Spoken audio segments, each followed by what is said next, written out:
sudden changes are sweeping over the land. An approaching storm may seem violent and destructive to us, but to nature, it's a new beginning in the cycle of life.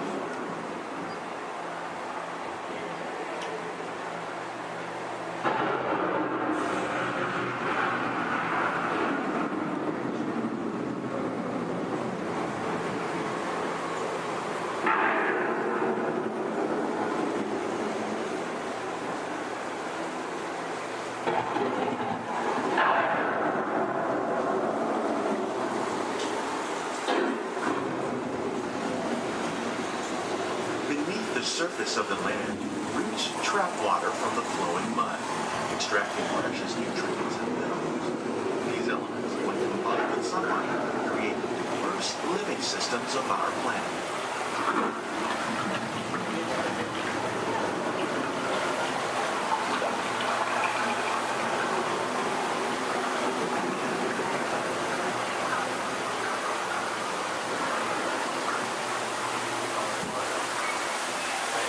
One of those living systems is the rainforest, home to the most amazing concentration of life on our planet. These dense and beautiful forests cover only a tiny portion of the Earth's surface, but they contain more than half of its planet's land. Rainforests are also extremely rich in adaptive living systems, providing us with oxygen, food, medicine, and other elements essential to our lives.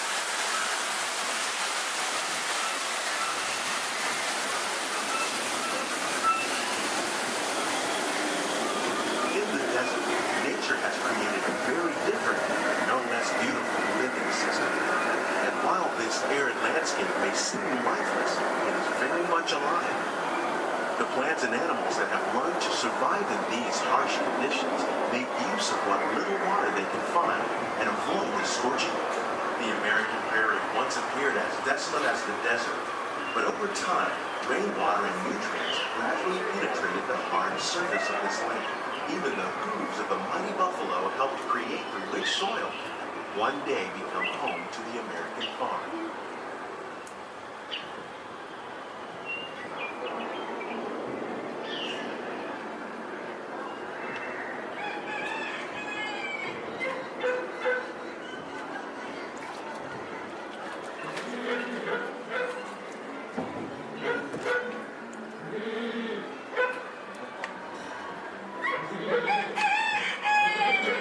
Of all the forces at work on the land, humans have had one of the most profound effects.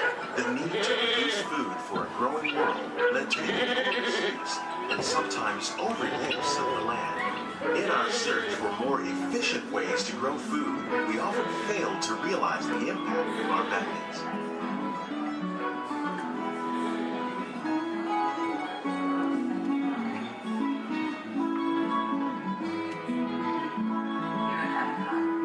Today, we're learning to live with the land, discovering better ways to grow food that will assure both human and environmental well-being. In Japan, we're learning that by adding composted leaves and other plant material to our soil, we can reduce the need for fertilizers. In farmlands across America, we're learning that by plowing under vegetation containing natural fertilizers, we can enrich the soil without the use of chemicals. In Saudi Arabia and Mexico, we're learning to produce food on desert seacoasts by developing and planting crops that thrive in saltwater.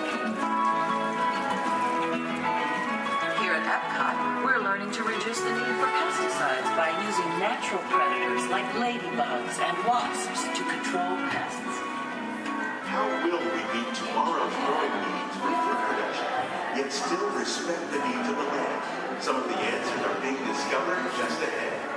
To help us maintain these carefully controlled ecosystems, and for your safety, please remain seated in your boat at all times.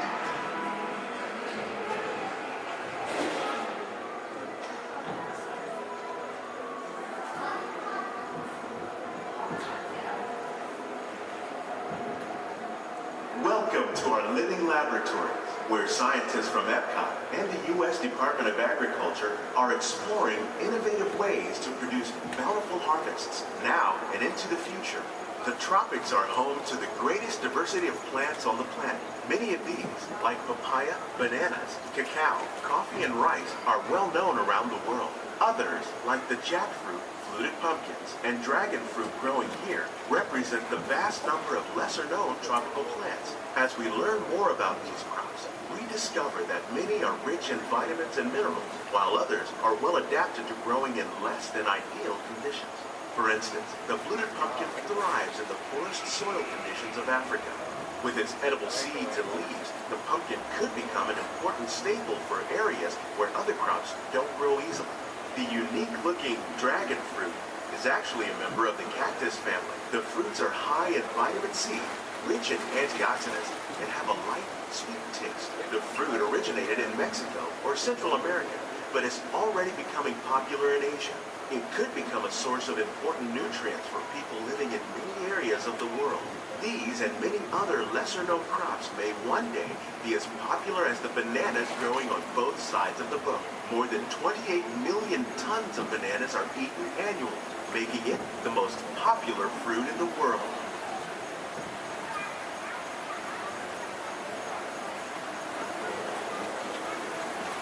When we mention farming, you probably don't think of fish, but fish farming, or aquaculture, is an innovative way to increase harvests, protect wild fish populations, and produce a healthy crop, like these sturgeon that grow to over 300 pounds.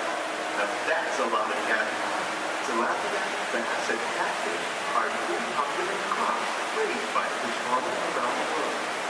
Most are grown in open ponds, but innovative recirculation systems like ours can conserve water and more than 200 different species of aquatic animals and plants have been successfully farmed.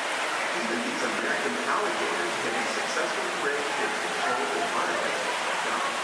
Nearly half of all fish consumed worldwide is now raised on farms, making aquaculture an important part of our efforts to produce a balanced harvest and protect natural resources here at the land. We grow about 5,000 pounds of fish each year, many of which are featured in restaurants around Walt Disney World. This greenhouse is full of some of the best ideas for improving plant yields. Disease and pests are two of the biggest problems facing farmers around the world.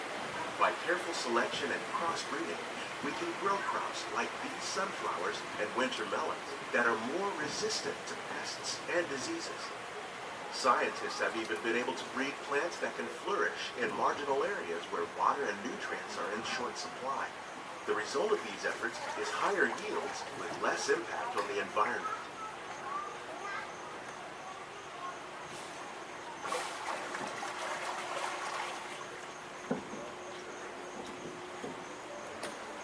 These plants are definitely on their way up. Innovative growing techniques like the ones you see help to increase yields while more efficiently using resources like water, fertilizer, and pesticides. We're growing these nutritious sweet potatoes above ground. This method increases yields, produces larger potatoes, and can be used where rich soil is in short supply. We're growing lettuce using our nutrient film system.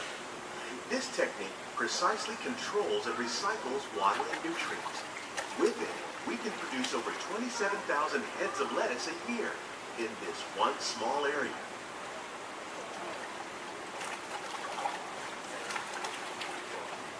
Here's something you don't see every day. Tomatoes growing on trees. These plants were originally developed by Chinese scientists. Tomato trees live longer and produce many more tomatoes. One of ours lived 16 months and produced over 32,000 fruits. Much of the produce you see growing in our greenhouses is served in the restaurants here at the land.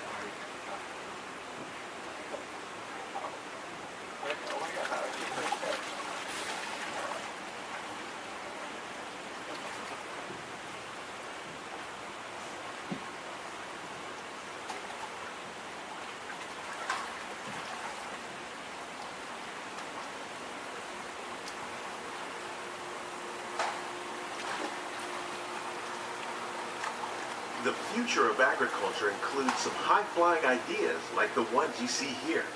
The aquaponics system on your left integrates hydroponics with aquaculture. The fish provide a source of natural fertilizer for the plants, and the plants help keep the water clean for the fish. It's another great way to produce more while using less resources. In our lab, Epcot scientists are working with the U.S. Department of Agriculture on a number of innovative projects. The goal of these efforts is to produce higher yielding and better quality plants.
On behalf of Walt Disney World, we hope you've enjoyed this unique journey through our living laboratory. Those of you interested in an even closer look at our greenhouse might consider the behind-the-scenes walkthrough tour. It's a great experience for the whole family. The tour desk is near the entrance to Soarin'. Please keep your hands and feet inside the boat. Remain seated until the boat comes to a complete stop.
To those joining us, welcome aboard. The next leg of our journey will take us along the rim of the Grand Canyon. It's a mighty long drop to the canyon floor. Once again, ladies and gentlemen, friendly reminder, no flash pictures. And legs inside the train. Be sure to watch your kids and no flash pictures, please. Para su seguridad, permanezca sentado y mantenga las manos, brazos, pies y piernas dentro del tren y cuide a los pequeños. Por favor, no tome fotografías con flash.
That was the Grand Canyon as we know it today. But it wasn't always that way. And now, as we travel back in time, back to the fantastic time of the world, land of the dinosaurs.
We're now steaming back to our own time and to Main Street Station, gateway to Disneyland. If you'll be leaving us here, stay in your seat till we come to a full stop. And remember to gather all your personal groceries, including the guns if you got any, and step carefully from the train. I'd especially like to thank those of you who've been with me for the Grand Circle Tour of Disneyland. We surely hope you enjoyed your travels with us and that you'll come back and see us again real soon. For those of you traveling on, we'll be on our way again in just a few minutes. This is Main Street Station, Main Street, USA.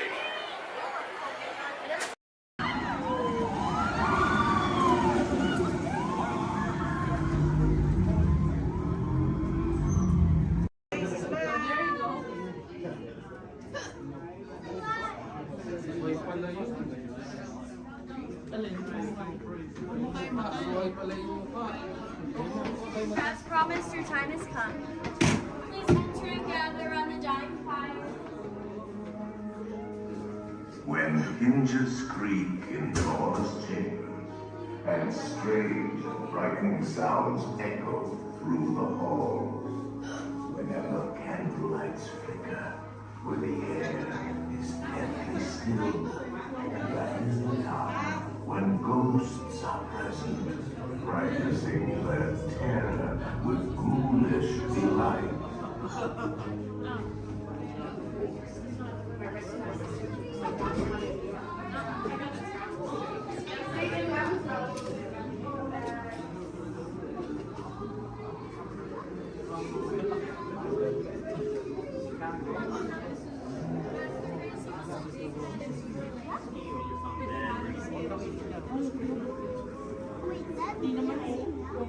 Welcome, foolish mortals, to the Haunted Mansion. I am your host, your ghost host. Our tour begins here in this gallery. Here where you see paintings of some of our guests as they appeared in their corruptible, mortal state. Kindly step all the way in, please, and make room for everyone. There's no turning back now. At this time, I need everybody to drag their bodies away from the walls and gather in the dead center of the room.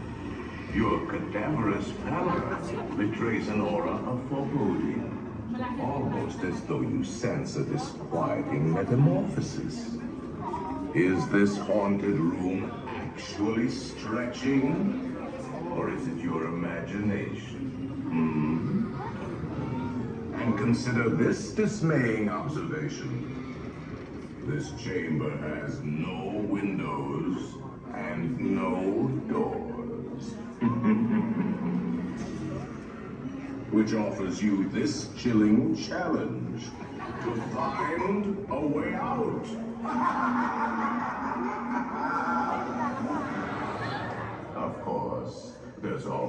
my way.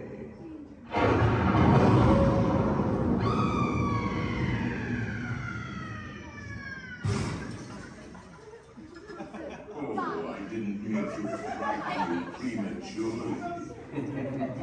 The real chills come later.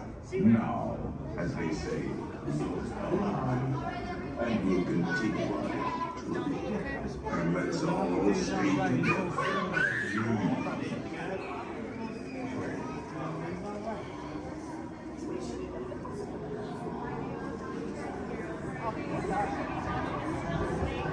didn't say a word about it.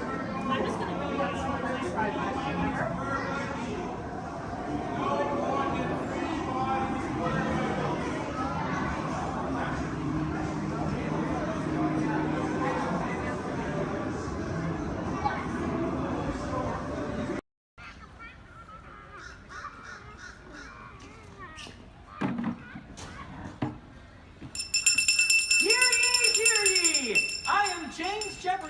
The town crier of Liberty Square. But my friends, call me JJ.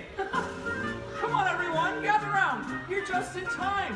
Come closer, all ye people, gather round and listen well. I've got a satchel full of history's greatest tales to tell. Your hair will stand on end with all the history and such. Unless, of course, you're bald like me, in which case, not so much. Hey, Sam! It's Sam Eagle, everybody!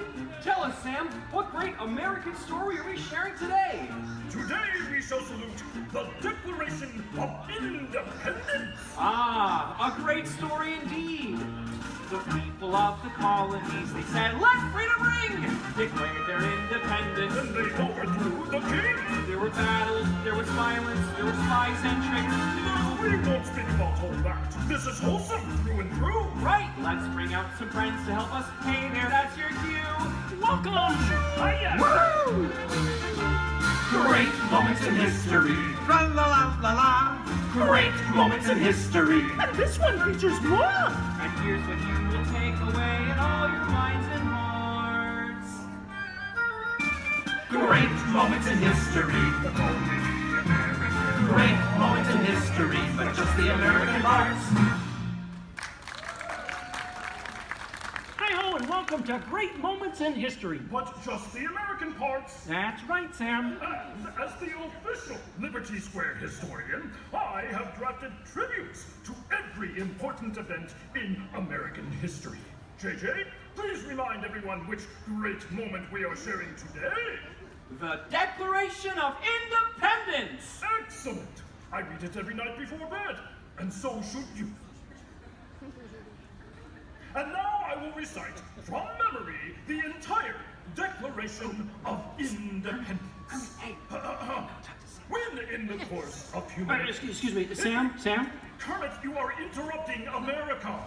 Sam, the gang and I were talking, and we had some ideas to make your show more entertaining. Entertaining? In a theme park? Yeah. Highly unusual. Aw, please, Sam? JJ, I could use a little help here. Sure, Kermit. Let's put this to a vote. All those in favor of making Sam's story a little more entertaining, say aye! Aye! The ayes have it. Oh, it appears democracy has spoken. All right, Kermit, you and your band of weirdos can come. Okay. But please, do it with dignity. Oh, sure, Sam. We always do things with dignity. Hey, Kermit, the all-chicken chorus is ready for their big number. The cluck heard round the world. Get it, girls! Back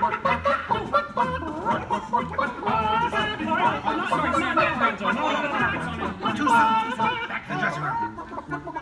Oh, Kermit! What part will Walt be playing in today's performance? Well, Piggy, this is a story about the founding fathers. There's no part for you. No part for moi? Oh, we'll see about that. Sheesh. Okay, places, everyone. Sam, JJ, take it away. All right, friends, what do you say? Want to help us make some history? Cue the patriotic music. The year is 1776.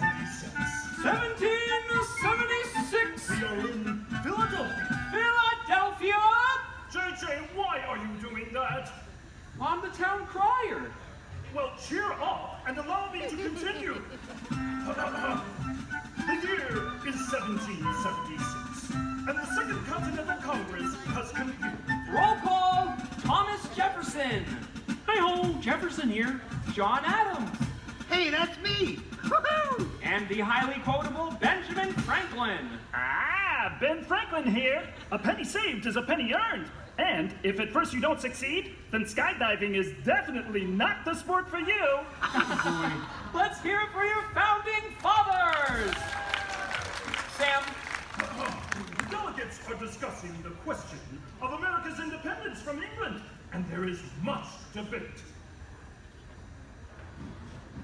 Psst. Hey, that's you guys. Oh, right. Debate. Debate. Point of view. Opinion. Says you. Argument. Point. Counterpoint. Order. Needle point. I'll take 2 hot dogs with extra mayo. A banana sounds appealing. Waka waka. You get on with it. Okay, Sam. Guys, look, let's get down to business. Does anyone have any arguments in favor of independence? I do. Our continued association with England has grown intolerable. King George has altered our government, enforced cruel repression, and abolished our rights. Wow, nice job, Gonzo. How did you remember all that? I stapled it to my arm. Oh, yeesh. That's gonna leave a mark. Okay, now, does anyone have any arguments in favor of England and King George? Boo! Boo! Come on, No everyone. King George! No King George! No King George! No King George! No King George! No King George! Did someone call moi? Piggy, what are you doing here? I told you there's no part for you in this show. Of course there is. After all, who better to play royalty than moi? All hail King George! Piggy, women aren't kings, they're queens. Fine. All hail Queen Georgette! Good grief. I protest. This is not historically accurate. The king was not at the Congress. You got a bear playing Ben Franklin. And doing a great job at it. Let's hear it for the bear, huh? Go Fozzie! Go Fozzie! Go Fozzie! Go Fozzie! Go Fozzie! Guys, Go can we Fozzie! continue, please? Oh, Sorry. Sorry, Kermit. King George, Queen Georgette, you are not a good ruler. Who? What? Yes, you. You mistreat the colonists. You raise taxes. You are drunk with power. You might even say she's intoxicated. That was pretty good. Queen Georgette, can't you see? The colonists are angry. We are angry. The colonists are irate. We are irate. The colonists are revolting. We are revolting. And say that again. We are revolting. Sorry. Okay, it's time to vote. JJ, if you please. All right. All those in favor of declaring their independence from England and Queen Georgette say aye. Aye. The ayes have it. Let's declare our independence. Yeah. Queen Georgette, it appears you lose. Wait, what? I lose? Well, sure, Piggy. You see, in the American Revolution, England loses, which means the king, or the queen, loses. Excuse me? It is I, Georgette Washington, and I cannot tell a lie. I look fabulous! Piggy. This is a Oh boy, nice outfit. Enough of this nonsense. Can we please move on? Sure, Sam.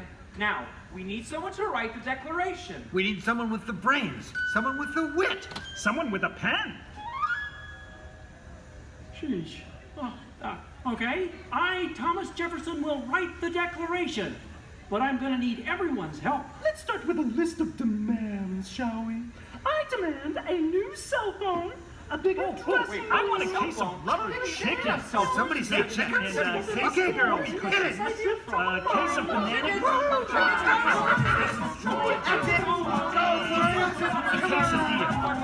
You're doing it! Guys! Guys, when Jefferson wrote the Declaration, it was more than a list of demands. What? Oh. What are you talking about? Yeah, it was about things we all believe in. Things worth fighting for. Things that inspired the birth of a new nation. Gee, Kermit, what do you mean? Well, like the Declaration says, we hold these truths to be self-evident. that all men are created equal, that they are endowed by their Creator with certain unalienable rights, that among these are All together! Life, liberty, and the pursuit of happiness.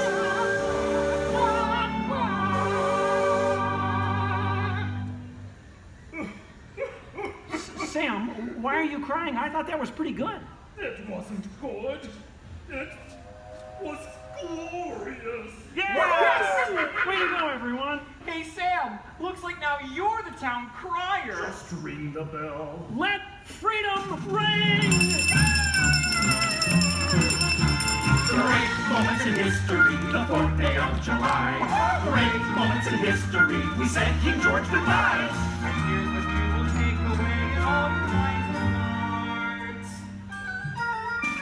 Great moments in history, great moments in history, great moments in history. Great moments in history, but just the American parts. Thanks, everyone. We couldn't have done it without you. And to England, no hard feelings. You're still one of our best friends. Thank you all for joining us for a great moment in American history. We hope you come by again soon and have a magical stay here at the Magic Kingdom. Bye-bye. Bye-bye. Bye-bye. Bye-bye. So long, everybody.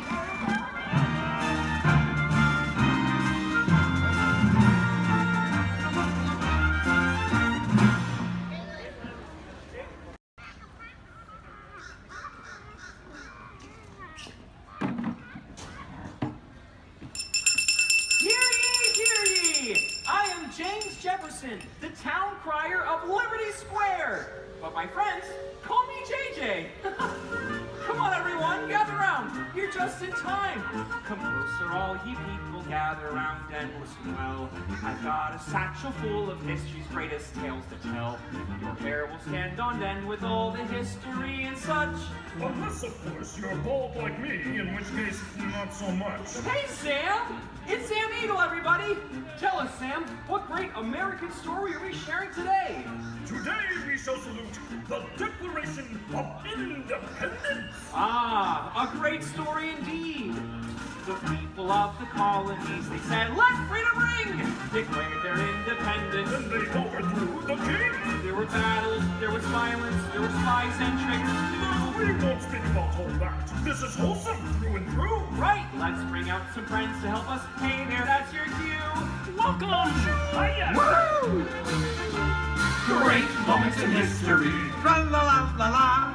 Great moments in history. And this one features more! And here's what you will take away in all your minds and hearts. Great moments in history. Great moments in history, but just the American parts. Hi-ho, and welcome to Great Moments in History. But just the American parts. That's right, Sam. And as the official Liberty Square historian, I have drafted tributes to every important event in American history. JJ, please remind everyone which great moment we are sharing today. The Declaration of Independence! Excellent! I read it every night before bed, and so should you. And now I will recite from memory the entire Declaration of Independence. When in the course of human... Excuse me, Sam? Kermit, you are interrupting America. Sam, the gang and I were talking, and we had some ideas to make your show more entertaining. Entertaining? In a theme park? Yeah. Highly unusual. Aw, please, Sam? JJ, I could use a little help here. Sure, Kermit. Let's put this to a vote. All those in favor of making Sam's story a little more entertaining, say aye! Aye! The ayes have it. Oh, it appears democracy has spoken. All right, Kermit, you and your band of weirdos can help. Okay. But please, do it with dignity. Oh, sure, Sam. We always do things with dignity. Hey, Kermit, the All Chicken Chorus is ready for their big number. The clock heard round the world. Get it, girls! Sorry, Sam. Too soon. Back to the dressing room. Oh, Kermit! What part will Walt be playing in today's performance? Well, Piggy, this is a story about the founding fathers. There's no part for you. No part for moi? Oh, we'll see about that. Sheesh. Okay, places, everyone. Sam, JJ, take it away. All right, friends, what do you say? Want to help us make some history? Cue the patriotic music. The year is 1776. 1776. We are in Philadelphia. Philadelphia. JJ, why are you doing that? I'm the town crier. Well, cheer up and allow me to continue. The year is 1776, and the Second Continental Congress has convened. Roll call. Thomas Jefferson. Hi-ho, Jefferson here. John Adams. Hey, that's me. Woohoo! And the highly quotable Benjamin Franklin. Ah, Ben Franklin here. A penny saved is a penny earned. And if at first you don't succeed, then skydiving is definitely not the sport for you. Let's hear it for your founding fathers. Sam. Delegates are discussing the question of America's independence from England, and there is much debate. Psst. Hey, that's you guys. Oh, right. debate. Debate. Point of view. Opinion. Says you. Argument. Point. Counterpoint. Needle point. I'll take 2 hot dogs with extra mayo. A banana sounds appealing. Waka waka. You get on with it. Okay, Sam. Guys, look, let's get down to business. Does anyone have any arguments in favor of independence? I do. Our continued association with England has grown intolerable. King George has altered our government, enforced cruel repression, and abolished our rights. Wow, nice job, Gonzo. How did you remember all that? I stapled it to my arm. Oh, yeesh. That's gonna leave a mark. Okay, now, does anyone have any arguments in favor of England and King George? Boo! Come on, No everyone! King George! No King George! No King George! No King George! No King George! No King George! Did someone call moi? Piggy, what are you doing here? I told you there's no part for you in this show. Of course there is. After all, who better to play royalty than moi? All hail King George! Piggy, women aren't kings, they're queens. Fine. All hail Queen Georgette! Good grief. I protest. This is not historically accurate. The king was not at the Congress. You got a bear playing Ben Franklin. And doing a great job at it. Let's hear it for the bear, huh? Go Fozzie, go Fozzie, go Fozzie, go Fozzie, go Fozzie, Guys, go can we Fozzie. continue, please? Oh, Sorry. Sorry, Kermit. King George, Queen Georgette, you are not a good ruler. Who? What? Yes, you. You mistreat the colonists. You raise taxes. You are drunk with power. You might even say she's intoxicated. That was pretty good. Queen Georgette, can't you see? The colonists are angry. We Are angry! The colonists are irate. We are irate! The colonists are revolting. We are revolting! And say that again. We are revolting. Sorry. Okay, it's time to vote. JJ, if you please. All right. All those in favor of declaring their independence from England and Queen Georgette say aye! Aye! The ayes have it. Let's declare our independence. Yeah! Queen Georgette, it appears you lose. Wait, what? I lose? Well, sure, Piggy. You see, in the American Revolution, England loses, which means the king, or the queen, loses. Excuse me? It is I, Georgette Washington, and I cannot tell a lie. I look fabulous! Piggy. This is a oh boy! Nice outfit. Enough of this nonsense! Can we please move on? Sure, Sam. Now, we need someone to write the declaration. We need someone with the brains, someone with the wit. Someone with a pen. Sheesh. Okay, I, Thomas Jefferson, will write the declaration. but I'm going to need everyone's help. Let's start with a list of demands, shall we? I demand a new cell phone, a bigger dressing room. I want a case of rubber chicken. Somebody said chicken. Okay, girls, get it. A case of banana.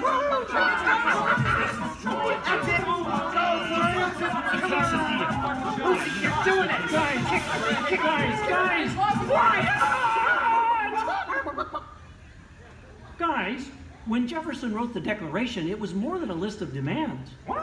Oh. What are you talking about? Yeah, it was about things we all believe in. Things worth fighting for. Things that inspired the birth of a new nation. Gee, Kermit, what do you mean? Well, like the Declaration says, we hold these truths to be self-evident, that all men are created equal, that they are endowed by their Creator with certain unalienable rights, that among these are All together! Life, liberty, and the pursuit of happiness.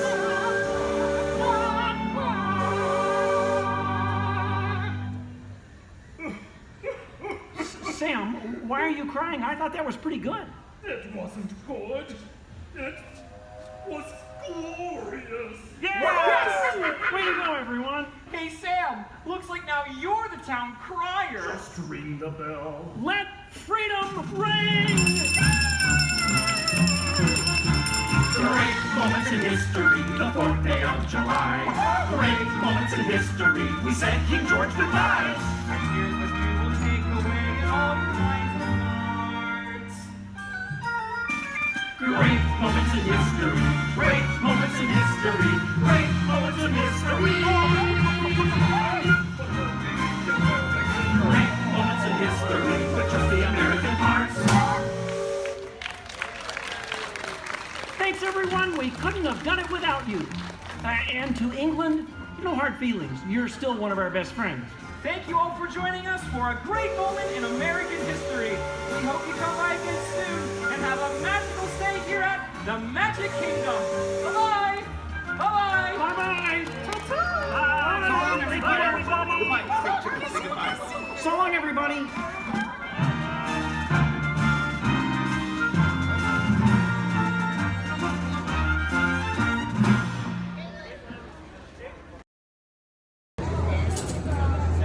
Might try to get her going, but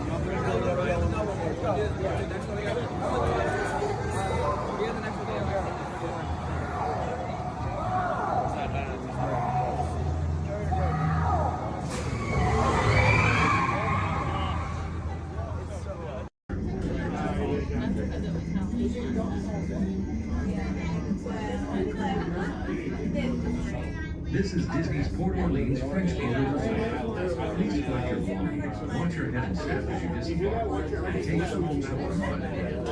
Thanks for riding with us, and welcome home.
right, let's go. Okay, we'll go down.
Looks like we're on our way, and I'm so glad to have you with us. The next leg of our journey takes us to Main Street, USA. We'll head for Frontierland after that. Stay seated and keep your hands and arms, feet and legs inside the train at all times. Oh, and please keep an eye on your children. Para su seguridad, permanezca sentado y mantenga las manos, brazos, pies y piernas dentro del tren y cuide a los pequeños. Gracias. Next up is a place that's always ahead of the curve, and not just because we're on the straightaway. Our metropolis of mechanical marvels, Tomorrowland.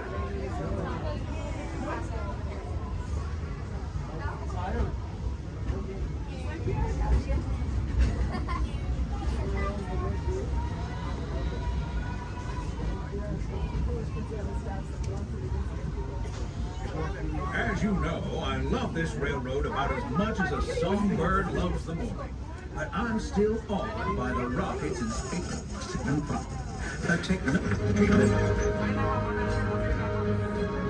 Unidentified users detected in upload conduit area. Scanning. Calculating. Locomotive maintaining trajectory. Intervention not required.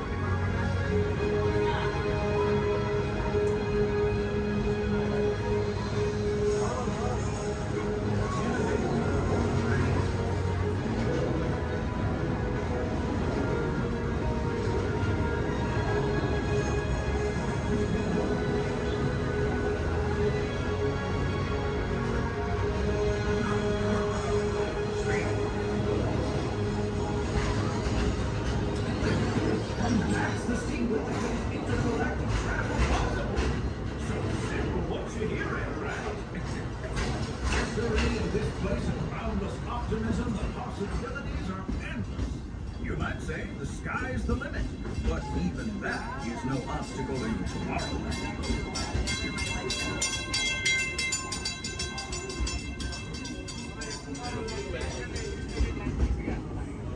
And a blue bag.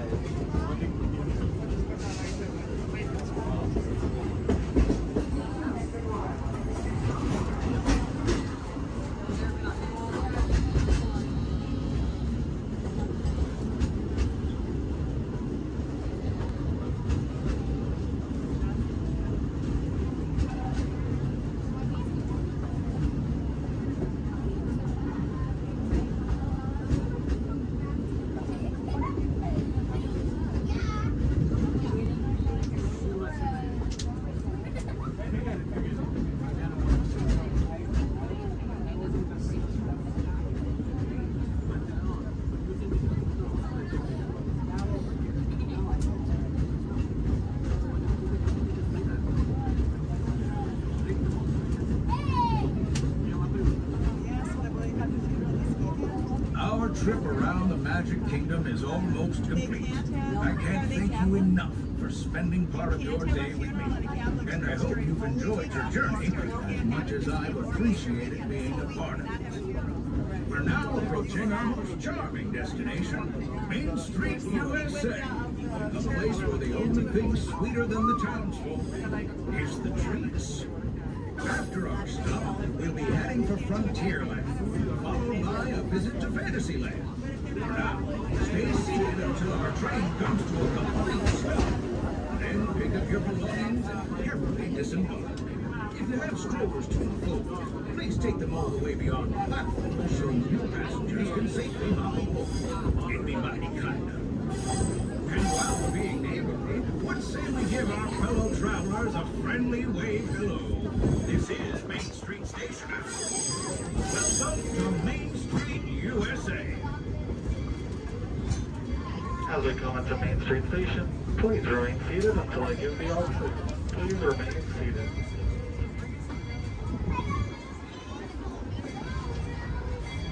Please remain seated, everybody.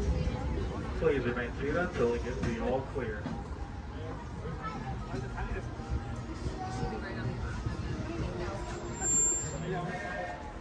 We are now all clear to enter Main Street Station.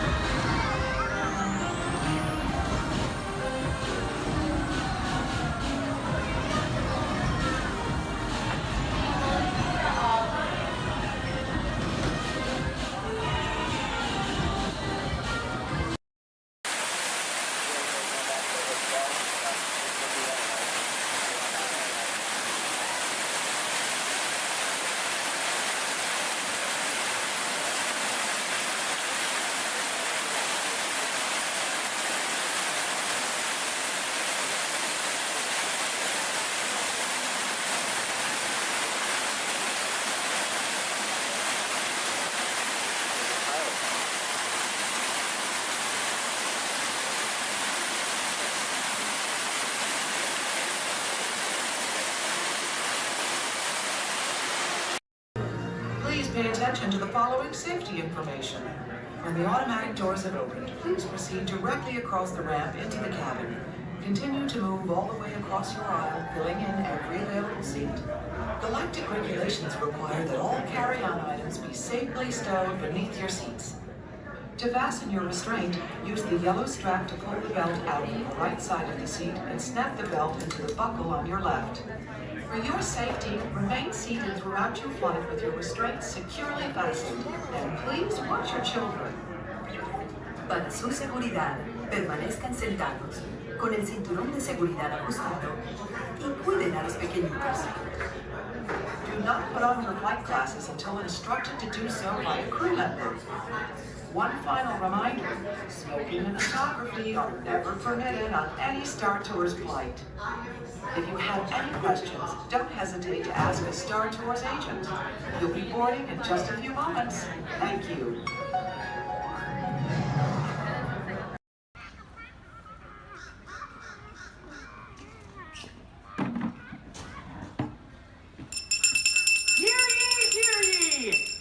James Jefferson, the town crier of Liberty Square. But my friends, call me JJ. Come on, everyone, gather round. You're just in time. Come closer, all ye people, gather round and listen well. I've got a satchel full of history's greatest tales to tell. Your hair will stand on end with all the history and such. Unless, of course, you're bald like me, in which case, not so much. Hey, Sam! It's Sam Eagle, everybody! Tell us, Sam, what great American story are we sharing today? Today we shall salute the Declaration of Independence! Ah, a great story indeed! The people of the colonies, they said, let freedom ring! Declared their independence. And they overthrew the king! There were battles, there was violence, there were spies and tricks too. We won't speak about all that. This is wholesome through and through. Right, let's bring out some friends to help us. Hey there, that's your cue. Welcome! Hiya! Woo! Great moments in history. La la la la la. Great moments in history. And this one features more. And here's what you will take away in all your minds and hearts. Great moments in history. Great moments in history, but just the American parts. Hi-ho, and welcome to Great Moments in History. But just the American parts. That's right, Sam. And as the official Liberty Square historian, I have drafted tributes to every important event in American history. JJ, please remind everyone which great moment we are sharing today. The Declaration of Independence! Excellent! I read it every night before bed, and so should you.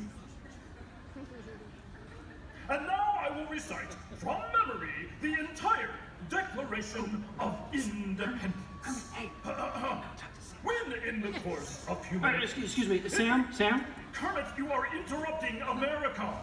Sam, the gang and I were talking, and we had some ideas to make your show more entertaining. Entertaining? In a theme park? Yeah. Highly unusual. Aw, please, Sam? JJ, I could use a little help here. Sure, Kermit. Let's put this to a vote. All those in favor of making Sam's story a little more entertaining, say aye. Aye. The ayes have it. Oh, it appears democracy has spoken. All right, Kermit, you and your band of weirdos can... Okay. But please, do it with dignity. Oh, sure, Sam. We always do things with dignity. Hey, Kermit, the all-chicken chorus is ready for their big number. The cluck heard round the world. Get it, girls! Too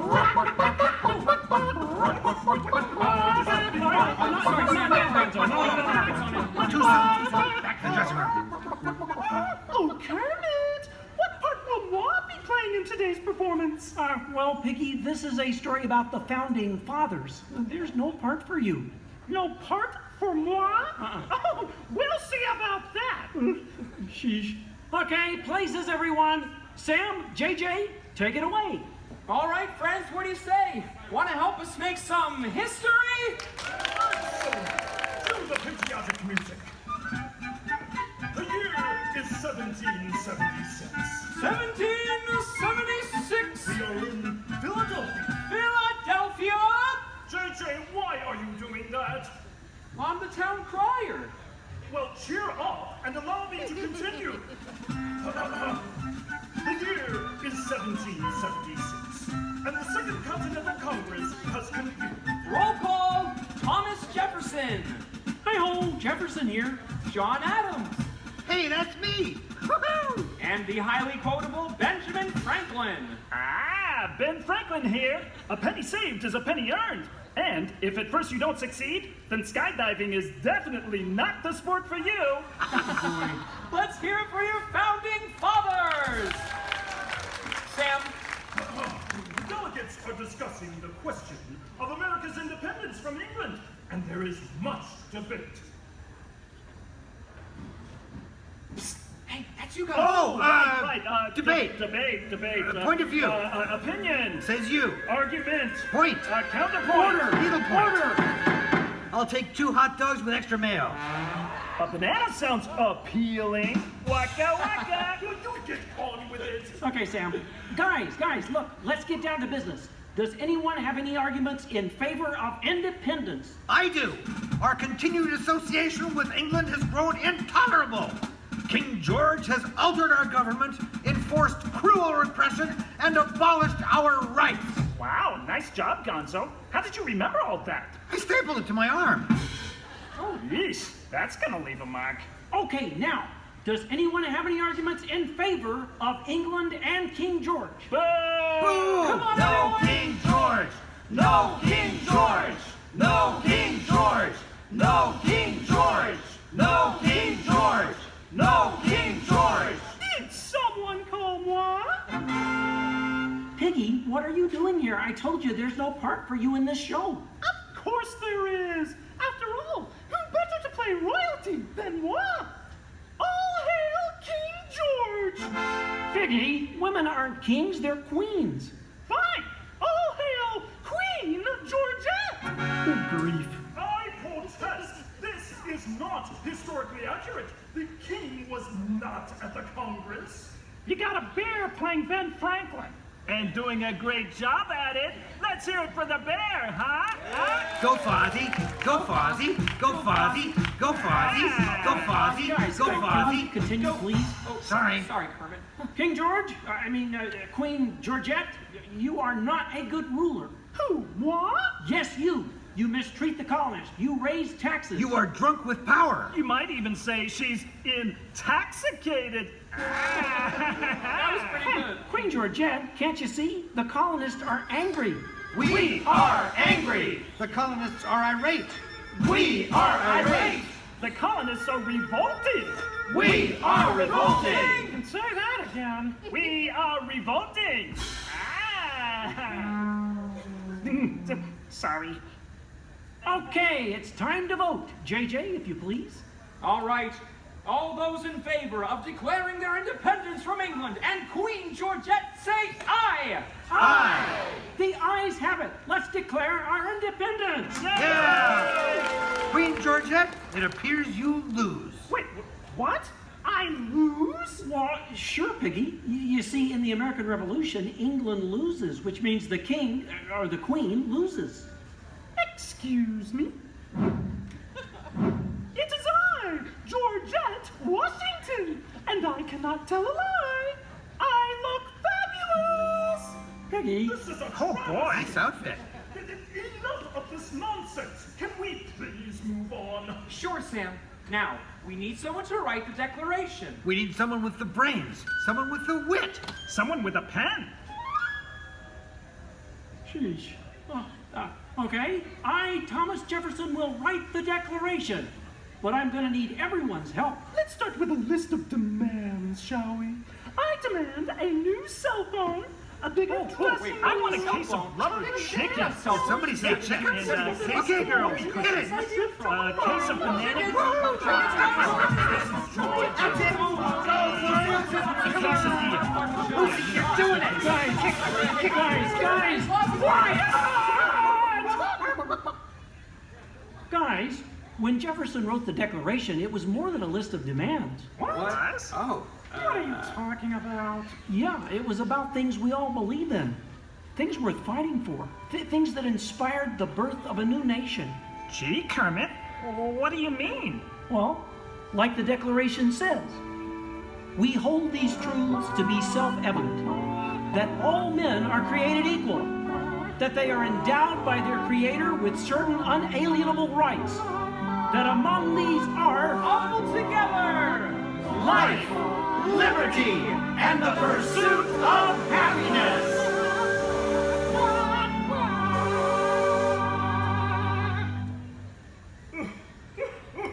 Sam, why are you crying? I thought that was pretty good. It wasn't good. It was glorious. Yes!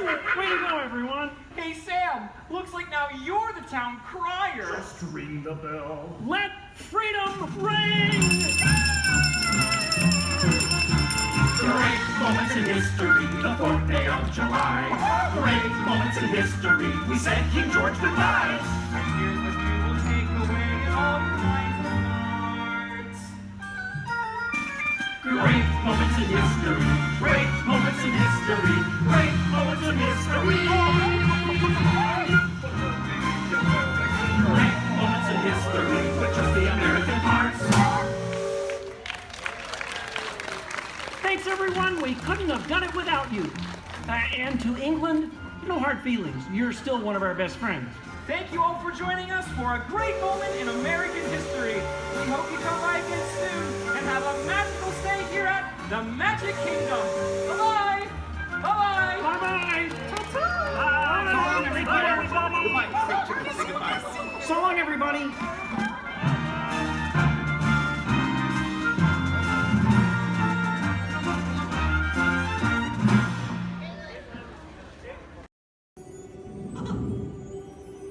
Oh boy! Oh, steady! Whoa! Hi, Mouseketeers! Well, here we go again, so hang on. Anything goes. You ready? And let the show begin! Here's my pal Walt to tell you how the magic is made. There's a lot of satisfaction in developing ideas into reality.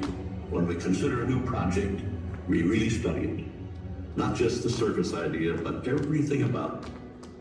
And when we go into that new project, we believe in it all the way. We have confidence in our ability to do it right, and we work hard to do the best possible job. There's really no secret about our approach. We keep moving forward, opening up new doors, doing new things, because we're curious. And curiosity keeps leading us down new paths. We're always exploring and experimenting. Everybody ready? And on with the show!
Along the way, you can preview many of the exciting places you want to be sure to enjoy today while visiting this land of tomorrow.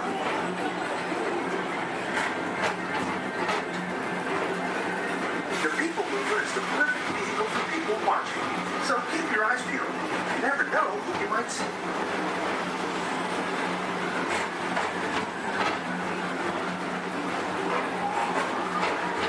Coming up, Stations for Escape, where you can report for duty as a security agent for the Galactic Federation.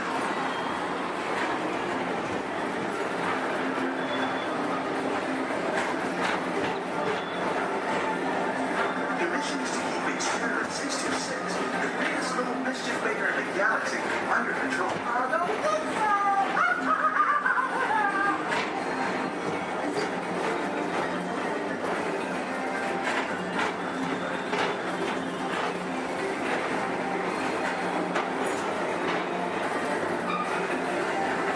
And now, tomorrow in Texas, currently precedes Progress City, Walt Disney's dream for an experimental prototype movie.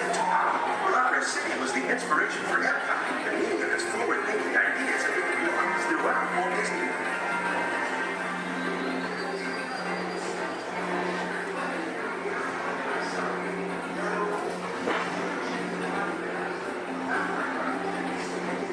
If your future includes shopping, then you'll want to visit Leaky Star Traders, where you'll find the greatest goods from around the galaxy. That's right!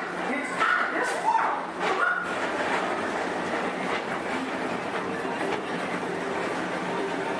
At the Disneyland Speedway, put the pedal to the metal and speed towards the checkered flag in your very own race car.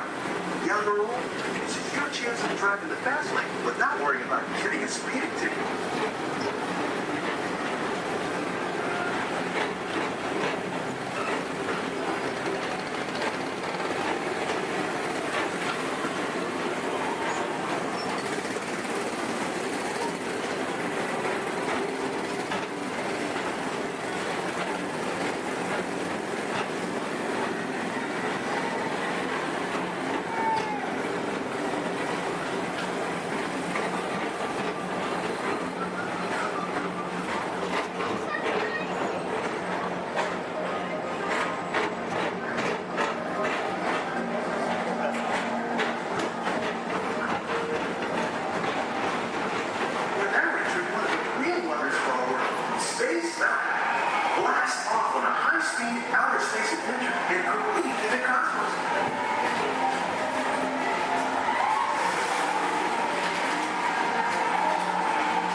tomorrow. Please contact Mr. Johnson in the control tower to confirm your flight to the moon.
Walt Disney's Carousel of Progress. Inside this rotating theater, full families welcome you into their homes of yesterday and today, starting way back at the turn of the 20th century.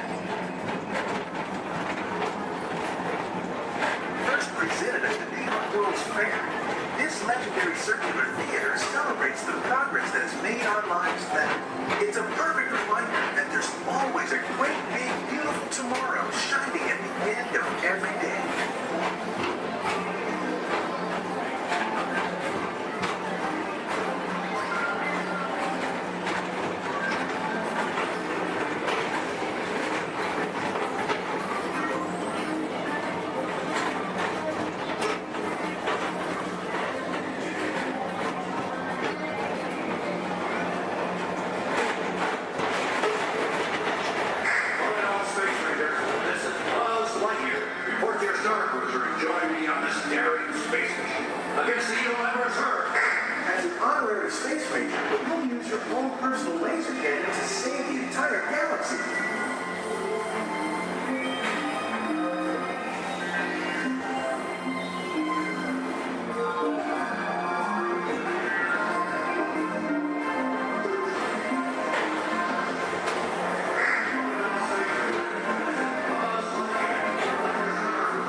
tomorrow.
Here we go.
Some of the folks might be a little bit slow.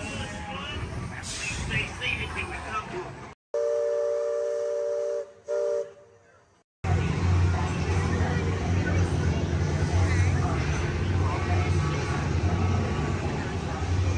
Time travel commencing in T-minus 10 seconds and counting. This is Seeker. Listen up.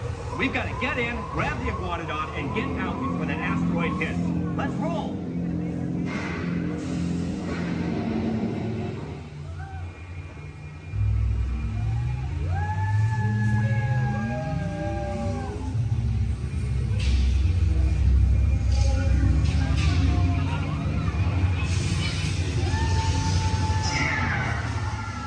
Okay, now, let's go get that dino.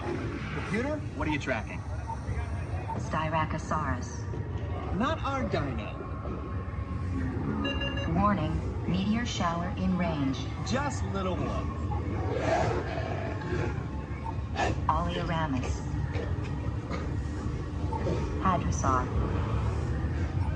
Raptor. Time to get serious. Locking autopilot on homing signal now! Hang on! I'm tracking a big dino on the scope. Could be ours. Computer, full stop. Identified. Carnotaurus. Definitely not our dino. Go, go, go!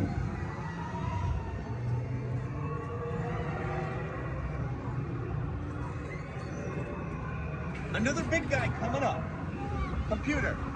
Slow and identified. Sauropod. Still not our dino, but at least this one's a vegetarian.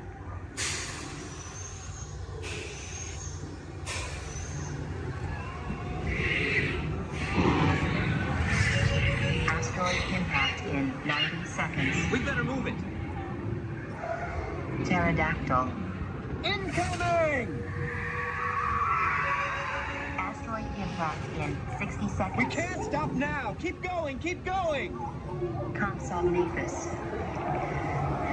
Computer, what's happening? Loss of traction. Four-wheel drive, move it!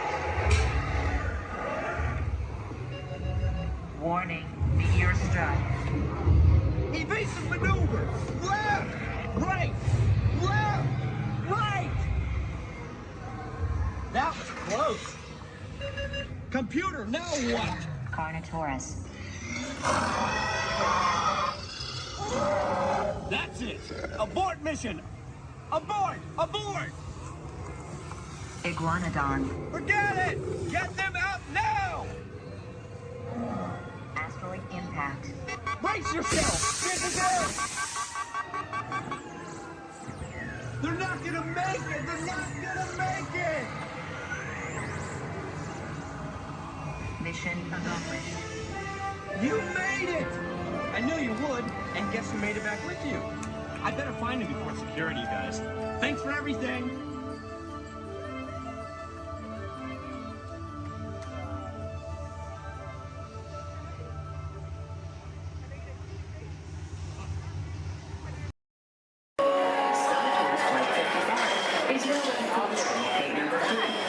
At this time, we'd like to board those passengers with voids or anyone requiring special assistance. Thank you. Transport 22, prepare for elevation to passenger boarding level. Boom! That's us. Stand by for final systems check. Forward lights. Check. Deflector shield. Check. Laser cannons. Check. I said check up. Shut them down before you blow up the whole place. Sometimes, Arthur, I can't understand your logic at all. No, not at all. We'd like to continue the boarding of Flight 55 to Endor. All passengers holding confirmed tickets may board at this time to get out of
to the castle. And you all got to stay seated because we're going to be hitting speeds upwards of 5 miles an hour. Please stay seated. No eating on the bus, no drinking on the bus, and no dancing on the bus. Now feel free to wave to the folks as we go up the street. A little elbow, wrist, touch your lips, and blow a kiss. Here we go. We're going by the Opera House on the right-hand side there. They have great moments with Mr. Lincoln. That's a great show. You need to catch it before you go home. It's really good. Where are you off from? Camarilla, all right.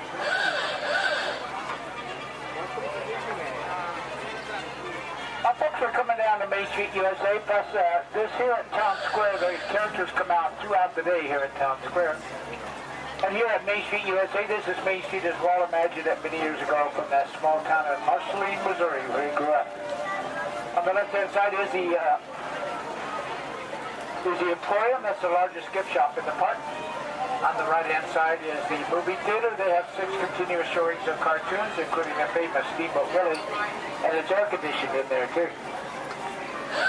Steamboat Willie is the one that got Walt and Mickey started in this business. On the right, the market house. Behind that are the lockers. And on the left-hand side is the Carnation Cafe. They have sit-down lunches with the Carnation Cafe. We have the Blue Ribbon Bakery, Ice Cream Parlor, and the Candy Palace over here on the right-hand side. Now, the park is open until midnight. We do have fireworks scheduled for 9:30 over the castle. We have celebrated street party as like a parade. That's at 3:30 and 6:30 today. And Fantastic down by the rivers at 9:05 and 10:30. Now you can watch them make candy to those bay windows and making the peanut butter today. You can watch them make candy and gain 5 pounds while you're doing it. On the right-hand side is photo supply shop. Behind that are guest services such as first aid, lost children, and baby care. We're coming down the end of Main Street. On the left-hand side is the information booth if you need maps or schedules, birthday buttons, first-time visit buttons. And right here in the middle is Walt and Mickey statue. Thanks to them, they made it possible for us to be here. Now this is the hub, the gateway to all the lands. On the right-hand side is Tomorrowland. Right through the castle is Fantasyland and Toontown. On the left and behind us is Adventureland, Frontierland, Critter Country, and the Walnut Square. Now, if you folks are getting hungry, if you look at your map, they show the restaurants in each of the lands. You can figure out what you might want to eat. I want to thank you for joining us. Once again, my name is Ken. I've been your driver. If you enjoyed the ride, if you didn't enjoy the ride, my name's Bob. Please be careful coming down the stairs. Grass are ready with both hands. Have a wonderful day in the original Magic Kingdom. Thank you.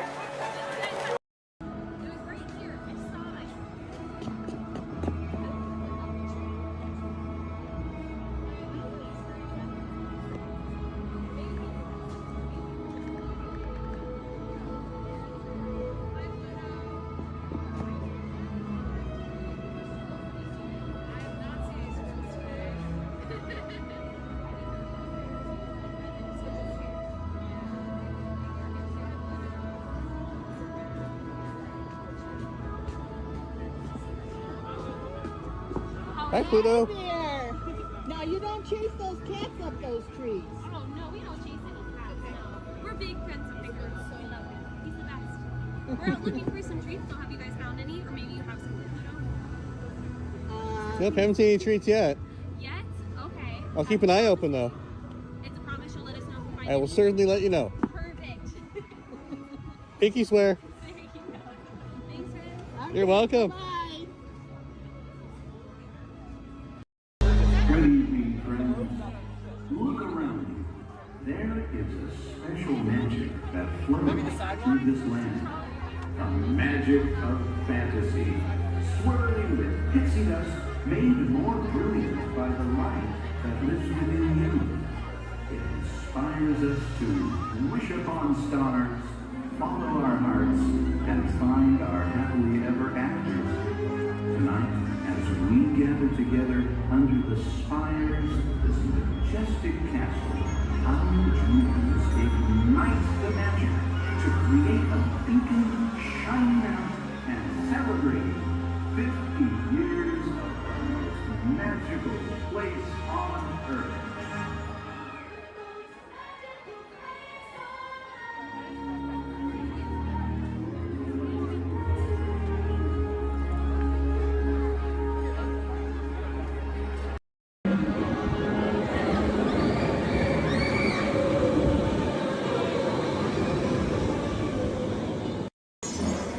Welcome home. We recently learned that your Terran visionary, Walt Disney, had a similar goal in mind with his early concepts for the experimental prototype Community of Tomorrow.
Remain seated until your rocket ship stops and follow the arrows to the flight deck. Welcome back, pilots. Travelers, for your safety, please remain seated until your rocket comes to that full and complete stop. Gather all your belongings.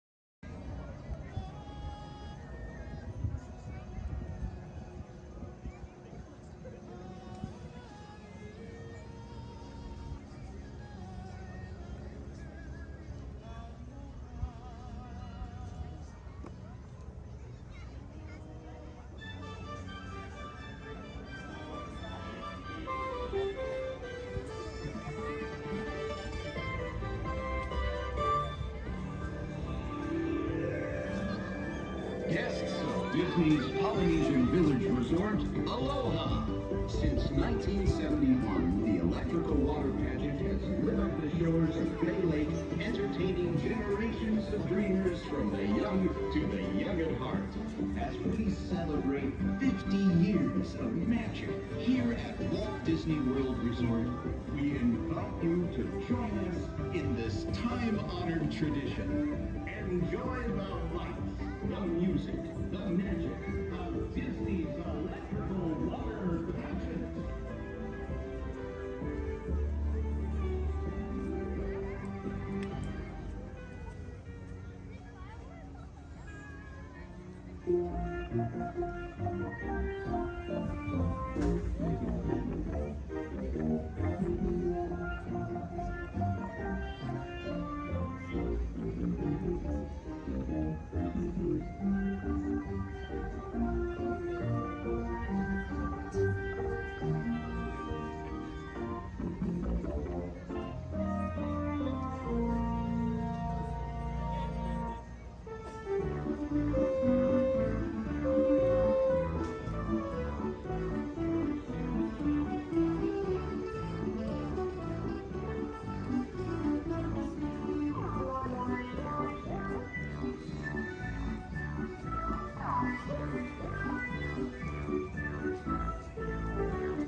everyone who's ever answered the call of this magical place, Mahalo. We have shared the breath of magic. For 50 years, you have trusted us with your dreams, and tonight we hope you feel them twinkling in your eyes, enduring like the sparkle of Disney's electrical water patches. From all of us to all of you here at Disney's Polynesian Village Resort, we bid you aloha and hope you wake tomorrow to find your dreams are even brighter in the light of a new day.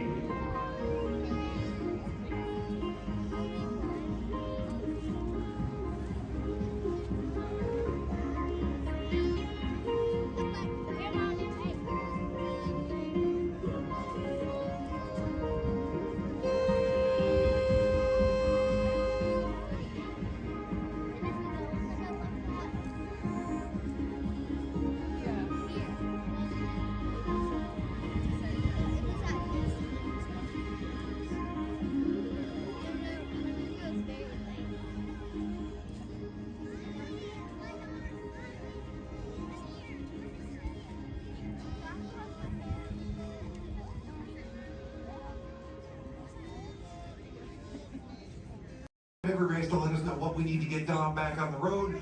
Spoiler alert, 9 times out of 10, it's either body work or a transmission. Guys, spread on over to this side, left side, left side. People on the left side, step forward, step on up, make a friend. Everybody here looks freshly laundered, okay? You'll be fine.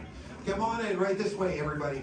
Keep on coming, folks in the hallway, let's go. I don't want to see anybody end up working on the transmission that doesn't know what they're doing. Come on in. Hey, oh, look at that, there's Mia. What's up, Mia? Hey Pat, I see our partygoers have arrived. Yeah, they're still coming in, but say hey, everybody. Hey, I'm Mia, Dom's sister. Well, another race just wrapped, and it looks like my brother with another car for his collection. Anybody surprised? Honestly, I don't know why anybody challenges him. Mia. Well, we're meeting up at Sullivan's Garage for the after party, and while Tej works on your rides, you guys enjoy the break room. My brother calls this the family room. Oh, here we go. Dom says he doesn't have friends, he has Family. And the faces you see on these walls are our Family. When I'm in this room, I feel like we're all Family. So, welcome to our family. There it is. It's a thing around here. Hey, Tej, how's that Matthew McConaughey impression? All right. What's up, Mia? Get better. Tej, just welcoming these good people to our family. How are their rides coming along? The rides are ready to roll out and roll out in style. Perfect. Let's get this show on the road. I'll let Dom know. You guys have fun at the party. Bye, Mia. Bye. She just called. Okay. All right, Pat. Yeah. Let's get these people on their way. Send them over to the war room. Sounds like a plan. Are you sure, though, Jamie's kind of a piece of work? Right. And he hung up. Okay, so in a moment, those doors are going to open. When they do, head on into the war room with Jamie. That's Tej's new assistant. First day without Tej, so good luck. Be nice. Don't touch nothing. Too much last night, so bear with me. Tej left me alone today, so yeah, that's pretty much it, you guys. In just a moment, these doors will be closing, and okay, so yeah, you guys want a tour of the war room? Okay, so basically, we've got some monitors over here. My name is Jamie, by the way, you guys. Oh, and there is Tej. Jamie, the buses are here. Okay, what do you want me to do with them? They're just staring at me. Should I send them now? Dom's calling. I got this, Jamie. Okay, great. Dom, what up? Tej, just got a heads up from Hobbs. The FBI's about to raid your location. Crazy. Man, they always ruining our fun. For real. It gets worse. They're leading Owen Shaw right to your door. Shaw? That cockroach we beat down in Spain? What's he got to do with this? Everything, right? Nothing yet. And let's keep it that way. Get those people on those buses. You need to start plugging out right now. And get that turbo truck ready. I'm sending Letty there to pick it up. I'll call Letty. I'm on it. Never mind then. Hobbs needs our help. He needs our team. Spread the word. Spread the word, you guys. But keep it in our family. Never mind. Don't listen to me. And keep it quiet. Just keep it in the room. Oh, the other bald guy's It's calling. Hobbs. Hobbs, my man. What up? Sorry, Brother Tej, no time for chit-chat. I just sent you a brief on FBI agent Novak. Has Toretto filled you in? Yeah. He wants us to get everybody over to the party at Sullivan's. Sounds like a plan. That party is a ready-made diversion. Keep it going. We need to discuss how you're gonna get all those civilians out of there without tipping off the FBI. Crazy. Okay, hold on. Let me get everybody squared away, and we'll talk offline. Copy that, Tej, and let everybody know. Shut off your cell phones. Don't listen We to don't want him. Shaw tracking your locations. He's overreacting. Just put it on silent. Okay, Jamie, Yeah. you heard the man. I heard him. It's about to go to a whole nother level. Crazy. Send everybody to the loading dock. All right, you guys. We heard him. Have fun. If anything happens, my name isn't Jamie. Okay? Peace.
Wowee!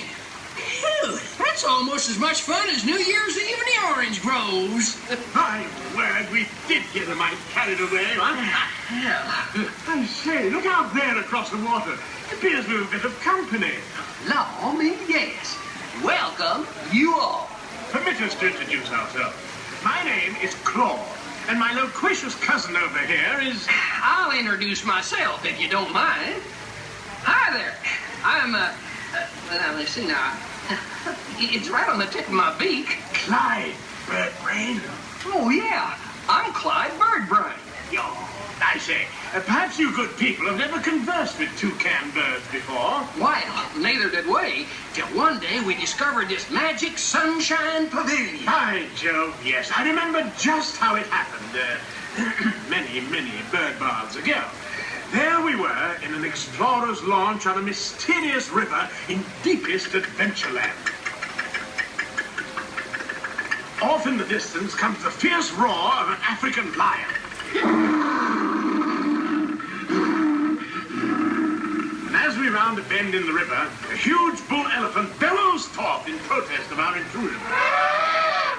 Suddenly, the treetops explode in a frenzy of outraged birds. Oh, come, you can jolly well do better than that. I can jolly well do one at a time.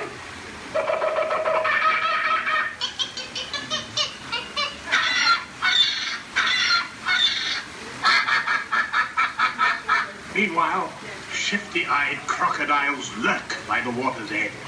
Lurk, lurk, lurk. And the giant python slithers down from an overhanging limb. What's happened? What's wrong? I think stank snakes. Don't be ridiculous. I'm only relating a story. Oh, all right, Clyde. Enough is enough. That wasn't me. I never even opened my bag. Huh? Excuse me, I really hate to interrupt such an exciting story, but you're calling us for a show. Sakes, it's already showtime? And say yes, it is already showtime. And now, Claude, it is your turn to make the announcement to all our guests. Righto. Ladies and gentlemen, boys and girls, gather up all your cameras, purses, and other articles, and now turn to your left towards the tall doors. When the drums begin, they'll open magically to lead you right into the Sunshine Pavilion. Is everybody ready? Follow me, please.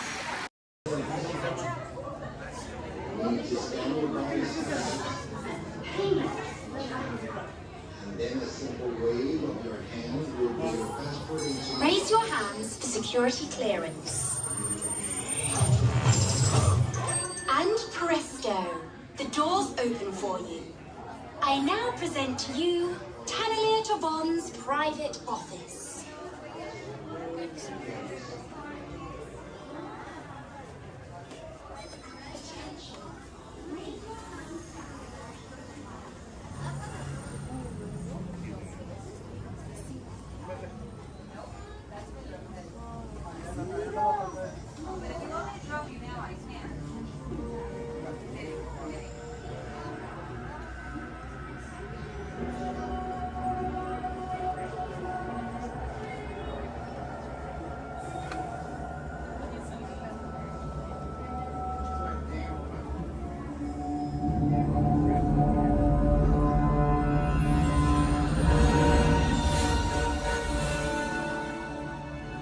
My friends, you one step closer to your exciting encounter with the Guardians of the Galaxy.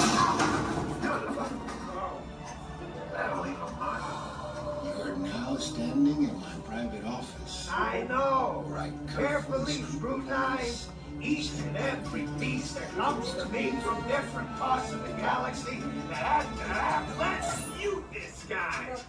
Getting consistent flattering on a constant loop was big motivation for me to escape. Ouch! Ow! What was... That was not part of the plan. What? Of course I escaped. For those of you who have not been paying attention, the name's Rocket, one of the Guardians of the Galaxy. The smart one. Listen up. He's gonna put you on a gantry lift for your tour. I'm gonna sneak on top of your lift and take us all the way to the big old generator control room. I'm gonna blast that thing and destroy all the control systems, which will open up every cage in this freak show and free my friends. Our buddy Mantis is in the getaway ship waiting for my signal, and then we'll be on our merry way. But this plan won't work unless you help. I don't have clearance. My hands don't scan. Yours do. If you raise your hands, I get the clearance and the chaos begins. It's a foolproof plan. 35% of the time. Oh. I'm gonna take this. Now move it.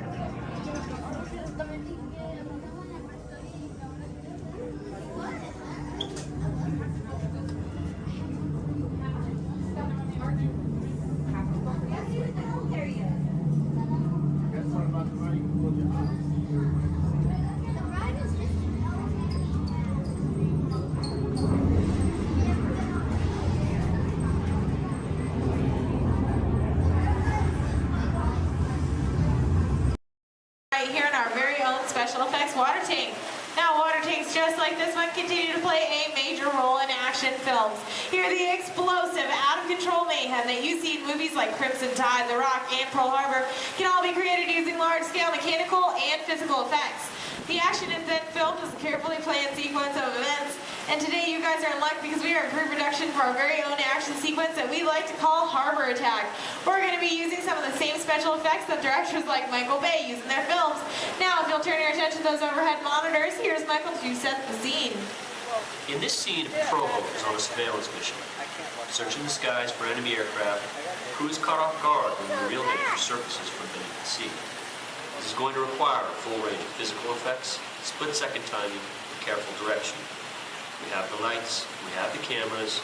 All we need now is the action. And if anybody knows about serious action, it's certainly Michael Bay. Some of the effects that we'll be using in this scene include water cannons, which have been pressurized up to 100 pounds per square inch. We also have bullet hits, which have to be carefully timed and programmed to match the sequence of the visuals, as well as the pattern of our sound effects.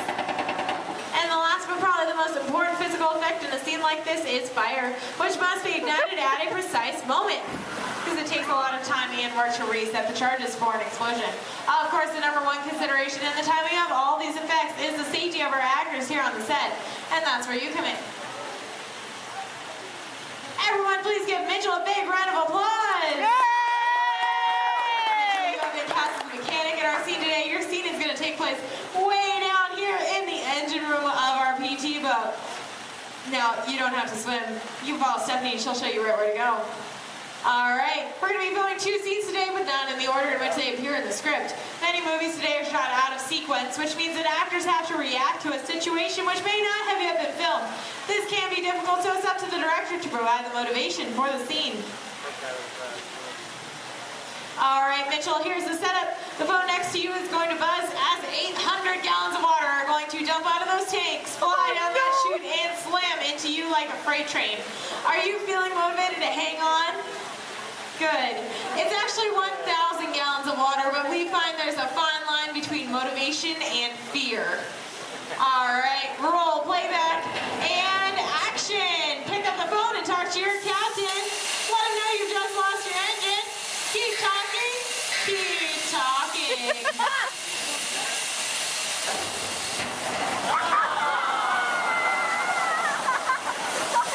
And cut. Everybody give Mitchell a big round of applause. All right, Mitchell, you were fantastic in that last scene. Now I have one more acting task for you to do. I need you to sit there in that blue chair, stare dramatically out at the audience, and act dry. We're going to give you a couple minutes to work on that. Well, let's add that shot into our next scene, see how it all ties together in the final sequence. Our next scene takes place on the deck of our PT boat, and here's Stephanie to introduce the rest of our brave crew. Hello, ladies and gentlemen. Can I get a big round of applause for our Captain Jeffrey? And his wild and wacky deck crew, Julie and Brandon. The cast on set and the crew is standing by. Well, thank you so much, Stephanie. All right, roll playback. Remember, you guys are on a surveillance mission. And action. All right, Captain, pick up those binoculars. Start scanning the skies for enemy fighters. Crew, I want to see that deck nice and clean. You're going to see an enemy fighter coming in from 10 o'clock. You're surprised. You're stunned. You're terrified. You're running around screaming because you see that plane is coming in for another round. Captain, spin the wheel. Try to get the PT boat out of there. No, it's too late. They've just shut out your engine. So, Captain, you're going to pick up the phone, call your mechanic.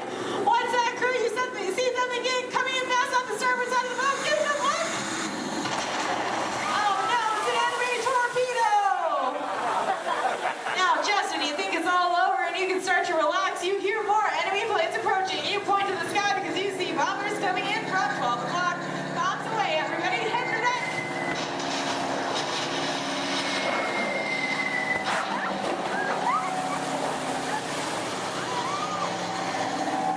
Now you pass survive that aerial attack, but then you see 2 more torpedoes headed fast off the stern. Lucky for you, they pass right underneath the boat, but unfortunately that means they're headed straight for our audience. Point to the audience and yell, "Look out!"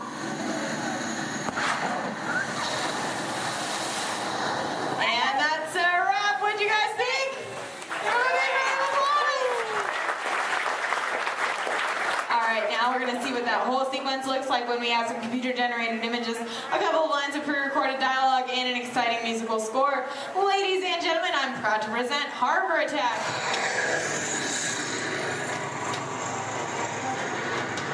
It's not one of ours.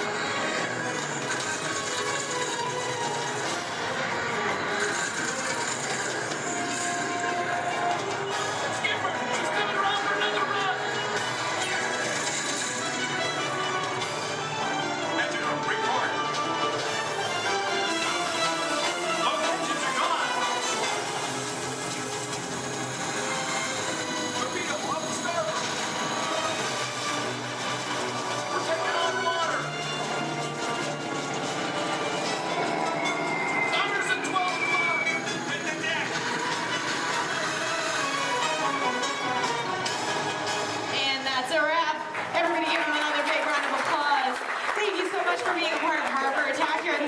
nearest water tank. If you're waiting for our brave volunteers, please stay where you are. The rest of you, please turn to your left, head straight down those ramps to the props warehouse. Shuttles will take you on the rest of your behind-the-scenes tour. On behalf of Stephanie, myself, and our brave volunteers. This is Starport 75, or as we locals call it, Space Mountain. Our high-speed rocket port to distant deep space destinations.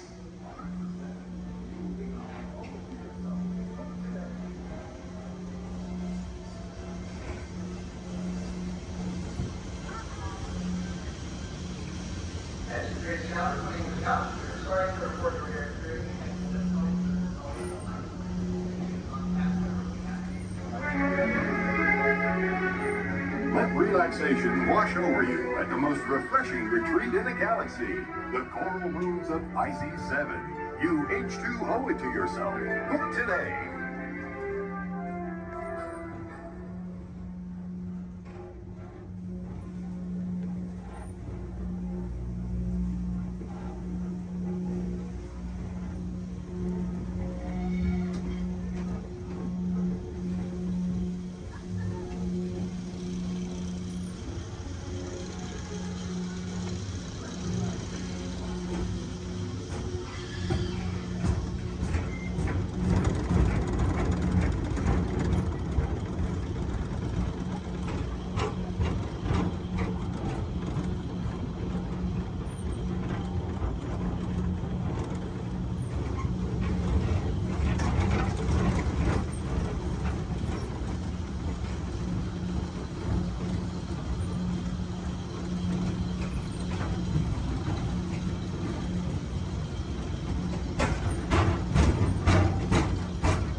Hello, my friends. I am Hondo Onaka, and this is Onaka Transport Solutions. Today, I am offering the opportunity of a lifetime.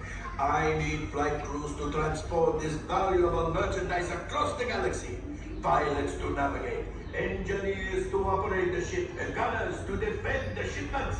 And that is where you come in. The Millennium Falcon. Oh no, for some very fast and very profitable expeditions. Chewbacca, my fine furry friend. Yes, as we agreed, you let us use the ship. We'll get you the supplies you need. It's a win-win. You help the resistance, and I get all the profits. The First Order will never know we were there. Okay, time to go, so, bye-bye. We better go before he changes his mind. Go along, my friends. Listen carefully and remember, the better you work together.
Now,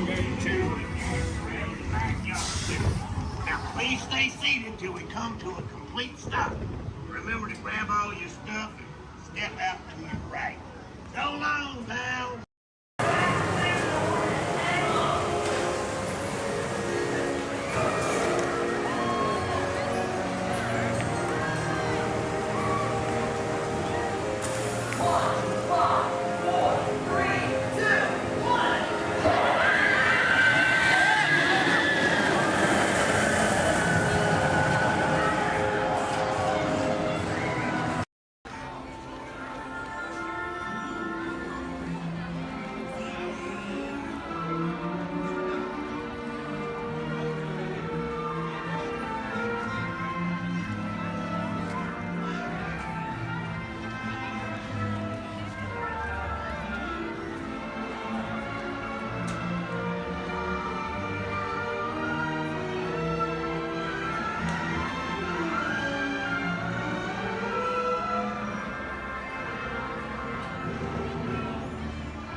Orbiter is now beginning its descent. Please remain seated until your rocket ship stops. Then follow the arrows to the flight.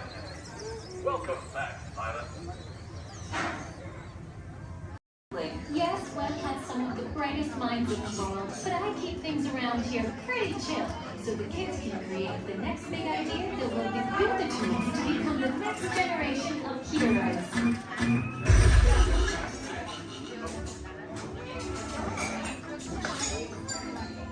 We hope you have a great time on your visit to the Worldwide Engineering Brigade Open House.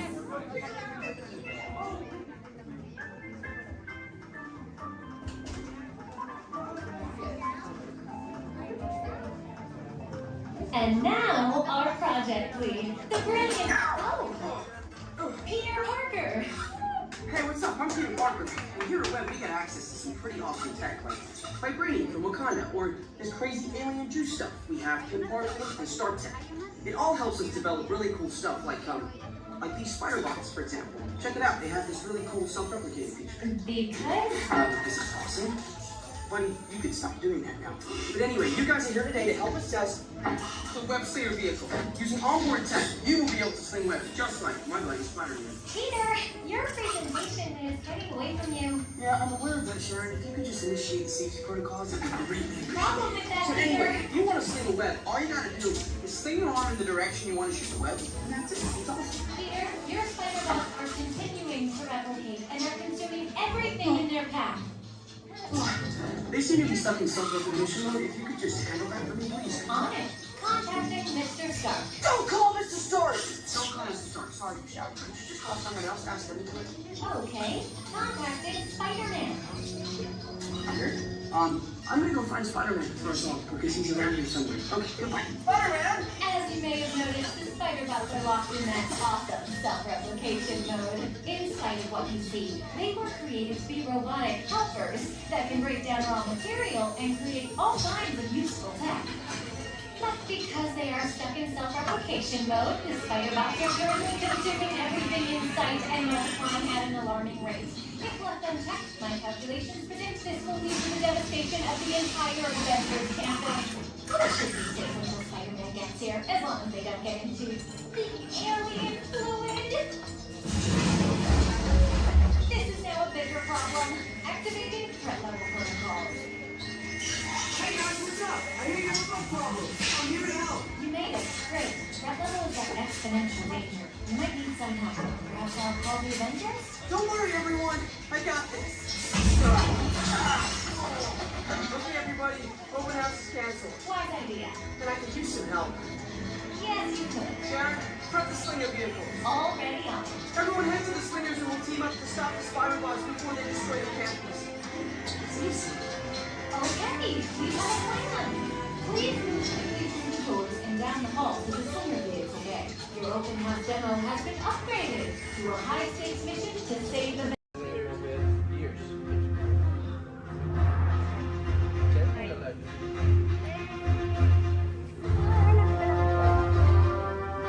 Okay, take this corridor to the turbo lift and head down to the escape pod base. Those droids are programmed to return you to Batu.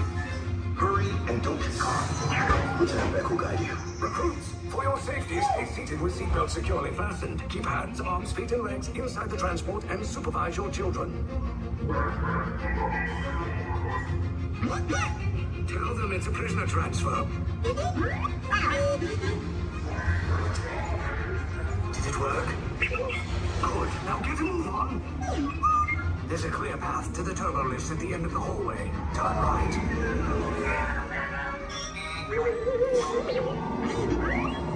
A probe droid. You're lucky it didn't spot you.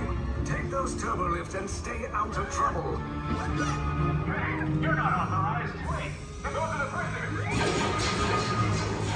The operation is touching one breach. Cover is blown. Find an alternate route. Who picked these two droids anyway?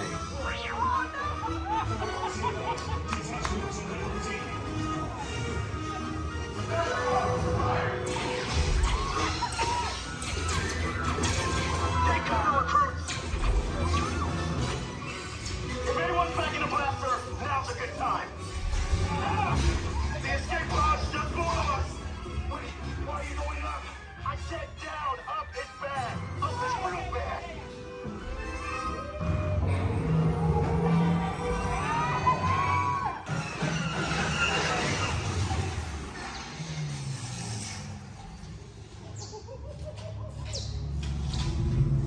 The resistance will attempt to rescue the prisoners. They have neither the resources nor the courage to engage us. You underestimate their conviction. Raise the shields! Shields? I see no evidence. Now! Sound the alarm. All personnel to their stations. Sir, the prisoners have escaped. How brave, but ultimately hopeless. There's nowhere to run.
a little off target. Ground crews will meet you outside the wreck. All right, nice job, recruits. Not what you signed on for, but hey, you're resistance now. I think I have that authority. Right, Beck? Where's the lieutenant? I need eyes on Beck. Line up, scout for his pocket. More escape pods down in Sector 4. Verification pending from Key Command personnel. Where's the lieutenant? Lieutenant Beck here. Beck! You're alive! I should hope so. Great job, recruits. Thanks to your heroism, the location of the resistance base is secure. Bravo! Yes, R5, you too.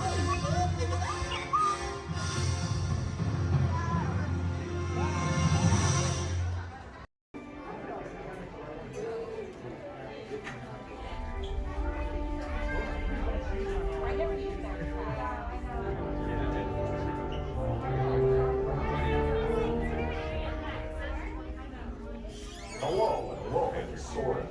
My name is Patrick and I'll be your chief flight attendant today.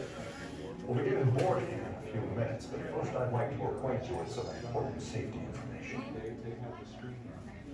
When the doors to your flight open, please take a seat and store all carry-on items in the underseat compartment. This includes cameras, purses, hats, and of course, these little dudes.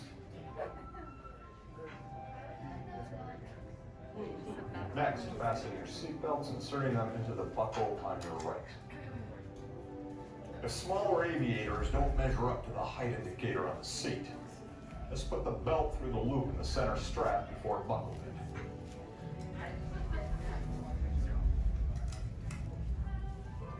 Nice work, pal. Soon you will be airborne.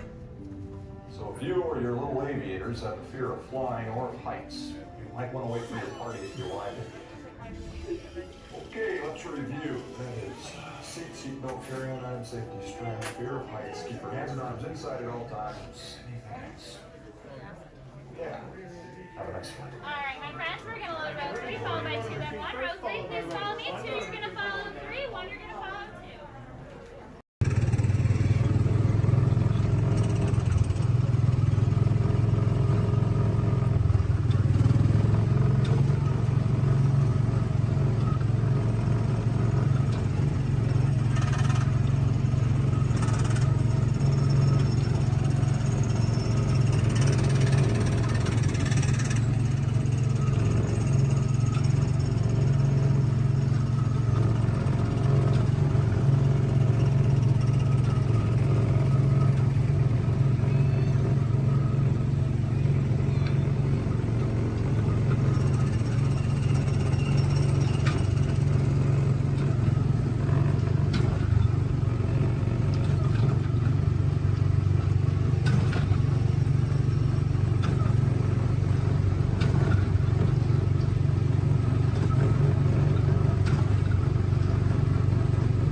the authority of General Hux.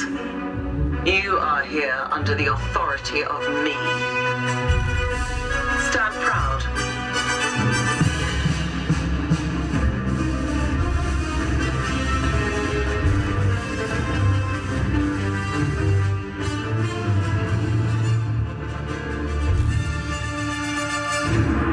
Troops in this division are held to the highest standard.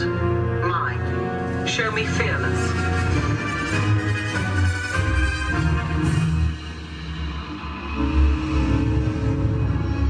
Under my command, you will be proud to wear the armor of a stormtrooper. You will learn discipline, loyalty, and what it means to be a stormtrooper. Battle starts.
Echolocation's awesome. We're gonna do it. Everyone, both fins up, go. Okay, sub-level, really good. Back bench, solid. Grandma, in the corner, this is where we put our fins up. Good job, Grandma. Good job. Fins up, eyes closed, go. How many fins am I holding up now? No, you gotta go. Yeah, you so totally rock.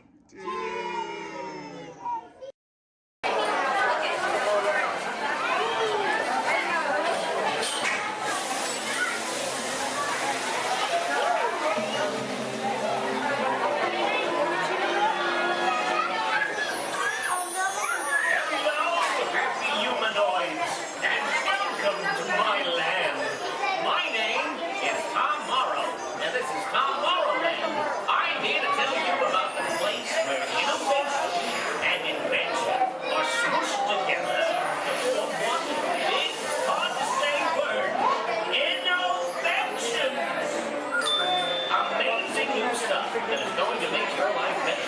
But when you get new stuff, maybe reality are two different things. Believe you me. Who could ever forget the old plastic house? Robot butlers? Pop-up kitchens? The personal jet man? And my old-time favorite, the flying thingy. You think it? Well, they seem here in Tomorrowland, as I call it, the stuff you're about to see is real. It's real. It's actual. Everything is satisfaction. Okay, that's enough of that zippity, and please, no more of that doo-dah. We've got a new cast of entertaining interventions waiting in the wings, ready to be discovered by you. Ain't tomorrow grand? And now, a bright new world of innovations for your daily living, and it's coming to your doorstep in 3, 2, 1. There's a great big world of innovations shining in our lives in every way, and the great big beautiful tomorrow's happening today. Step through the door of your home, robotic.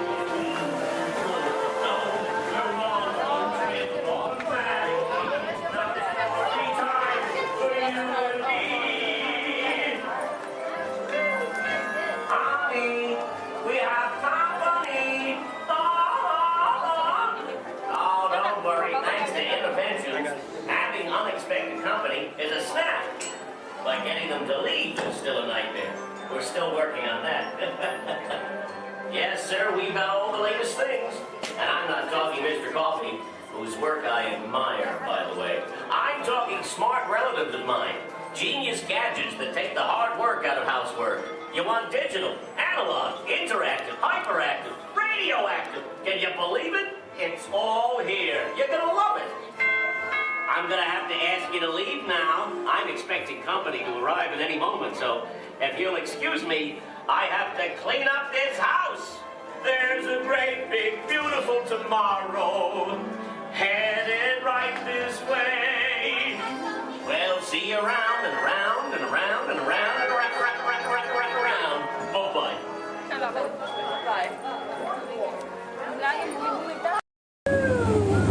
Please keep all hands, arms, feet, legs inside the boat and watch your children, or the crocodiles will. So who came to see some danger today? All right, we got some takers. It's right there, big white letters. Good thing I can read. You might have missed all signs of danger. Oh, look at this to the right. You'll see our first sighting of wildlife here in the jungle. Right there's a prime example of why some wildlife destroy their children at birth. We're now approaching ancient Cambodian shrines built by ancient Cambodian Shriners. This place is loaded with crocodiles.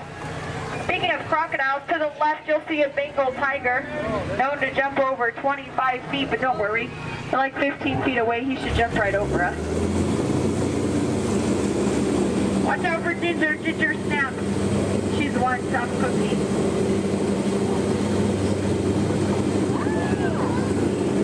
We are now entering the sacred bathing pool of the Indian elephant. all came out to play. You know, they say an elephant never forgets. I'd have to agree. Somehow they never forget to be here when my boat comes by. Feel free to take pictures. Looks like they all have their trunks on. Oh, there's Bertha. She's been in that shower so long you can tell by all her wrinkles. Oh, look at Squirt. Hi, Squirt. Uh-oh. That's why we call him Squirt. Here we go. Oh, no, get down, I'm not kidding, I'm not kidding, I'm not kidding. I'm just kidding. Little dry humor. Oh, that looks dangerous. Let's get closer.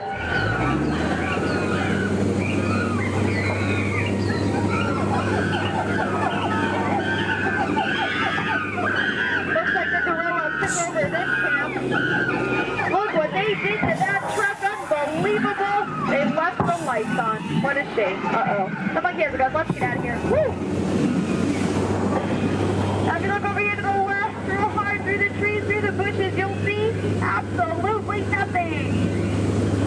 Just ahead is beautiful Schweitzer Falls, named after the African explorer, Dr. Albert Falls. We'll be going over that later. Uh-oh. Everybody lean, lean, lean, lean, lean, lean, lean, lean, lean, lean, lean, lean. Woohoo! We are now on the Nile River, the longest river in the world. If you don't believe me, well then you're probably in denial. So here look, there's an African bull elephant. You can tell by his huge ears and enormous ivory tusks. Now, for those of you with a short memory, to your right, that's an African bull elephant. You can tell by his huge ears and enormous ivory tusks.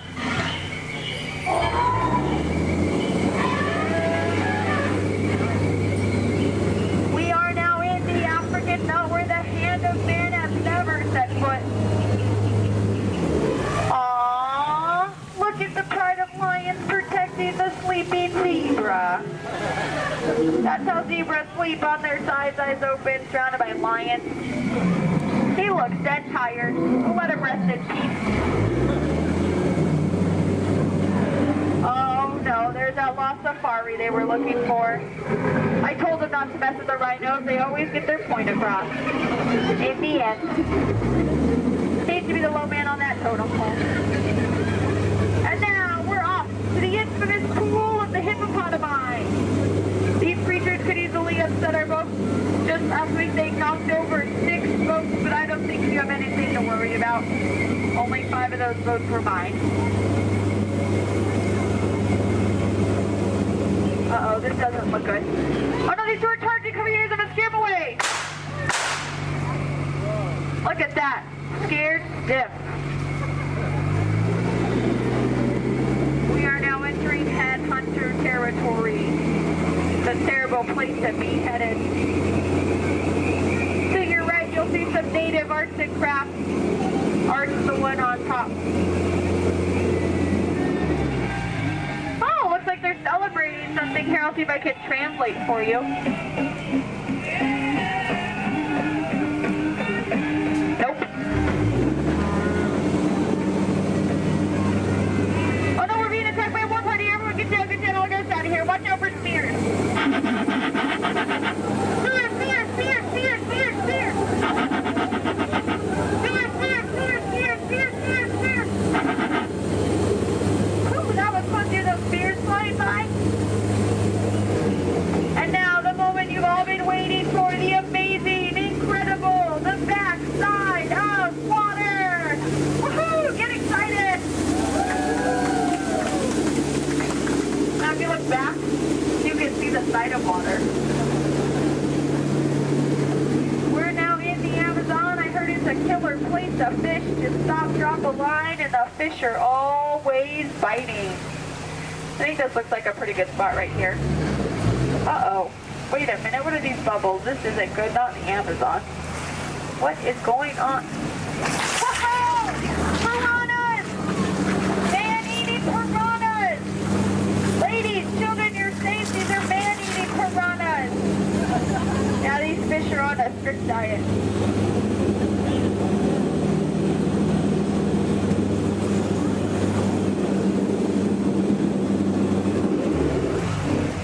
Here's Trader Sam. He's our head salesman here in the jungle.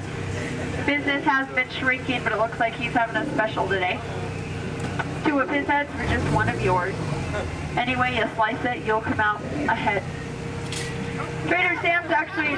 Whoa. Oh, there's Ellie! I thought she was coming with us today. Looks like she's already unpacked her trunk. You might think that's water, but it's not.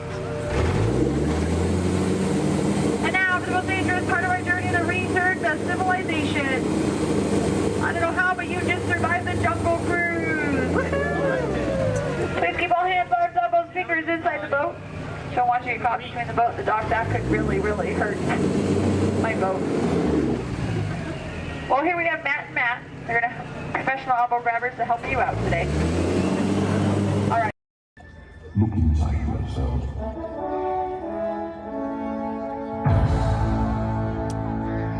You are more than what you have become.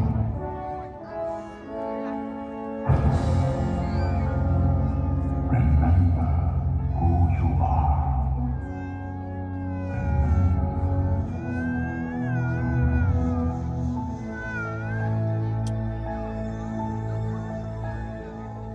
I have all dreamed of a far place where a hero's welcome would be waiting for me. Where the crowds would cheer when they see my face, And the voice keeps saying, this is where I'm meant to be.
And so our journey comes to an end, but yours continues on.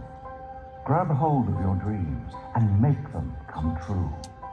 For you are the key to unlocking your own magic. Now go, let your dreams guide you. Reach out and find your happily ever after. The battles, the stories, the losses, and all the glory were changed by the way we live every day. Just look up and reach to the sky. We all have the courage to fly.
sudden change in our sleep right away.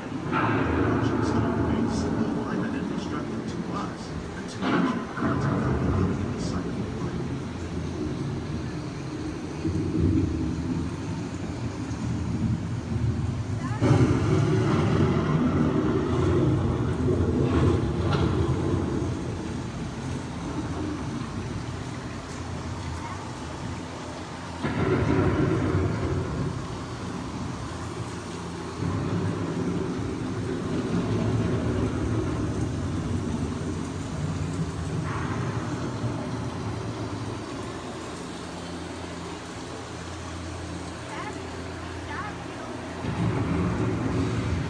The surface of the water to trap water from the flowing mud, extracting precious nutrients and minerals.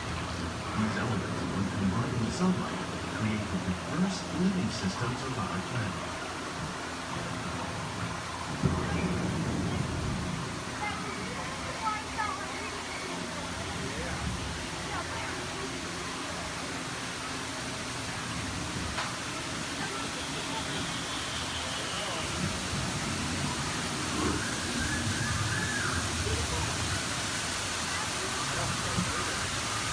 One of those living systems is the rainforest, home to the most amazing concentration of life on our planet. These dense and beautiful forests cover only a tiny portion of the Earth's surface, roughly between more than half of its planet and planet sheet. Rainforests are also extremely rich in providing living systems for animals and oxygen, food, medicine, and other forms of essential to our lives.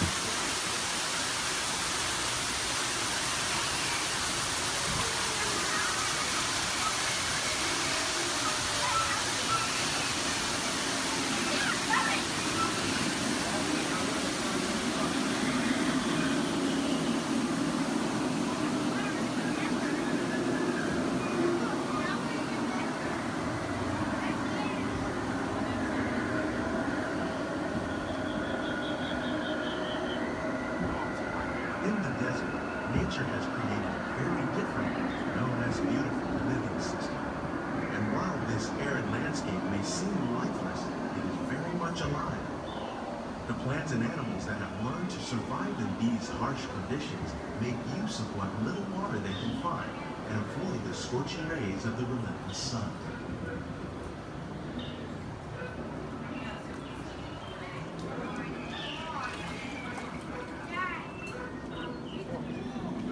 The American prairie once appeared as desolate as the desert, but over time, rainwater and nutrients gradually penetrated the hard surface of this land. Even the hooves of the mighty buffalo helped create the rich soil that one day become home to the American farm.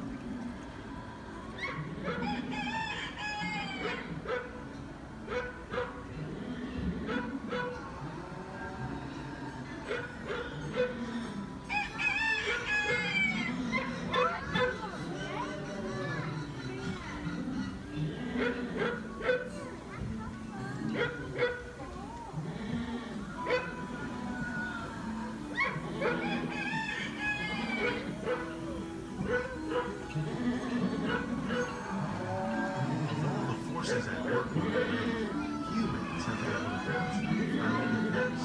The need to produce food for a growing world led to the enormous use and sometimes overuse of the land. In our search for more efficient ways to grow food, we often fail to realize the impact of our methods.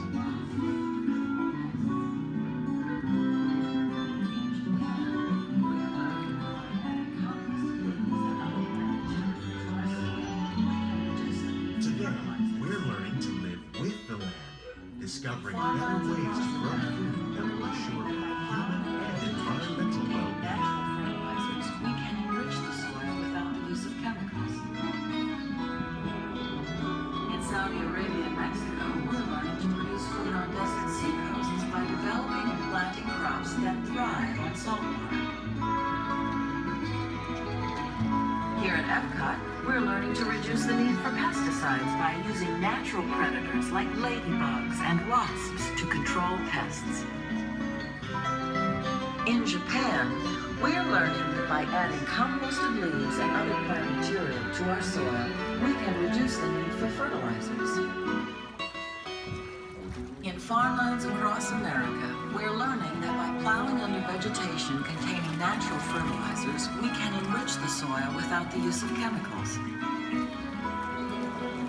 In Saudi Arabia and Mexico, we're learning to produce food on desert seacoasts by developing and planting crops that thrive on salt.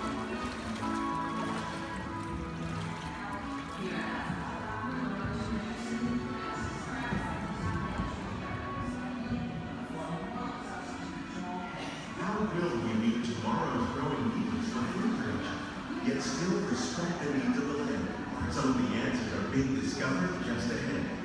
To help us maintain these carefully controlled ecosystems, and for your safety, please remain seated in your boat at all times.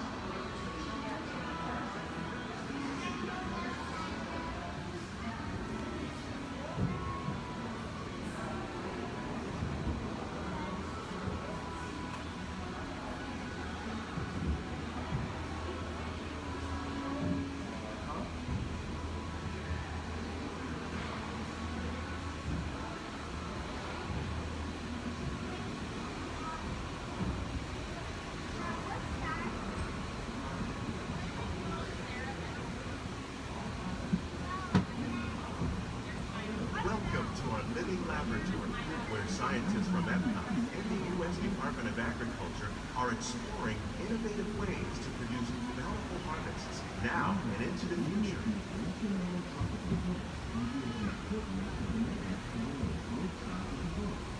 The tropics are home to the greatest diversity of plants on the planet. Many of these, like papaya, bananas, cacao, coffee, and rice, are well known around the world. These are just a few of the edible plants that have been an important source of nutrition for people living in the tropics. Many are rich in vitamins and minerals, while others are well adapted to growing in less than ideal conditions. Some, like the water lily, thrive in wet, swampy areas and waterways. All parts of this plant, even the flower petals, are edible. The starchy root of the plant has long been used to make flour for baking. One day, many of these lesser-known tropical plants may be as important as the bananas growing on both sides of the boat. More than 28 million tons of bananas are eaten annually, making it the most popular fruit in the world.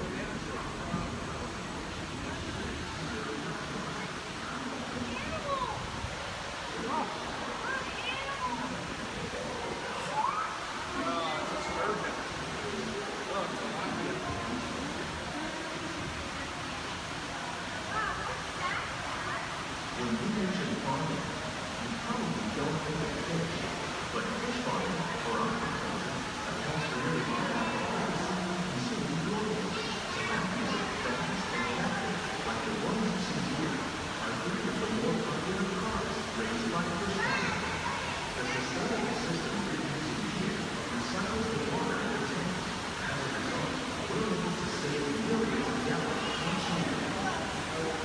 Our small fish farm produces nearly 5,000 pounds of fish each year to serve in restaurants around the nation. Innovations like this can play an important role in our efforts to produce bountiful harvests and still protect natural resources. Shrimp. That's a big shrimp.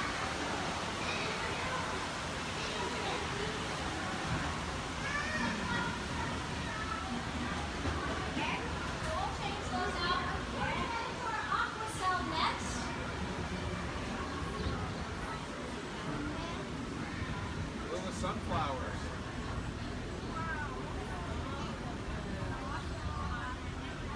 While there are more than 50,000 edible plant species in the world, most of us are only familiar with the handful that make up our everyday diet. The common grains growing here, wheat, maize, sorghum, and millet, plus rice, account for nearly 2/3 of our global food consumption. Learning how to increase yields of these staples is an important goal of research around the world. A blue agave. A monkey puzzle tree.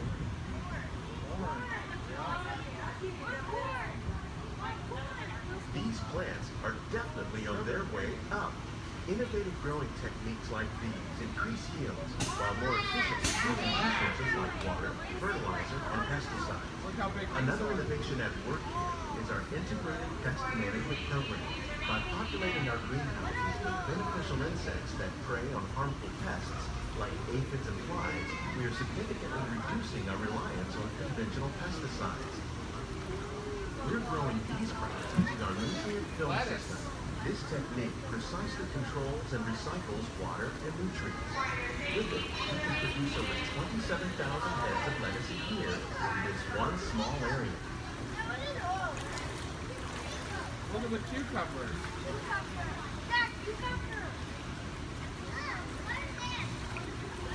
Look at the strawberries. Some of our best ideas have been inspired by nature, like these fruit and vegetable trees. By growing these ground plants vertically, we can increase yields and better control diseases. These crops taste as good as they look.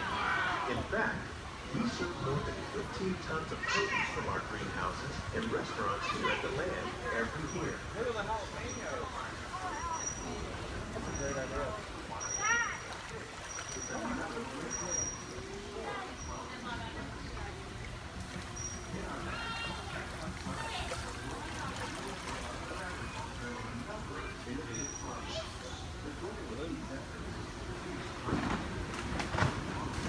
The future of agriculture may include innovative ideas like this vertical growing system. Plants grown in this way use a fraction of the space required by traditional growing methods. That saves water and increases production. The aquaponics system on your left combines hydroponics with aquaculture. The fish provide a natural source of fertilizer for the plants, and the plants help keep the water clean for the fish. It's another great way to produce more while using less. In our labs, Epcot scientists are working with the U.S. Department of Agriculture on a number of innovative projects. The goal of these efforts is to produce higher yieldings and better quality lives. Together, we can continue to find more ways to increase food production and protect our precious natural environment.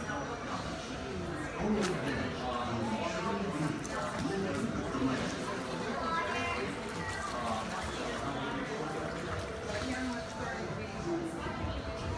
On behalf of Walt, these greenhouses represent just a fraction of the work being done worldwide to produce delicate harvests for our growing populations. Scientists, farmers, and even backyard gardeners are doing their part to improve the quantity and quality of foods that we all rely upon.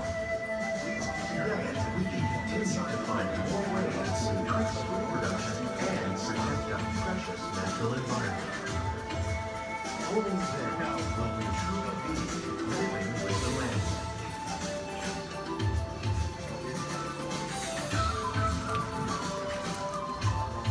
On behalf of Walt Disney World, we hope you've enjoyed this unique journey through our living laboratory. If you'd like a closer look, then check out the behind-the-scenes walking tour. It's a chance for the whole family to get up close and personal with the plants and growing techniques in our laboratory. Please keep your hands and feet inside the boat and remain seated until the boat comes to a complete stop.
mantengan una distancia mínima de un largo de auto entre su vehículo y el de adelante. Para parar su auto, quiten el pie del pedal. Gracias.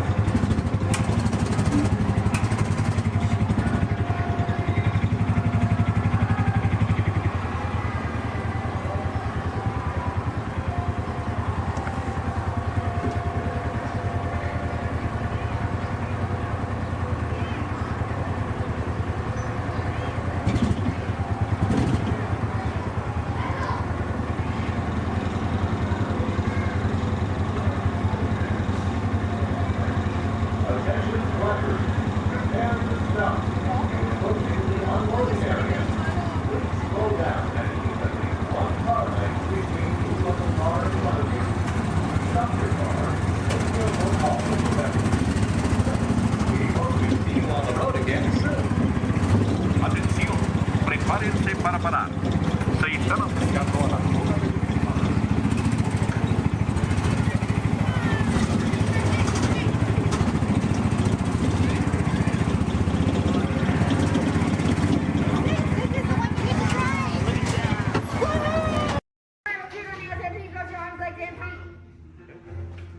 Alright, recruits, this droid up front, his name is R5. He'll get you guys back to Batuu.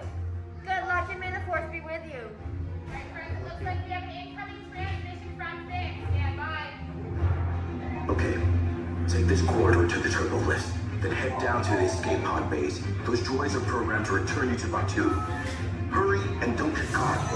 Lieutenant Beck will guide you. Recruits, for your safety, stay seated with seatbelts securely fastened. Keep hands, arms, feet, and legs inside the transport and supervise your children. Tell them it's a prisoner transfer. Did it work? Good. Now get a move on. There's a clear path to the turbo lifts at the end of the hallway. Turn right. Probe droid. You're lucky it didn't spot you.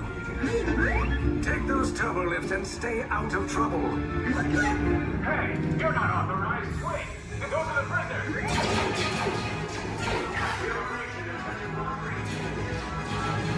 Cover is blown. Find an alternate route. Who picked these two droids anyway? Detention low bridge. Prisoners not seen and never seen. There they are! Fire!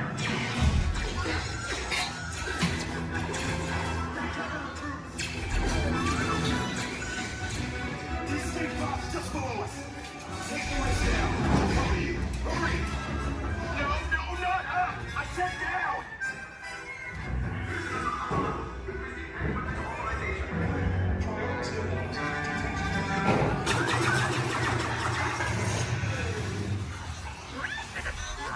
This does not look good. Try to find another way down to the escape pods. The Resistance will attempt to rescue the prisoners.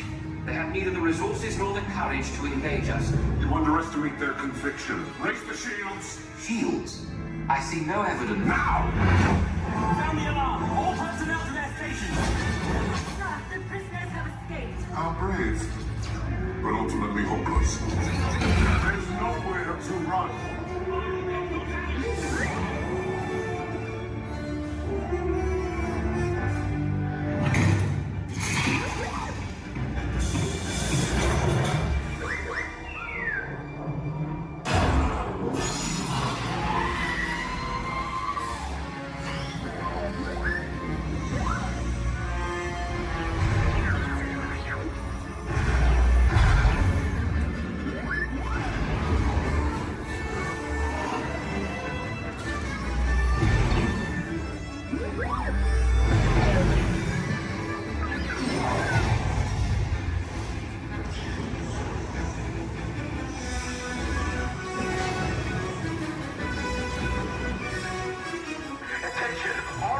personnel. Abandon ship.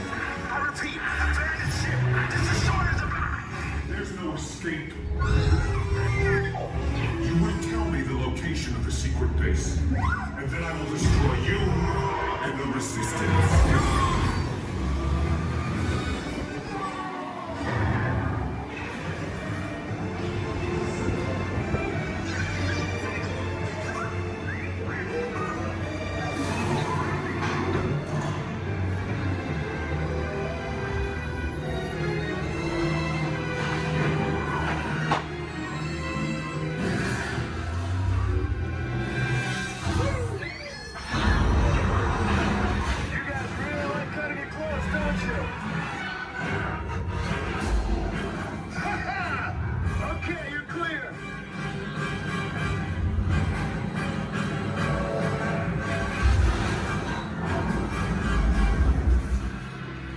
escape pods came in a little off target. Ground crews will meet you outside the wreck. All right, nice job, recruits. Not what you signed on for, but hey, you're resistance now. I think I have that authority. Right, Beck? Where's the lieutenant? I need eyes on Beck. Line up. Scaffold's pod beacon. 4 escape pods down in Sector 4. Verification pending. Lieutenant Beck here. Beck! You're alive! I should hope so. Great job, recruits. Thanks to your heroism, the location of the resistance base is secure. Bravo! Yes, R5, you too.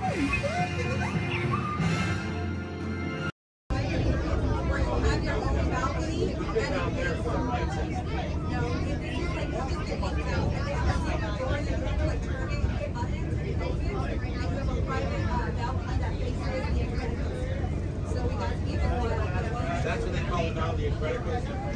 Yeah, it's not screaming California. I remember the first time I ran, I went on it. There was a guy who had a cigarette in his mouth and he was so proud that he had it lit the whole time. That's like I remember the first time there. I was like, I went on that ride 5 times in a row with the kid. He was at the time.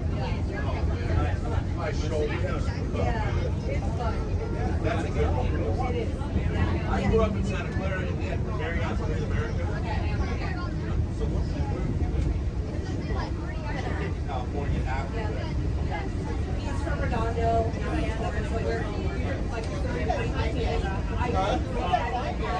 I we just moved here before working for a while. Years. The tiger, it's crap, it's fish. So when we got Florida, I was like, You're gonna get I have. We played hooky lots of times. Oh, the bears used to be hurts. But you never used to smart. This is our second time coming. We just got our pass. We got our pass maybe a month ago. Let's go. We've been here like 6 times already. But it's hard. Recently had a lot of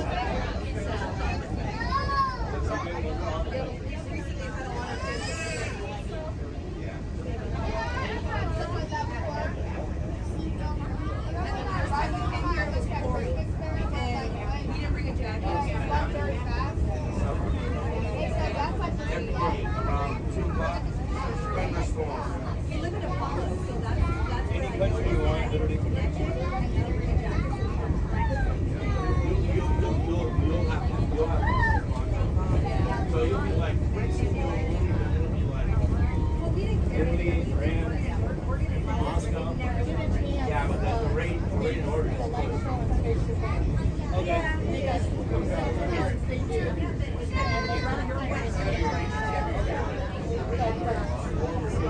I might be better than I must pay you for it too. The building in here and here. Moana. That's Moana? Moana's water. That's super.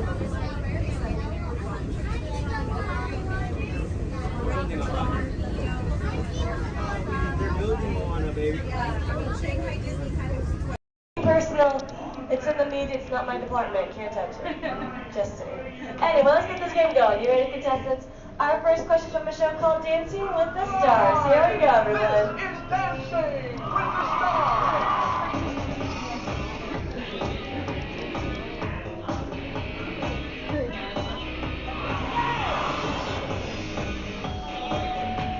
The NFL legend who danced his way to victory in Season 3 of Dancing with the Stars is A. Jerry Rice, B. Emmett Smith, or C. Apollo Antonova. All right, everyone, take it to the contestants. Contestants, what do you think the answer could possibly be? Contestant number 1.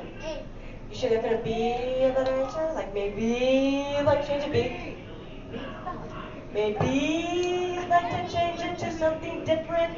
Like maybe you see something B, Emmett Smith. Okay, how about you, Team 2? What do we think?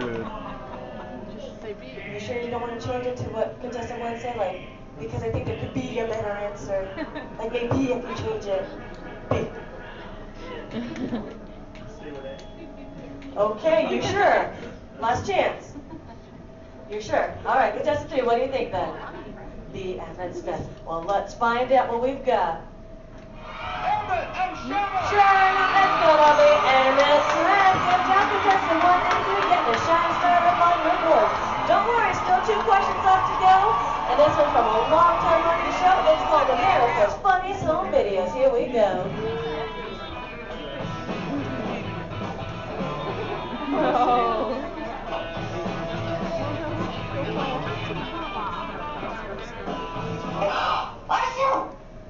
ABC's America's Funniest Home Videos often features dogs doing extraordinary things. In this last video, the dog is going to A. Imitate the woman's sneeze, B. Lick the woman's nose, or C.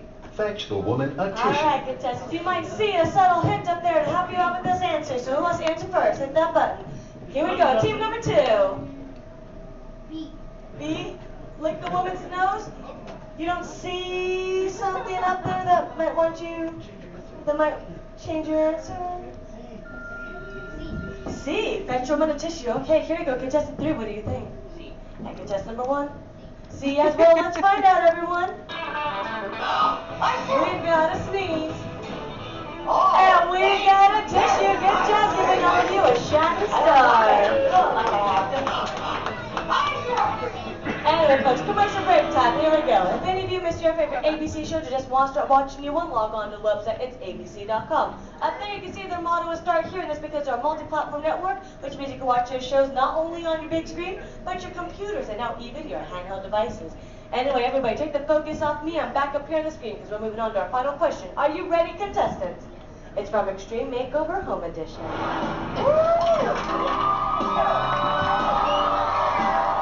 We finished the house! You want to say with me, bus driver! On ABC's award-winning Extreme Makeover Home Edition, Ty Pennington is famous for saying these words before every new home is revealed. A. Bus driver, take it away. B. Bus driver, move that bus. Or C. Bus driver, hit it. Here we go, contestants. Here we go, team number 2.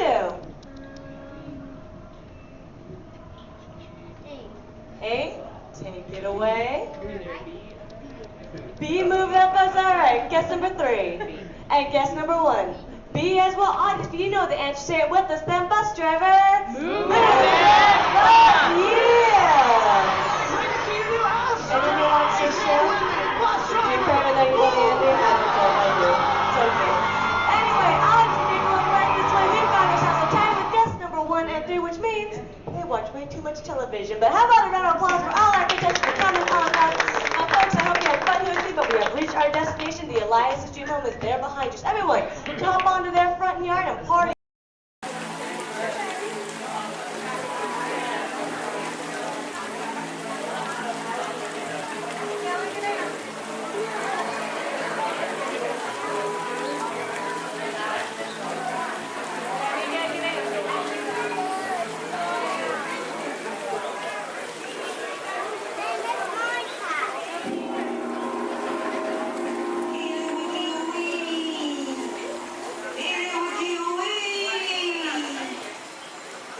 Spirits of the tropics, heed our call.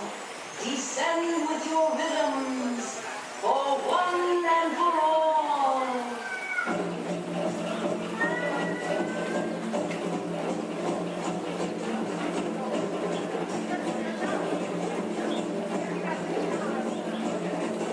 Goddess of fire, daily by me, transform our pool to an ocean of flame.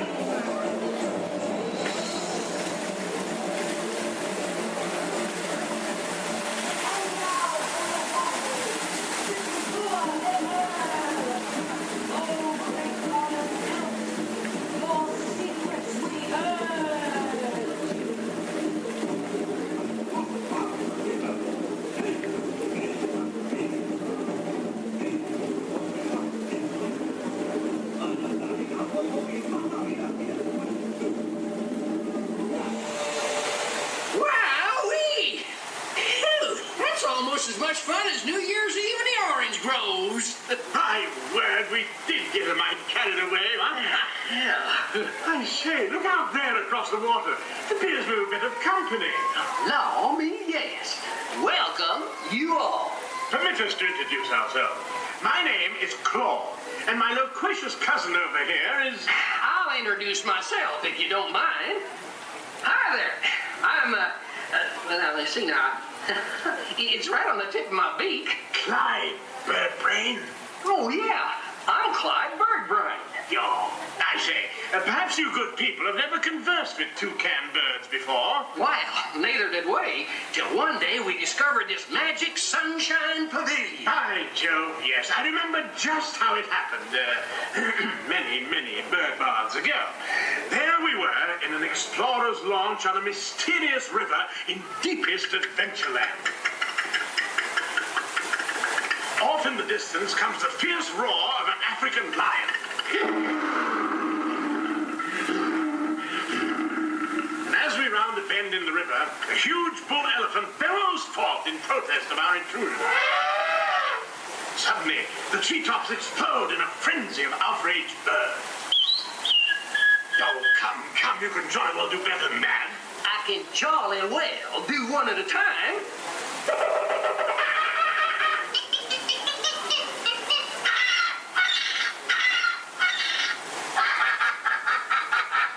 Meanwhile, shifty-eyed crocodiles lurk by the water's edge.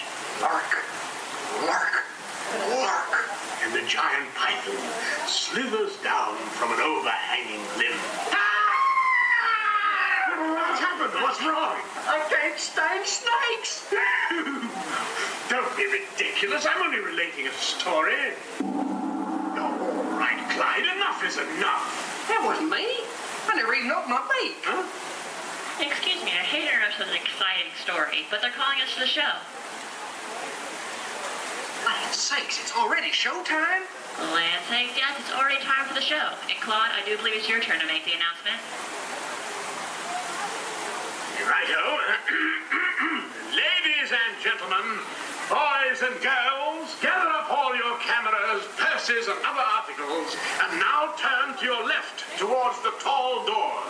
When the drums begin, they'll open magically to lead you right into the Sunshine Pavilion. Is everybody ready?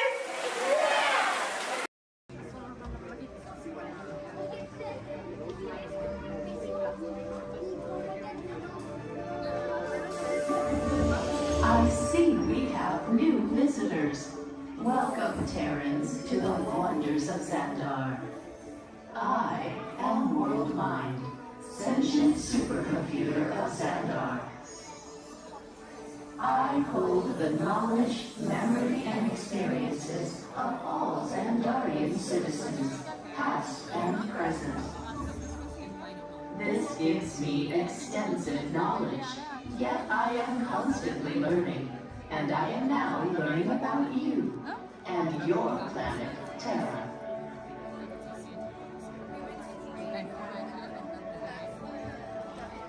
Much of my knowledge of your world came from your great scholar, Peter Quill. However, many of his facts have yet to be confirmed, such as the incredible importance of a legend called Footloose. Through my fellow Xandarians working here at the wonders of Xandar, I am discovering more about you Terrans. Such as your fascination with eating the turkey leg. Why only the leg? What about the rest of this creature?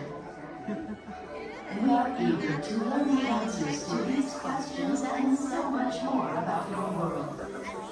In return, we Xandarians hope to share with you more about ours. Although Xandar is 2.537 million light years away from your planet Terra, our worlds are actually quite similar and began at precisely the same moment. We refer to this as time zero, before the existence of anything.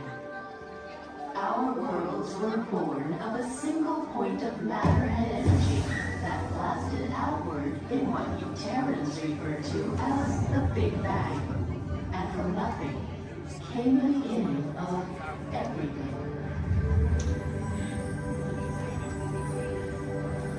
Incredibly hot and extraordinarily powerful, this explosion filled the cosmos with a cloud of rapidly moving particles. Over the next 100 million years, space continued to expand, and the particles cooled and slowed.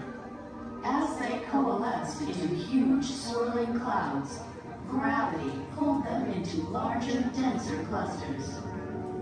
At the heart of these clusters, the temperature rose, and the particles were compressed so tightly they fused, releasing enormous amounts of heat and light. This is how the very first stars in our shared universe were born.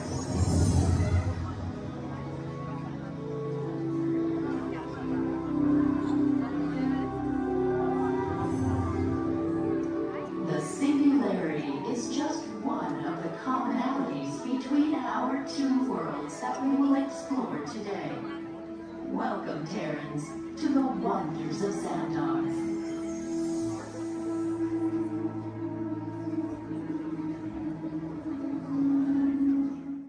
We recently learned that your Terran visionary, Walt Disney, had a similar goal in mind with his early concepts for the experimental prototype Community of Tomorrow. Years now, Peter Quill, what do you have to say about this? You know, I mean, it was really a group effort to execute my plan. Thank you. The Great Lady, I would love to hear more about how Terra was chosen for this Wonders of Xandar tour. Well, that was totally my idea. And Epcot, too, because I love that place. It's awesome. I went there as a kid, and I cannot wait to get to go back and ride. I also want to see the energy, dinosaurs, and of course, hear the veggie fruit. It's the best. Okay, well, I'm sure it will be wonderful for you to relive all of those memories again. That's us. And it's thanks to the Wonders that Xandar is reaching out to other cultures across the galaxy.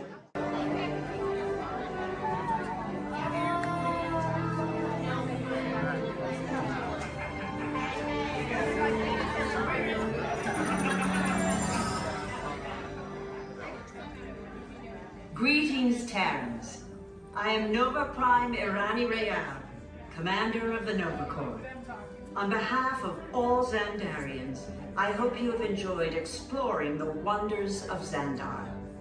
As you have seen, your world and ours were born of the same moment, one which you refer to as the Big Bang.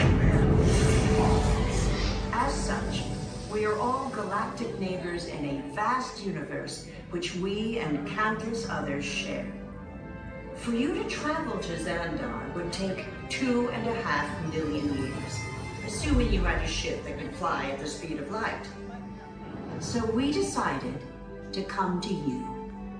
But even we could not have reached you so easily were it not for the Cosmic Generator, an advanced piece of Xandarian technology that creates jump points, artificial tunnels that act as shortcuts, linking distant points in space. It is our desire to share this wondrous technology with your people, so that together we might explore new worlds and create a brighter tomorrow. And now, as the culmination of the wonders of Xandar, you will be teleported to a Nova ship above your planet for a demonstration of the Cosmic Generator. I trust you will find it an unforgettable experience.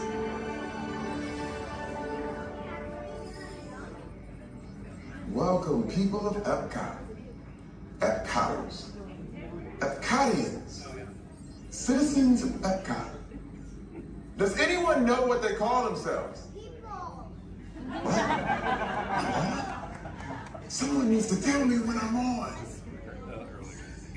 Welcome, Epcot Terrans.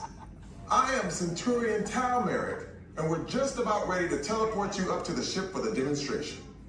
As you're about to enter a secure Nova area, I must ask you to put away your Terran communication devices at this time. Recording of any type is strictly prohibited.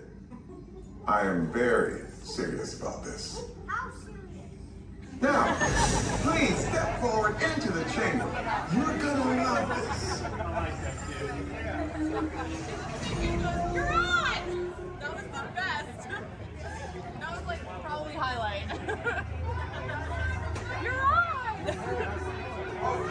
Someone get that guy back on. I should warn you that we have never teleported Terrans before. But since your molecular structure is very similar to Xandarian's, it should work. It'll work.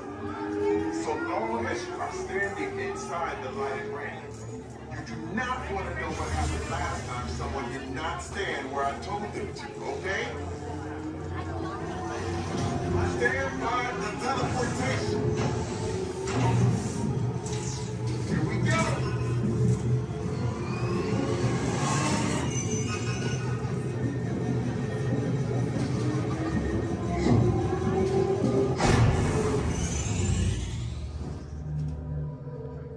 You made it. I mean, of course you did. Nova Prime, they're ready. Excellent. What you see before you is the cosmic regenerator. And in just a few moments, we'll be activating it so you can experience for yourself what's happening. I'm not sure. Our power's out.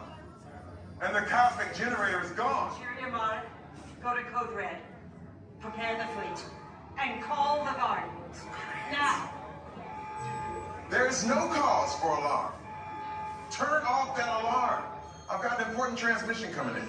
Hey, what's up, Nova Corps? Our cosmic generator has been stolen. What? How?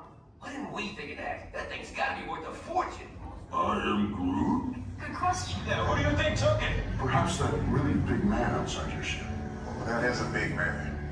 I need to alert Nova Prime. That's not creepy at all.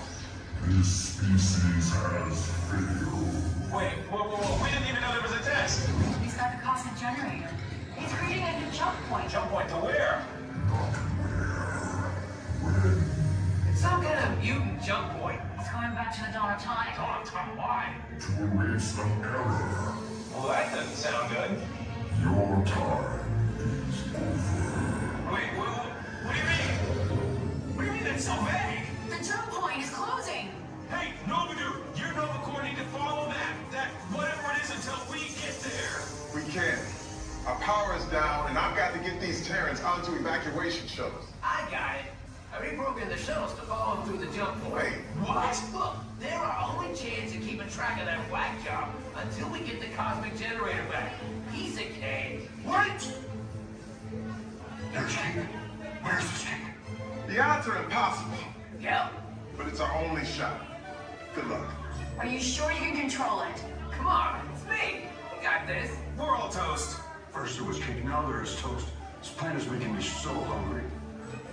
Terrans, listen up. We need to make our way to the evacuation shuttles now.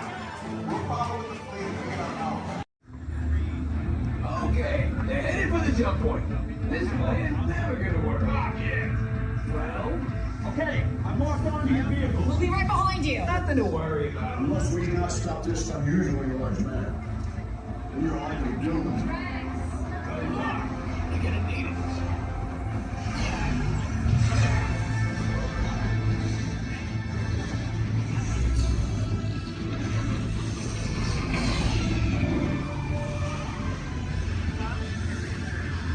Refuse to follow me. What is that noise? Boys, no one's gonna stop rock and roll from existing. What have we done? What have we done? I think we can rock.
You're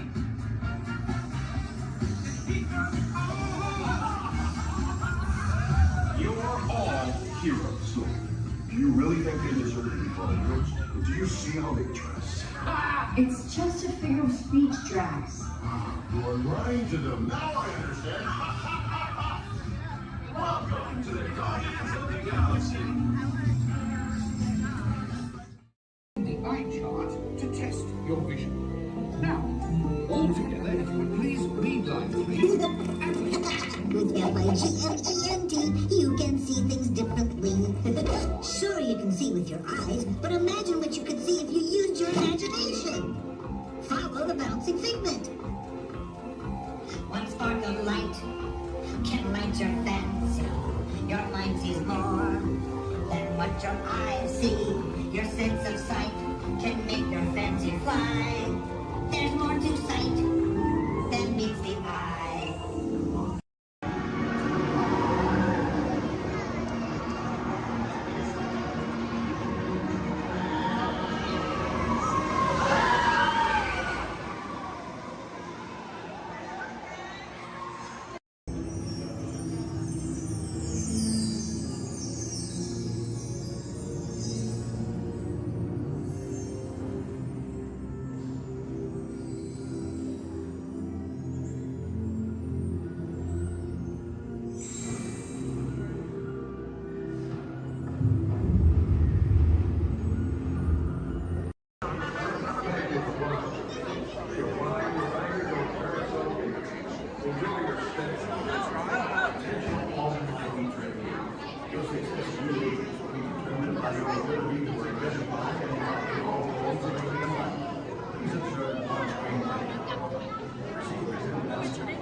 The last.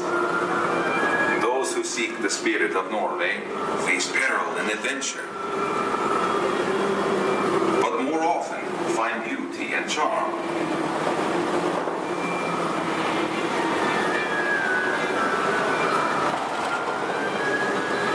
We have always lived with the sea, so look first to the spirit of the seafarer.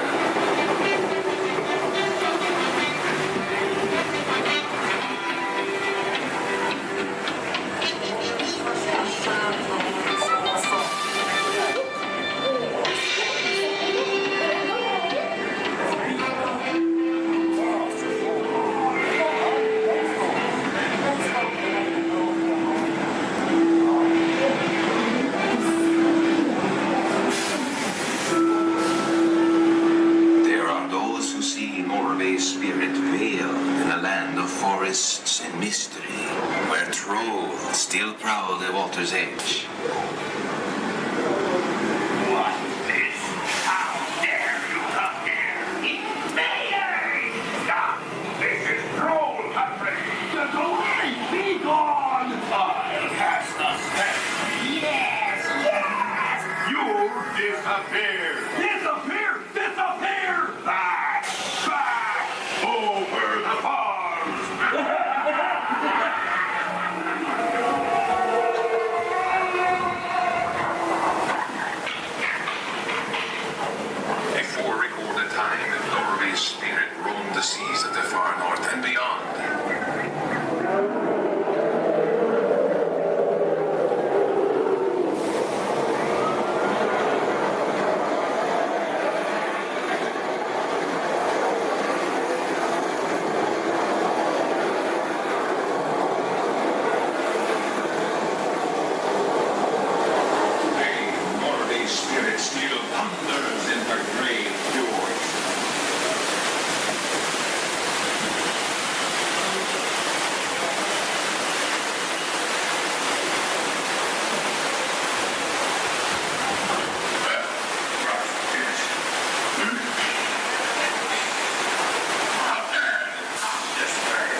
great adventure.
Make it smooth. Gracias. Now, Casey, let's get this show on the road, or, track. All aboard! All aboard! All aboard! Let's go!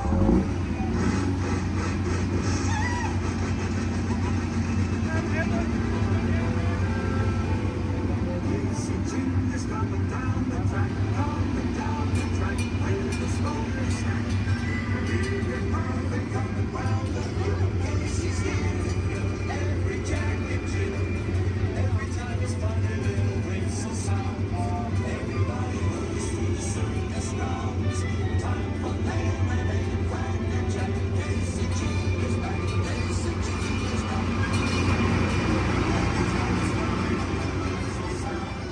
Everybody moves to the circus grounds. Time for lemonade and Cracker Jack. Casey Jim is back. Casey Jim.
To the animals, that's the end of the lion. Fantasyland! Fantasyland! Robots have been a part of our imagination for longer than you might think. The idea dates back to ancient times, when Egyptians created talking statues to serve and protect people. And Greek engineers built water clocks with moving mechanical figures. As centuries passed, inventors built many mechanisms to imitate human movement. These early robots captured everyone's imagination. Who knew? Perhaps one day a mechanical being might really be able to walk, talk. And here he comes, ladies and gentlemen, walking up to greet you under his own power. Even help people. In 1920, a Czechoslovakian writer was the first to call these automatic helpers robots. From then on, robots became popular in stories, art, and especially in the movies.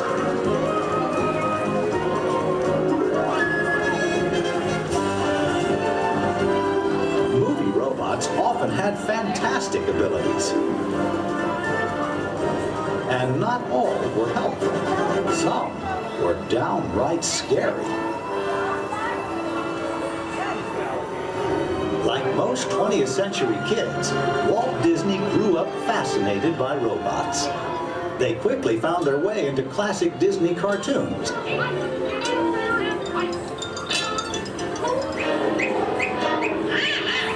Walt's passion for robots soon took them out of cartoons and into real life. Whatever the man in the harness does, this figure will respond simultaneously in the same manner. Would you care for your life? I don't think we better. A little smoking on the stage. His magic kingdom became a welcome home for mechanical creatures of all kinds.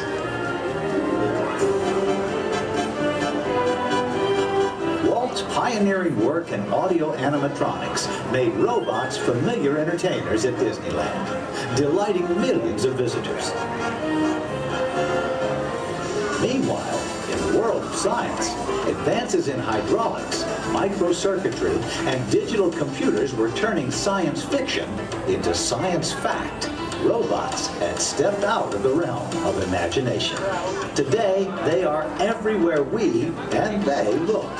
In outer space, in factories, even in our homes. For years, the biggest challenge robotics engineers faced was something we usually take for granted, the simple act of walking. Of course, walking on 2 feet isn't always so simple, especially when we're young. Even as adults, walking has its ups and downs, because it requires well-developed balance and coordination. Making a humanoid robot walk on its own 2 feet is very complicated. Yet this is the challenge that Honda, the mobility company, took on almost 20 years ago. Honda's first prototypes walked in a straight line only, and falling down was a big part of learning. The next prototypes had better balance, but turning was a very slow process. Step by step, the engineers persisted. They built more and more capable models, and finally succeeded in making the most sophisticated humanoid robot the world has ever seen. A machine designed to help people. Honda's advanced step in innovative mobility. Asimo.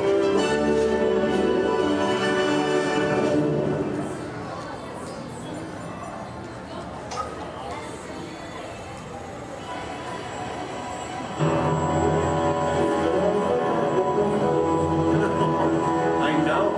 I just had to get. Oh, hi. You won't believe what's going on out there. I think everyone in town is on my lawn right now. Oh, Phil. No, you gotta stay out of the rose bushes, buddy. Okay. I'm sorry, I'm Kevin McGuire. Welcome to the McGuire household. You see, we've been chosen as the first family to test the new Honda Asimo robot, and I just sent it out to go check on the mail.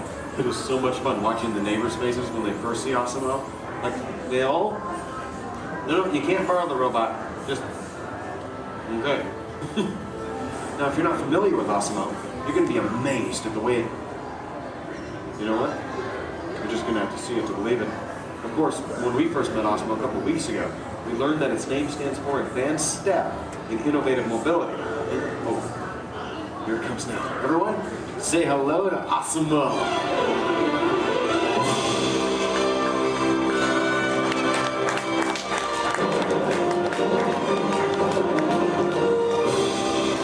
That's a good idea. Everyone welcome the newest member of the Blyer family, Osmo.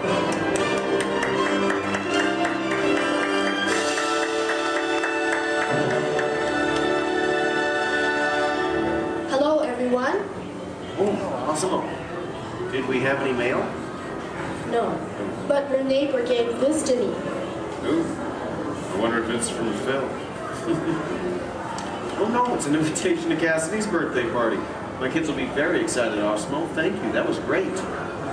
Well, I'm an amazingly capable humanoid robot. Yes. How can I help you? Well, actually, my parents are coming over later because my wife and I... Oh my goodness, I completely forgot. I was supposed to call my wife as soon as you got here. I was just having so much fun with the neighbors, but... You know what? We should probably call her right now. Come on, I've got her on speed dial.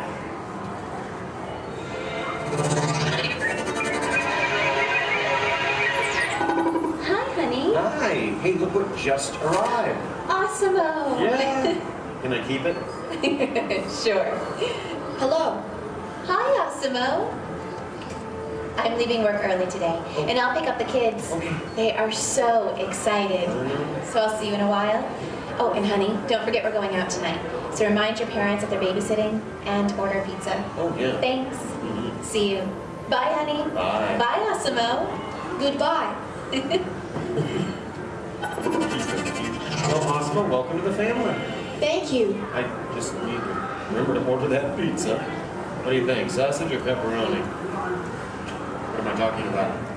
Now, developing the world's most advanced humanoid robot didn't happen overnight. It took teams of Honda experts over 20 years to create this amazing piece of technology. And we're talking about experts in the fields of physics, anatomy, mathematics, computer sciences, chemistry, mechanical, and electrical engineering. Oh, check this out. Osmo? Come this way, please. Now, if I'm sitting down, or in a wheelchair like my wife, Osmo's camera eyes are at about the same level as my eyes, and this makes communication very simple. In fact, if you take a look at the screen, you can see Osmo looking at me. Hello, Osmo. Hello, Kevin. Oh, Osmo, please turn out to all of our new friends. And everyone, wave and say, hello, Osmo. Hello, everybody. And there you are. Now, you might be wondering why Osmo isn't on wheels or treads or something like that. Well, Osmo is designed to help people and to be a helper in our world, a world where we need to reach for things and pick things up, or to navigate along floors and sidewalks, even just to climb a set of stairs. What better design than that of a humanoid robot? One that has 2 arms and 2 legs. And Osmo, how tall are you? I'm 4 feet and 3 inches tall. Which is the perfect height for opening and closing doors, or turning lights on and off, even working at table services, or just moving things around the inside of a house. And Osmo, how much do you weigh? I weigh 119 pounds. And I wonder what all that would be in metric. Carry the one. I'm 130 centimeters tall and weigh 54 kilograms. All right. Oh, and how fast can you walk? I can walk about 2 miles per hour. And in metric, that would be about... That would be about 3 kilometers per hour. Yeah, that's great, Osmo. Thank you, Kevin. Now, in order for a robot to operate in our world, it must have the ability to walk. And walking can be very complicated. Follow me on this. You see, with each step that I take, my brain sends thousands of signals at lightning fast speed throughout my nervous system. Now, these signals travel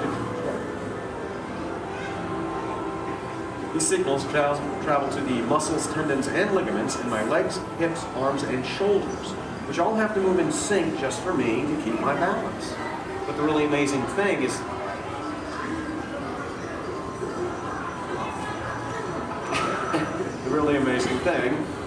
is that Osimo does something very similar to this. It uses motors, sensors, and computers to keep its balance and walk like a human. Now, Osimo can also sidestep in a straight line or on a curve. And this makes navigating through a house with all of its constantly changing obstacles very simple. And believe me, Osimo, that move's going to come in very handy with my kids and all of their constantly changing obstacles. But what's even more impressive, not only can Osimo walk forward, but Osimo can also walk backward as well, constantly adjusting its center of gravity with each step, just like us. And Osimo's balance is so good, you know what? Let's just show them. Osimo, please balance on one foot, like this. Yeah.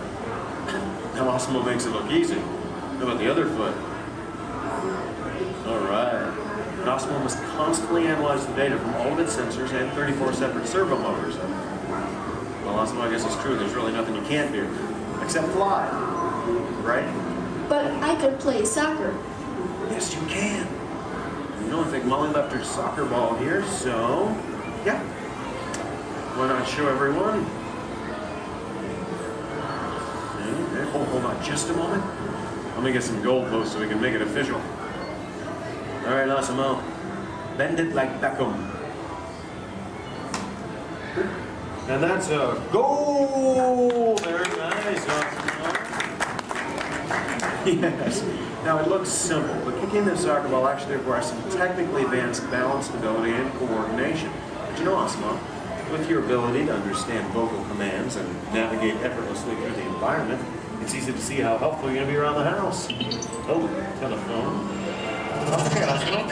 I'll get it. Hey. Hey, is Osimo there? Yeah, right here. Hello. That is so cool. Osimo, we'll be home in like 5 minutes.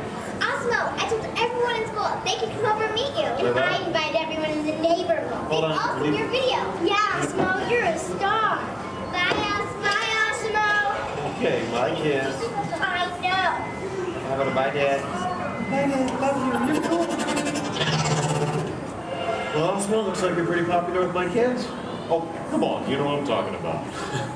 Actually, what my kids are talking about is Osimo's DVD, Step to Safety with Osimo, in which it shows how we can use Osimo's unique walking ability to help teach young children safe ways of crossing the street.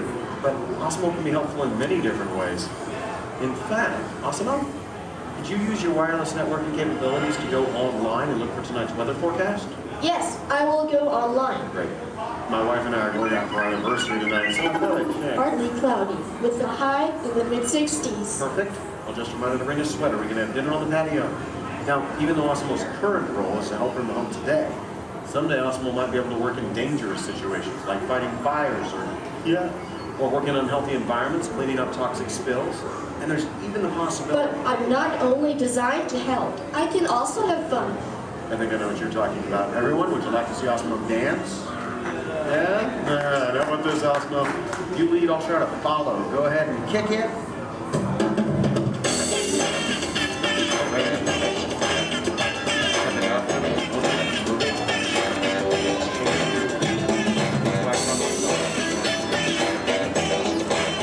I have no real sense of rhythm. Maybe I don't have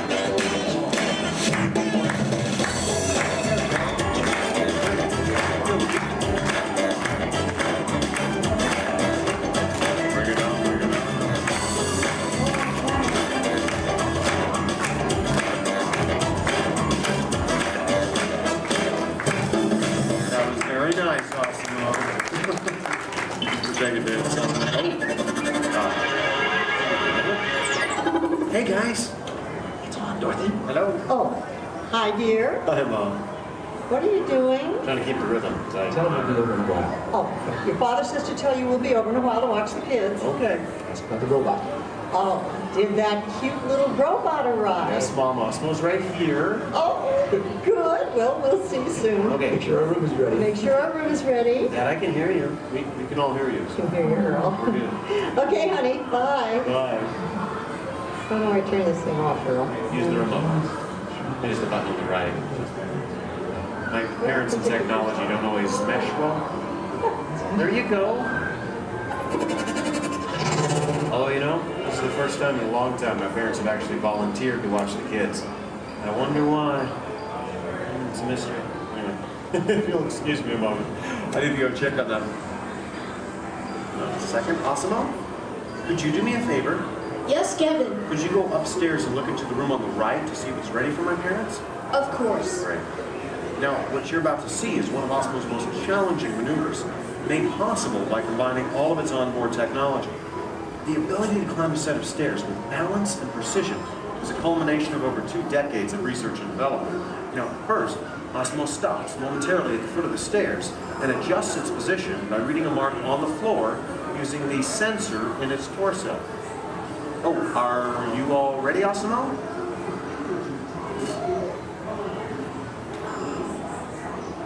I am ready. Okay, then. Go for it. Now, with each step, Asimo must adapt and constantly counterbalance using all its computing power to remain upright all along the way. Way to go, Asimo! Now that is truly a historic step forward in human technological progress. Okay, Asimo, go ahead and take a look into the room and see if it's ready for my mom and dad, please. And that looks perfect. Thank you, Asimo. You're welcome. Now, if you thought going up the stairs was difficult, it takes even more balance and coordination to make it back down whenever you're ready, Asimo. Once again, Asimo will find its position by reading a mark on the floor using the sensor in its torso. And when it's ready, it will descend the stairs, constantly adjusting with each step.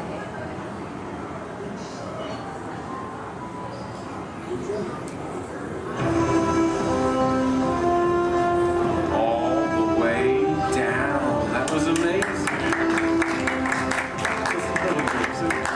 Honestly, Asimo, I don't think there's anything that can top that. So, if you'd like... Excuse me. Yes? I can even run. That's right, you can. And we have the room. Okay, well, you get ready. I'm going to tell everyone. Folks, you're in for a real treat. This is something that I've heard about, but have never seen in person. You see, Asimo can actually run. Yeah. Okay, and it looks like Asimo's getting warmed up, which is something we all need to do before any physical activity. I mean, no one wants to get a cramp in a servo motor. Now, in order for Asimo to run, both of its feet must leave the ground at the same time, if only for a moment. And Asimo is the only life-sized humanoid robot in the world that can accomplish this, moving at speeds of nearly 4 miles per hour, or in metric, 6 kilometers per hour. Okay, Asimo, you just let me know when you're all warmed up and ready.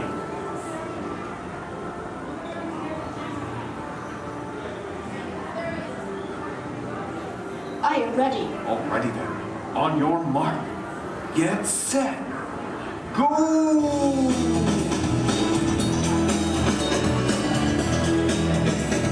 That was incredible. Asimo, turn around. I want to show this to you in slow motion. Now, this is truly an amazing accomplishment. Asimo is airborne, meaning both of its feet leave the ground for about 0.08 seconds, running very similar to that of a human. Very impressive, Asimo. Thank you, Kevin. Now, if you'd like to learn more about Asimo, please visit the website, asimo.honda.com. As for you, I think it's time to get you ready to meet the rest of the family. So, why don't we say goodbye to all of our new friends? Excuse me. Yes? Please do not forget to order the pizza. Pizza for the... That's right. Thank you, Asimo. You're welcome. You know what, Asimo?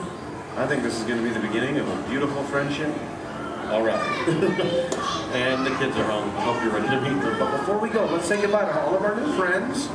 Goodbye, everybody. And everyone, let's hear one more time for Asimo.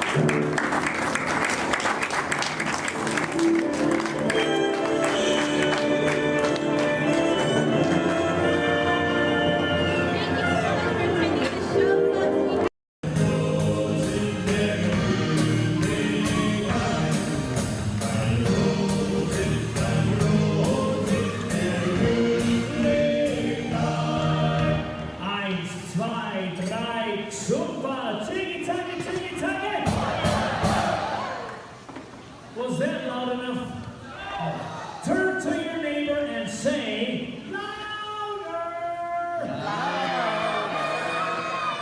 Okay, drinks and thumbs up, here we go. Tiggy, taggy, tiggy, taggy! Tiggy, taggy, tiggy, taggy! Rolls, clink, and drink! In the life cycle, there are winners and there are losers. Who are you?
Then walk to the nearest exit.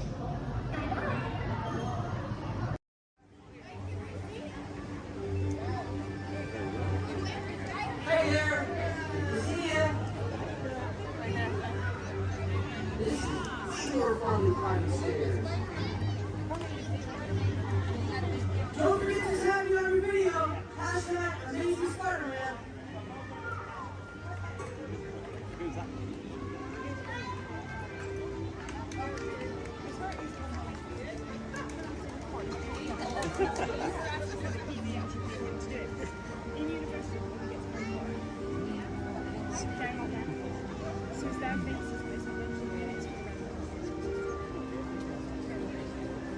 Hey everyone!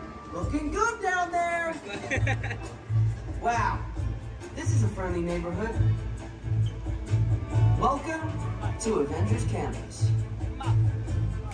Hey, what's going on, guys? Oh, me? Ah, you know, just spider stuff. Okay, time to run some tests. Spider-Man, Oh, hey, Sharon. shall we conduct an altitude test? Yeah, I guess I should do some work. Always good to have the data. On my way. Just need to find a clear path for something to swing from. Oh yeah, it's go time. Field testing, here I come.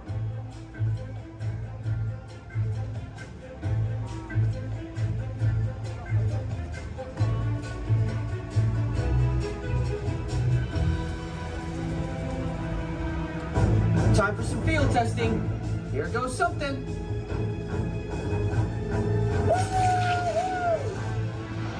Brace for impact. What?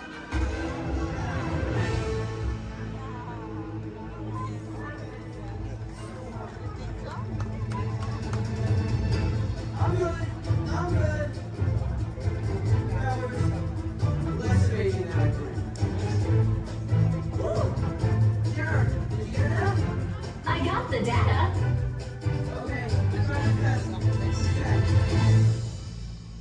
hang on, I'll be right down. This is cool.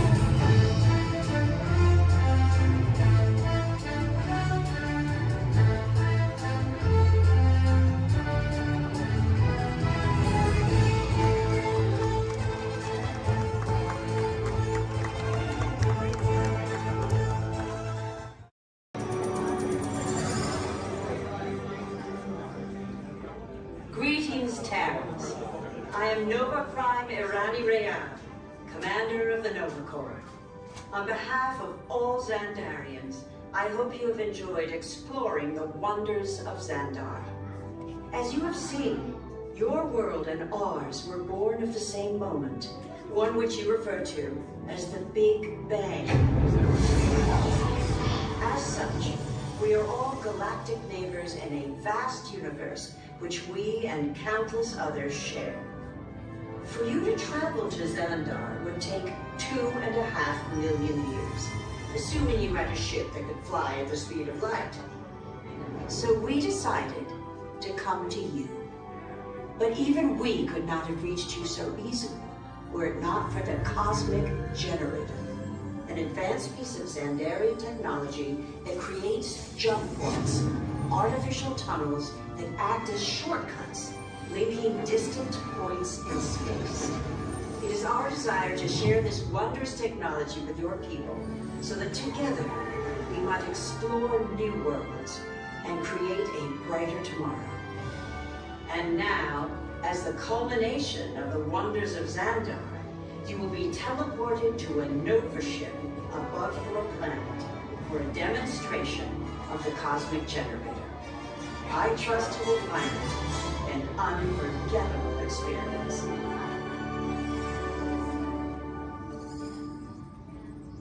Welcome, people of Epcot. Epcoters. Epcotians. Citizens of Epcot. Does anyone know what they call themselves? What? I'm on? Someone needs to tell me when I'm on. Welcome, Epcot Terrans. I am Centurion Tal Merrick, and we're just about ready to teleport you up to the ship for the demonstration. As you're about to enter a secure Nova area, I must ask you to put away your Terran communication devices at this time. Recording of any type is strictly prohibited. I am very serious about this.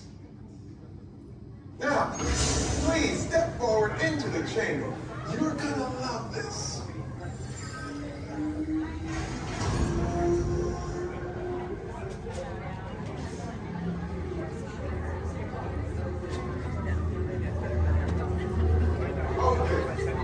Before we begin, I should warn you that we have never teleported Terrans before. But since your molecular structure is very similar to Xandarians, it should work. It'll work. So long as you are standing inside the lighted ring. You do not want to know what happened last time someone did not stand where I told them to, okay?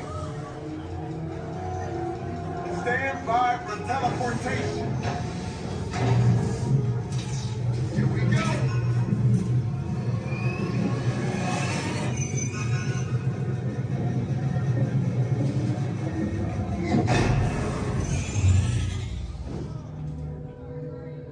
You made it. I mean, of course you did. Nova Prime, they're ready. Excellent. What you see before you is the Cosmic Generator. And in just a few moments, we'll be activating it so you can experience for yourself what's happening. I'm not sure. Our power's out. And the Cosmic Generator is gone. Interior Monarch, go to Code Red. Prepare the fleet. And call the Guardians. Now. There is no cause for alarm. Turn off that alarm. I've got an important transmission coming in. Hey, what's up, Nova Corps? Our Cosmic Generator has been stolen. What? How? Why didn't we think of that? That thing's gotta be worth a fortune. I am Groot. Good question. Yeah, who do you think took it? Perhaps that really big man outside your ship. That is a big man. I need to alert Nova Prime. I am watching Terrans from the dogs. That's not creepy at all. This species has failed. Wait, whoa. We didn't even know there was a test.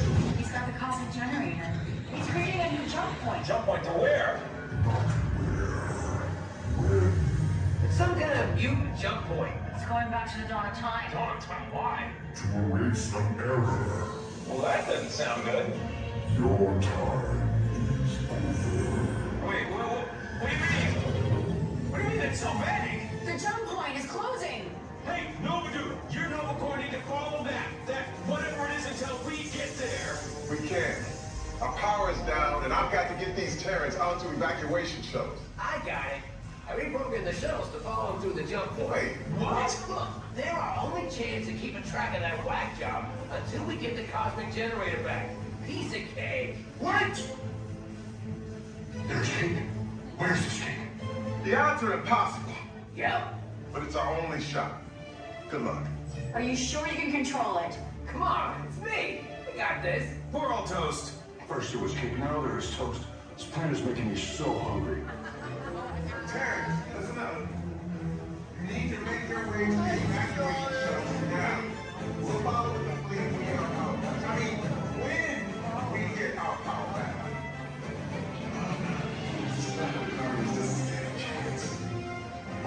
How'd you know my name anyways? Well, the on seeing your fancy cars about to get out of here, so beat it. You're making a big mistake, Grimlock. I said scrammatic, you gonna get money? I can't just walk down the middle of a movie. Go on, bitch, son! Here they come, Bust!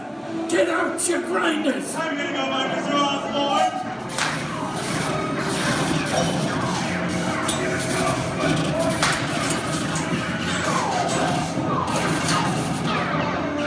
I'm hit!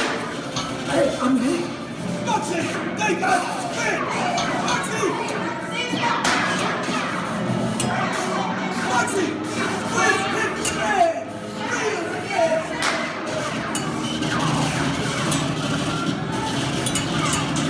Hey, everybody, just sit tight. Run the red light, skip the law, and I would never break the law. Hey, watch this. No more red light. Foxy!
schedule stuff.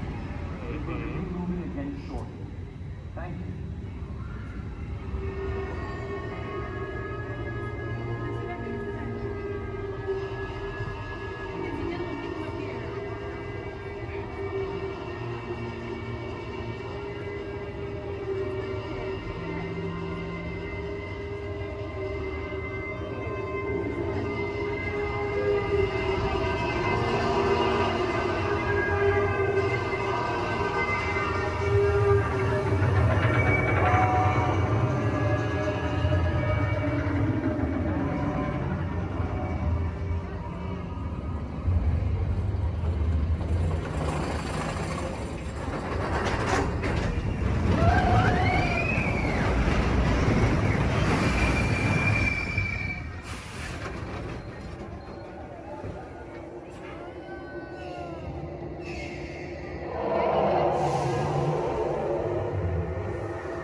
10 seconds to planetary implosion. 8, 7, 6, 5. Planetary implosion averted. Have a nice day. Have a dull moment around here, folks. Many of you may be wondering, are resident aliens really that common here on Earth? After all, how many antennae or antennae does one see in a day? And that's precisely the point. Because when they get here, they look like this. Then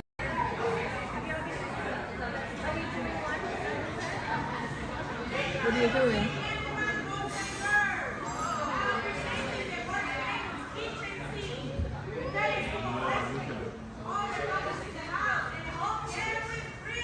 The whole can?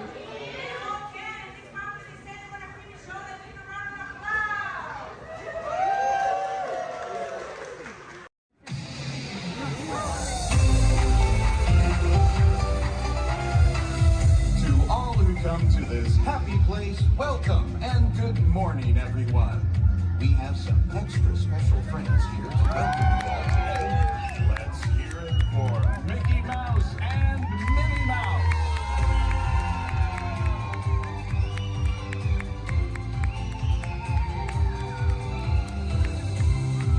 Well, hi everybody. Good morning. Gosh, it sure is great to see so many amazing friends. It certainly is. Oh, I have a feeling today is going to be the best day ever. You said it, me. And now that we're all together, we've got a surprise for you.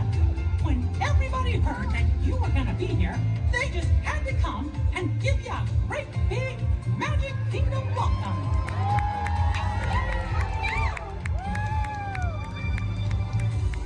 Hot dog! Now that everybody's here, I think it's time to start the day. And that means we're going to need just a little bit of magic. I bet these folks can help with that. Oh, I know they can. On the count of 3, everybody shout, let the magic begin. Are you ready? 1, 2, 3. Let the magic begin. Welcome to a place where dreams come true. A timeless journey through lands of fantasy. Where only a wish creates things like this to appear. The most magical place on earth is here.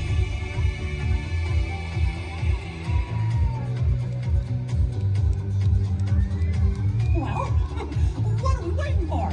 Let's get going. Bye-bye, everyone. See ya real soon.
My name is Christina, and here at Seabase I do have a few reminders.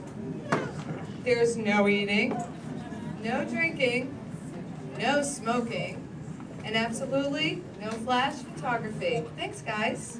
The equipment you see here hanging in the water is called a hydrophone. Hydrophones help us to hear things beneath the sea. Today this is going to help us hear a very special guest. Does everybody know who that guest may be? Shout it out. That's right. Crush is going to come out and ask us a few questions about the human world. And we may have a few questions for him about the turtle world. So please think about the questions you may want to ask Crush. I do know Crush is out catching a wave, and he asks, on the count of 3, as part of a year of a million dreams, we are going to have Joseph count out from South Carolina. 1, 2, 3, and everybody else, scream out, "Hey Crush." Ready? Joseph? Hey, Chris.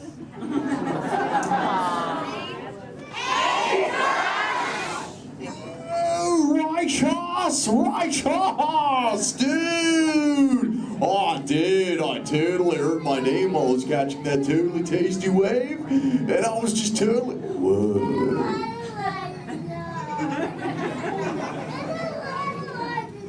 Check out all of you human dudes in the human tank. Hello, dudes! Oh, they live. Hey, dudes! Whoa, there's a little drama at some level. Awesome! You know, where there's little dudes and dudettes, I bet there's some fellow moms and pops. Let's hear from all the moms and pops! Yeah! Awesome! Let's meet some humans up close. Hey, there's a dude here with a light lid and a gray shell. Hey, dude. What's your name, Minnie Man? Mitchell. Mitchell. Mighty Mitchell, dude. Where are you from, dude? Kansas. Whoa. Never heard of it. That's cool, though, Mitchell. Do you think any of your friends back home knew you would be talking to a turtle? Not really, no. Yeah. Well, dude, if you told me earlier I'd be talking to a human, I'd have been like, no way.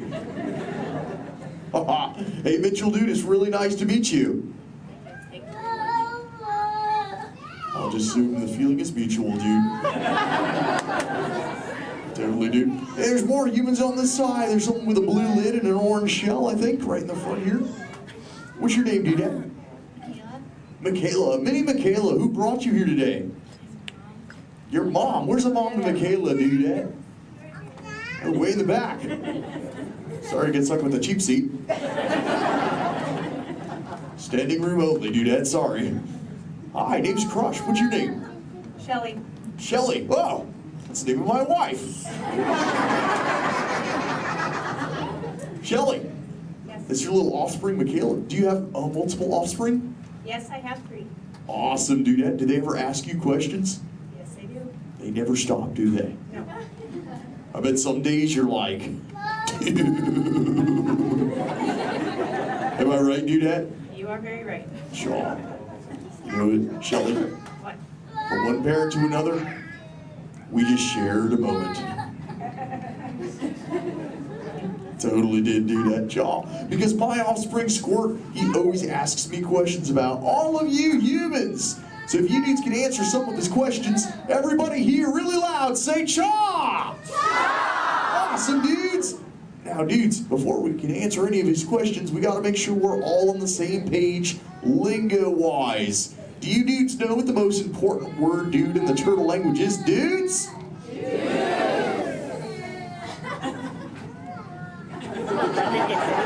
That's right, it's totally dude!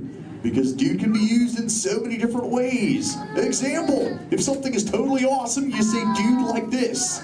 Dude! Let's try that, dudes, really loud on 3. Here we go. 1, 2, 3. Awesome! But when you get bummed out, you go, dude. Try that one, dudes.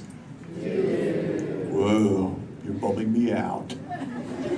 But no worries, dudes. If something is bogus, yet semi-humorous, you say dude like this. Try that, dudes. Dudes, you are totally talking turtle. Now here's Squirt's question numero uno. He saw some humans at the beach and he came back to me. He said, Dad, what is up with humans? What do you dudes do when you're at the beach? Shout it out, everybody! Oh, you swim, dudes! How many humans here swim? Raise your fin if you're a human that swims, dudes. Lots of human swimmers here today, dudes. Most excellent. There's even a dude sitting on the front row bench on the corner of this side. He's wearing a white shell. Where are you going? There he is. What's your name, dude? Brian. Brian, dude, you swim? Yes. Awesome. Brian, when you swim, do you prefer to swim real fast or to take it easy and take the turtle's pace? The turtle's pace. Turtle's pace. No shame in the turtle's pace, right, Brian? No shame. Awesome, dude. Hey, Brian, I've got a question for you, dude. All right. Does this look familiar? Yes. I'm Brian. Yes. Awesome, Brian. Thanks for your help, dude. Hey, dudes. I just realized I am the only one here asking questions. Does anyone have a question for me, dudes? Raise your fins, and I shall try to find you. Who's got questions, dudes? Let's go up front near the center. There's a dudette wearing a white shell. Right up front here. Hey there, dudette. What's your name?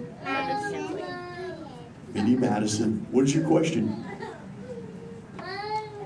How do turtles swim? How do we swim? Well, we got these awesome flippers that push us through the water, Madison. It's totally awesome. In fact, a sea turtle like me can swim up to about 20, 25 miles an hour. And that's like, whoa. Totally, dude, chaw. Hey, if you dudes want to see how fast that is, say chaw! Awesome, dudes. I'm going to swim so fast, you'll be like, no way. And I'll be like, oh, way. All right, dudes. I'm building up the speed now. Here we go, dudes. Check it out. Right. Dude. Whoa, dudes, that was bogus. Yet semi-humorous. What do we say, dudes? Totally. But you know what, dudes? I've got other questions. Who else wants to ask me a question, dudes?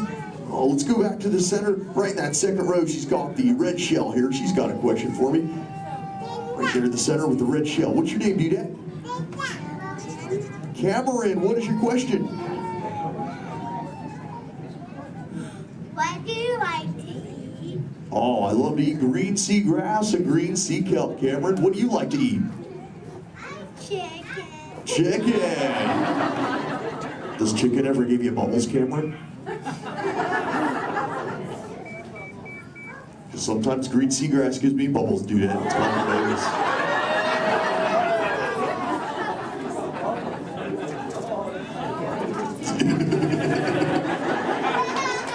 Sorry about that, dudes. Who else has a question for me?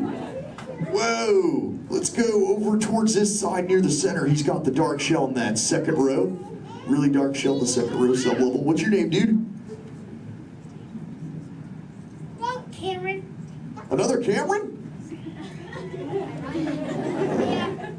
Interesting. Guess they're running out of names in the human world. Well, Cameron, dude, what is your question? What is it like in the water? Oh, wet. Cameron, have you ever, what? How do you ever feel in it? How do I, wet. Well, have you ever been in the water, dude? Yeah. How do you feel in it? Good. That's Good. the way. Oh, awesome. Well, oh, and wet. Well, that makes sense. Cameron, dude, what do you wear in the water? What you're wearing now? No, I wear a swimsuit. Oh, a swimsuit, Cameron, dude. Check it out, dude. Squirt said this is called a swimsuit right here. Check it out, dude. This is what Cameron wears. Awesome, dude. That's what you wear, right, Cam? No, it's a boy wear. It's what? It's a boy wear. This isn't for boys?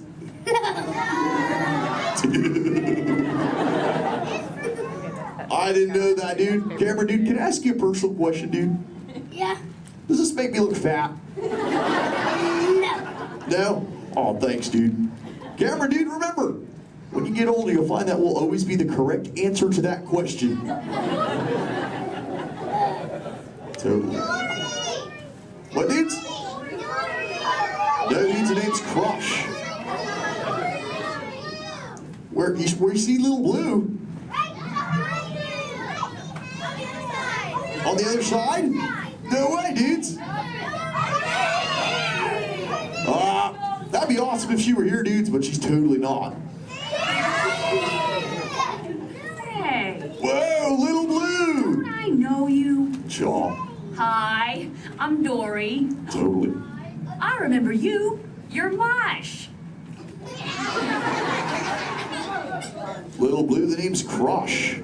But what brings you here on this fine day? What brings me here? Shaw. My fin, silly. Watch. Woo ha, chee ha, woo. Ow, ow, yeah. Ow, ow, ow. Wow, that really clocked me there. Am I bleeding? Little Blue, I hope not, but Look. It's a people tank. Hi. Hola. Ooh, bonjour. Welcome. Ni hao ma. Ohio. Hi. you're like a little linguist, Little Blue. You know, I just taught these human dudes how to talk turtle. It'd be so awesome if someone could teach us all how to speak whale. I can speak whale. Awesome. Okay, everyone, repeat after me. Hello.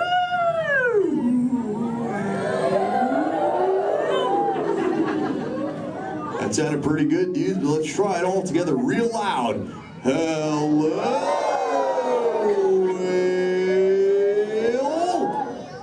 Awesome. You know, sometimes you speak whale and there are like 80 whales swimming around you. Not today. What do you mean, dude? No whale. Where? You see one behind me? Oh! Little Blue! Oh! Conversation. There's totally a whale, Little Blue. Swim, Little Blue!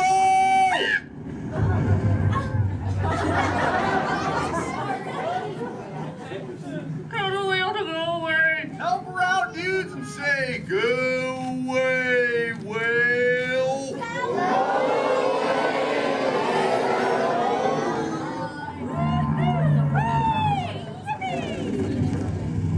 You did it, dudes! You saved Little Blue! Put your fins together. That was awesome!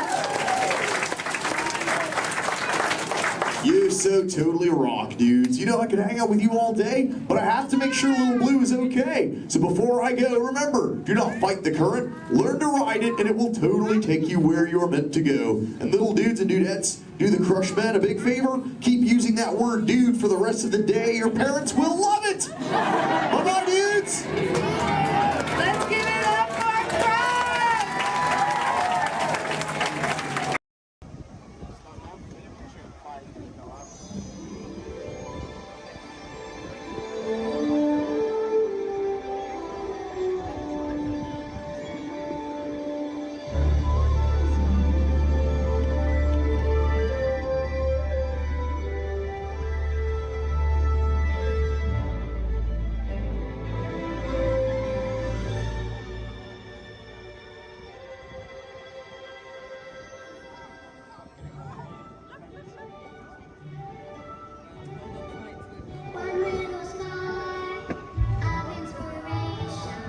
We call it F-Top.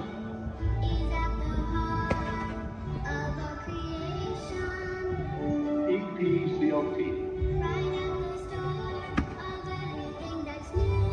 Experimental, prototype, community of tomorrow.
like to ask everyone to please remain seated throughout the show, and please keep your hands, arms, feet, and legs inside the vehicle at all times. Oh, don't forget to supervise your children, and for the safety of our cast, we ask that you please refrain from the use of flash photography and external video lighting. Now that we've taken care of business, let's talk about me. My name is Travis, and I'll be your guide for this magical journey into the movies. It's the perfect job for me because, well, I love movies. Is everybody ready? Great, the cameras are ready to roll. Ready when you are, CB.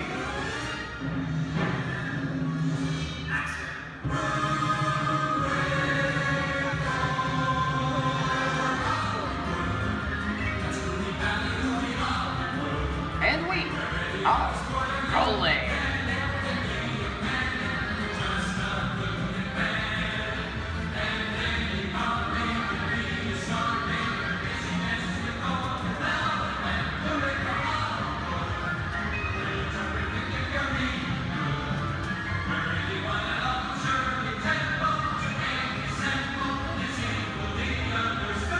Hello everyone and welcome to the Great Movie Ride.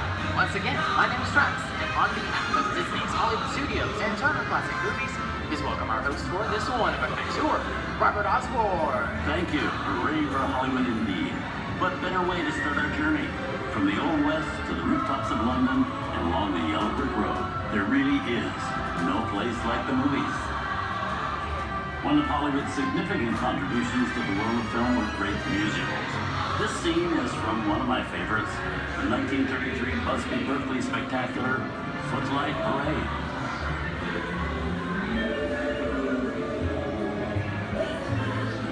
Here's one of the most famous of all dance sequences. It's from the 1952 musical classic, Singing in the Rain. Here's Chick Kelly singing in the rain. Literally.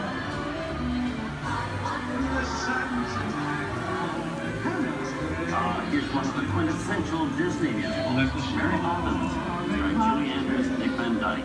This classic earned 13 Academy Award nominations. I love this song. Sing along.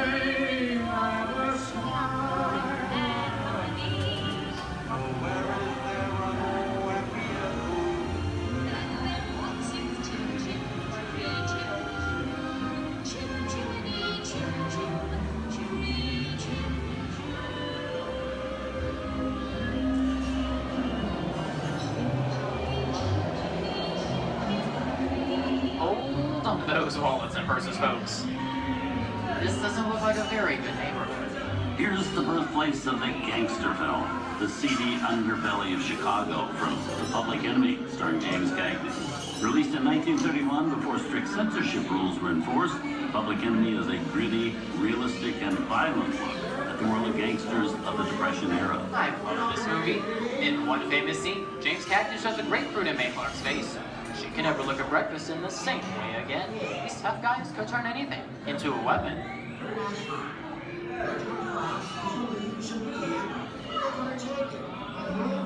You want to kick in with the dog. If you don't, somebody's going to drop by here and take your teeth out one at a time. And me, I get you. Now beat it. Tough guy.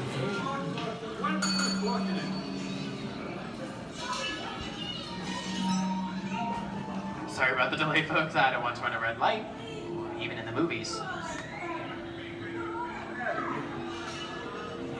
I gotta let her leave my vehicle. I think it's time for a visit to a concession stand. Bye. So I was born waiting. Okay, Muggsy, whatever you say. Hey, how'd you know my name anyways?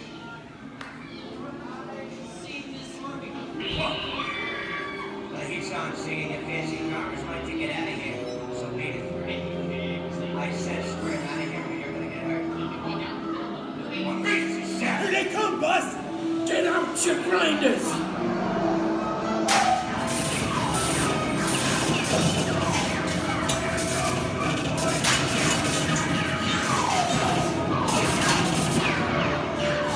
I'm hit! Hey, I'm hit! Bugsy! They got spin! Bugsy! Bugsy! Where's his pay? His pay!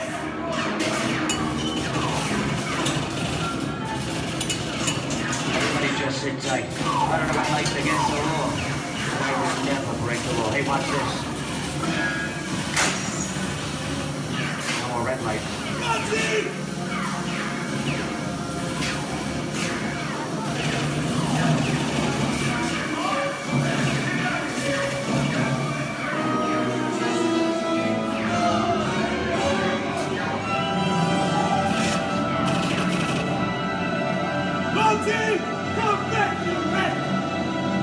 Sorry, boys, I'm making my getaway.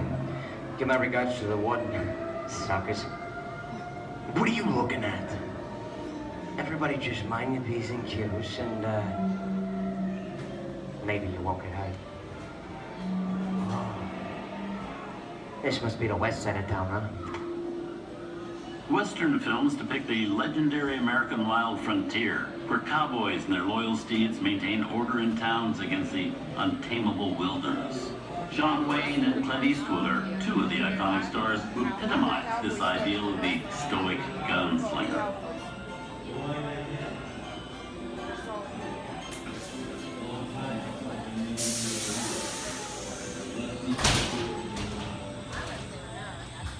Sleepy little bag, eh? That's some mighty tough territory you're heading into, Pilgrim. I'd think about turning back if I was you. That is, if you want my opinion. But I reckon you... Now that we're in the clear, this looks like the perfect time to collect up all your valuables. We'll start with the jewelry and then we'll... What are you talking about? I didn't even order your name, Mother Kappa.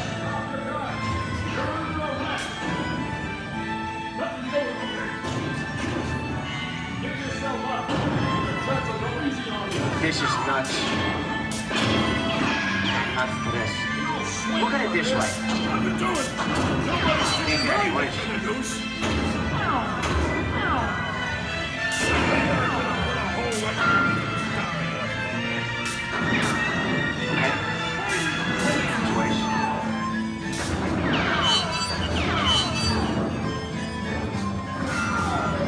I don't know about you guys, but this is starting to get kind of creepy.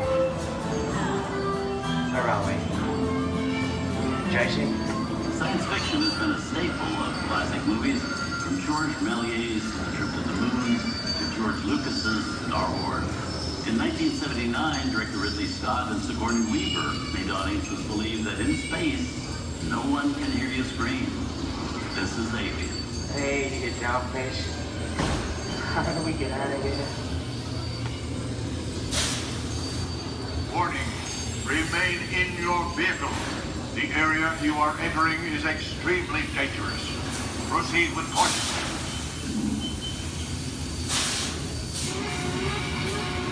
Danger. The emergency disrupt system is now activated. The ship will detonate in T-minus 10 seconds. The option to override automatic detonation expires T-minus 5. What is that thing?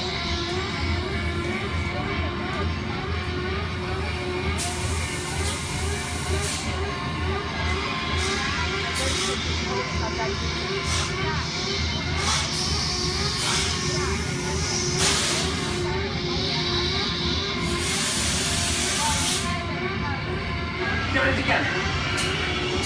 I'm getting out of here. That's enough creepy crawly things for one day, right? Wrong.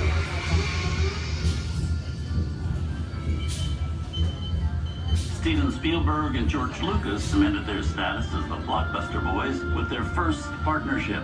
Here from that legendary collaboration is Harrison Ford as archaeologist Indiana Jones in Raiders of the Lost Ark. Snakes. Why did it have to be snakes? Some of the biggest horror stars of Hollywood appear in the ancient story of a cursed Egyptian temple, a priceless jewel that beckons to all, but be warned, temptation always leads to destruction. Get a load of that show, guys. Time for me to get back to work. Good thing I don't believe in ghost stories. Don't nobody move while I go get the goods. I don't think they'd notice a few extra bodies around here. If you know what I mean.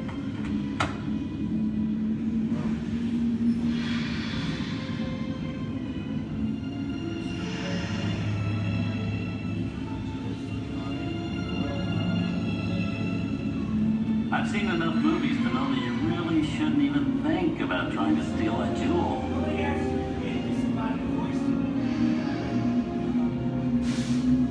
Halt, unbeliever. Disturb the treasure of the gods, and you shall all pay with your lives.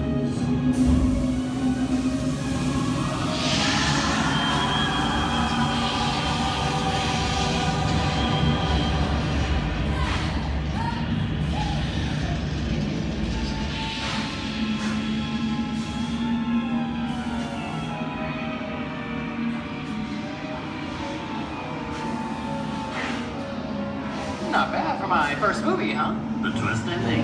That just goes to show you anything can happen in the movies. Now, let's get on with the show. I see, Things like A Bump in the Night have always been a staple of movies. One of the first horror films was a silent short featuring a dancing skeleton, written by the Lumiere brothers in 1897. Both audiences and filmmakers were really interested in the cop, although no horror was used to describe a film until the 1930s. Wow, it's really a jungle out there. Where are we?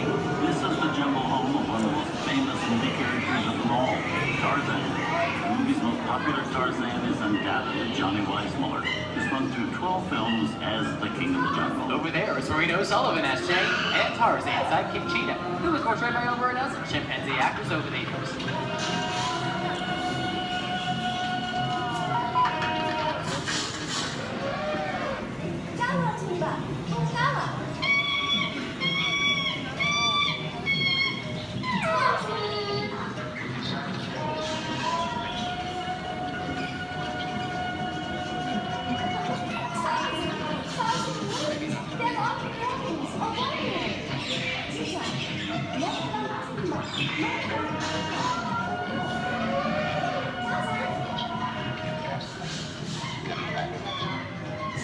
Here's Humphrey Bogart in his most famous film role. In 1942, Bogey finally got to spread his wings and romance the beautiful Ingrid Bergman in Casablanca. Well, I know that it be noble. It doesn't take much to see that the power of 3 little people don't amount to a hill of beans in this crazy world. Someday you'll understand that.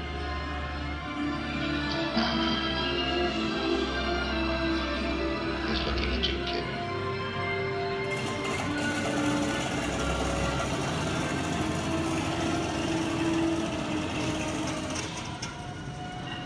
Inside of us, we both know you belong to Victor. His work, the thing that keeps him going. That thing keeps him around. Not with him. And now, one of the most famous movie stars in one of his greatest roles, Mickey Mouse, is the Sorcerer's Apprentice in Fantasia. When the film came out in 1940, Walt Disney promised to add new musical sequences in the future. His nephew Roy kept that promise 60 years later with the release of Fantasia 2000.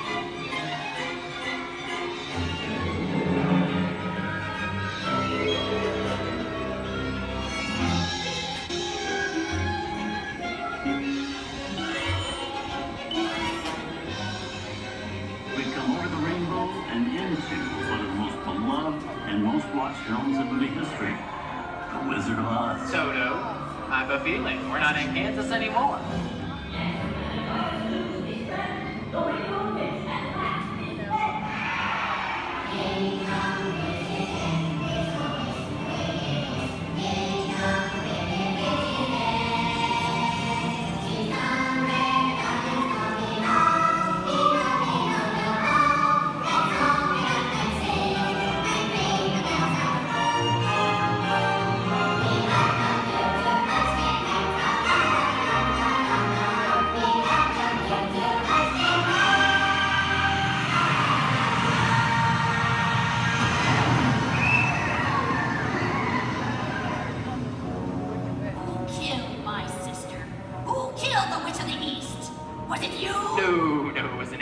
I didn't mean to kill anybody. Well, my little pretty, I can cause accidents too. Oh, rubbish. You have no power here. You'll be gone before somebody drops a house on you, too.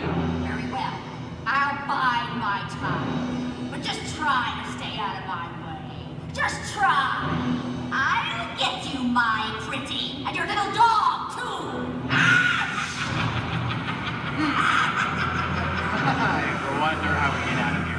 What do you folks think? Which way do we go? Follow the yellow brick road. Follow the yellow brick road. Follow the yellow brick road? Oh, why didn't I think of that? Sing along, folks. You know the words.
From all of us here at Disney's Hollywood Studios and Turner Classic Movies, we hope you've enjoyed our tour through some of my favorite films.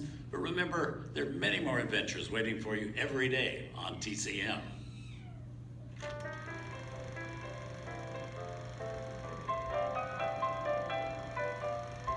We didn't need dialogue. We had faces. Wait a minute. You ain't heard nothing yet. Step in time!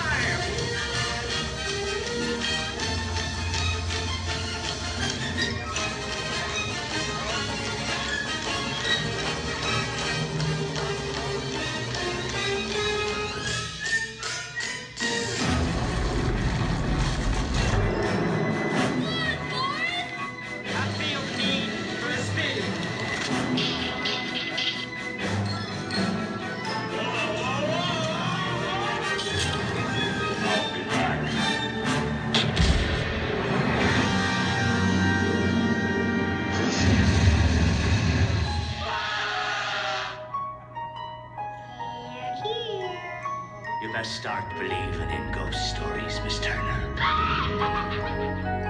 Is it safe? No, you run! I have a feeling we're not in Kansas anymore. I'm a man. Well, nobody's perfect.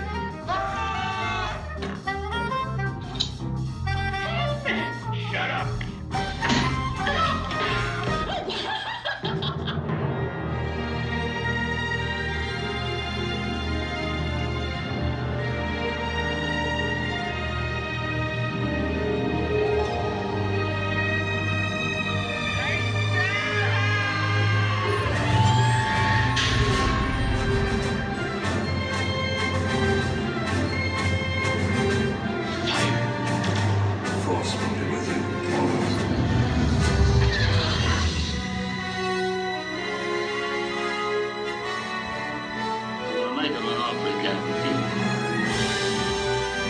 I want to be alone.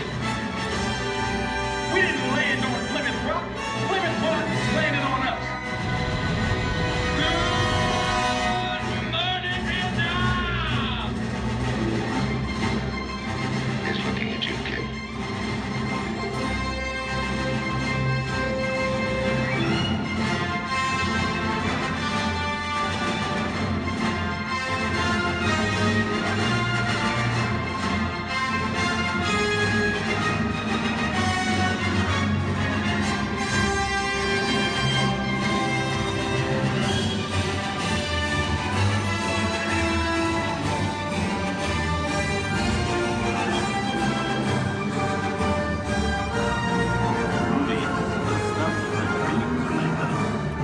Enjoyed our ultimate celebration of classic movies, and remember, you can find many more beloved stories and legendary stars on Turner Classic Movies. On behalf of Disney's Hollywood Studios and Turner Classic Movies, we'd like to thank you for joining us on The Great Movie Ride.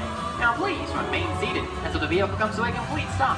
Please take small children by the hand and gather your personal belongings. And once these doors have opened, rise dramatically to your feet and make a straight injection towards the rear of the vehicle.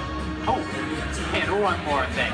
When I yell action, don't forget the thunderism on score. Yours truly. Okay, clicks everybody, and action! Thank you. Have a wonderful afternoon at Disney Hollywood Studios. Too much last night, so bear with me. Tej left me alone today, so yeah, that's pretty much it, you guys. In just a moment, these doors will be closing, and okay, so yeah, do you guys want a tour of the war room? Okay, so basically, got some monitors over here. My name is Jamie, by the way, you guys. Oh, and there is Tej. Jamie, the buses are here. Okay, what do you want me to do with them? They're just staring at me. Should I send them now? Dom's calling. I got this, Jamie. Okay, great. Dom, what up? Tej, just got a heads up from Hobbs. The FBI is about to raid your location. Crazy. Man, they always ruining our fun. For real. It gets worse. They're leading Owen Shaw right to your door. Shaw? That cockroach we beat down in Spain? What's he got to do with this? Everything, right? Nothing yet. And let's keep it that way. Get those people on those buses. You need to start plugging out right now. And get that turbo truck ready. I'm sending Letty there to pick it up. I'll call Letty. I'm on it. Never mind then. Hobbs needs our help. He needs our team. Spread the word. Spread the word, you guys. But keep it in our family. Never mind. Don't listen to me. And keep it quiet. Just keep it in the room. Oh, the other bald guy's calling. Hobbs, my man. What up? Sorry, Brother Tej, no time for chit-chat. I just sent you a brief on FBI agent Novak. Has Toretto filled you in? Yeah.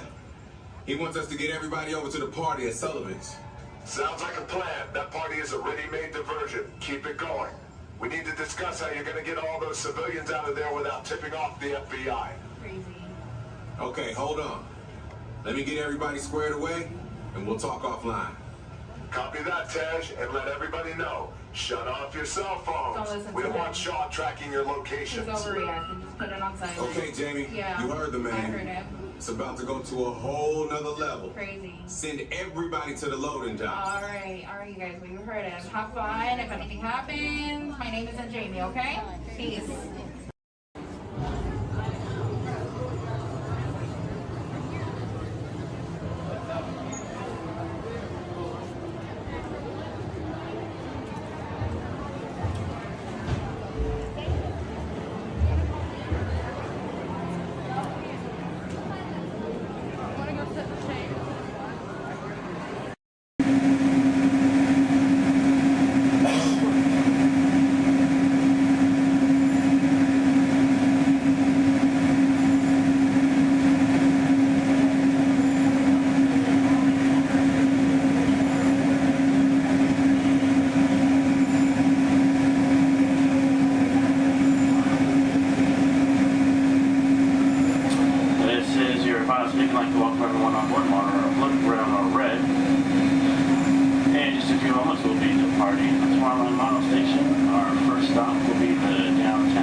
Hello, everyone. Welcome aboard the Disneyland monorail. We are now beginning a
By the Grand Canyon in the primeval world.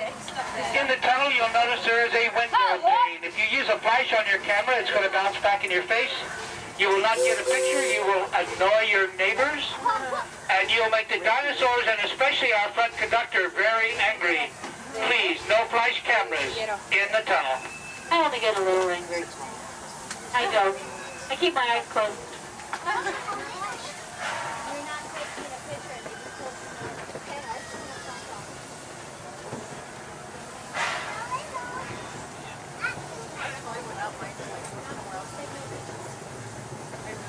To those joining us, welcome aboard.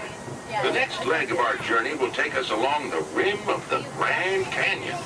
It's a mighty long drop to the canyon floor. So for your safety, stay seated with your hands, arms, feet, and legs inside the train.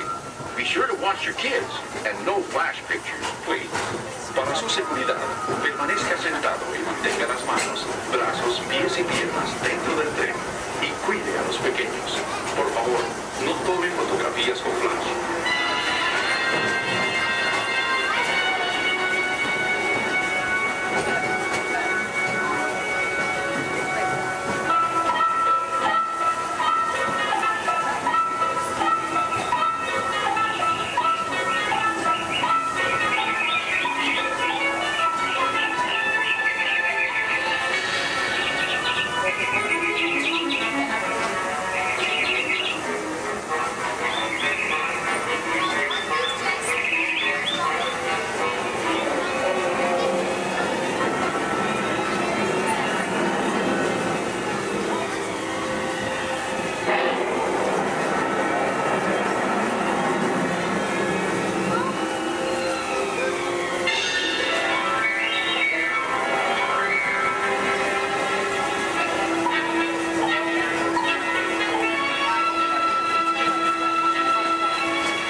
Steaming back to our own time and to Main Street Station, gateway to Disneyland.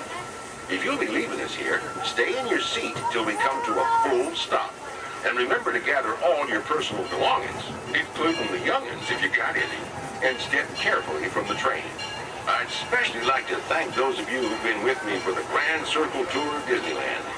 We surely hope you enjoyed your travels with us and that you'll come back and see us again real soon. For those of you traveling on, we'll be on our way again in just a few minutes. This is Main Street Station, Main Street, USA.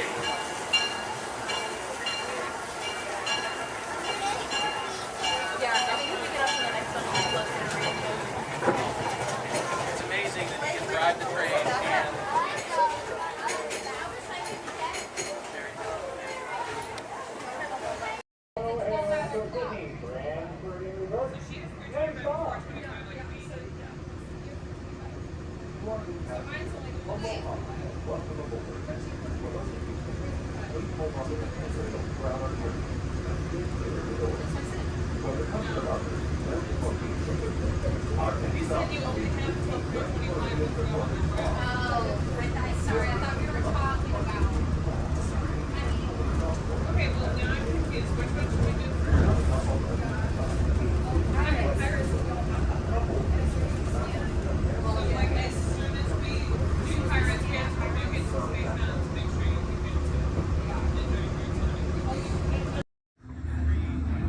Okay, they're headed for the jump point. This plan's never gonna work. Ah, yeah. Well, okay, I'm locked onto your vehicle. We'll be right behind you. Nothing to worry about. Unless we do not stop this unusually large man, we are likely doomed. Good luck. You're gonna need it.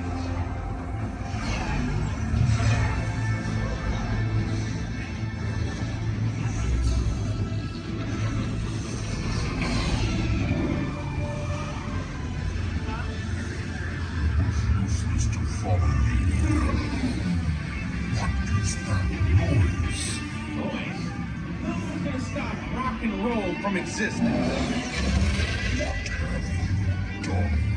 What have we done? I think we can rock.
Heroes. Do you really think they deserve to be called heroes? Do you see how they dress?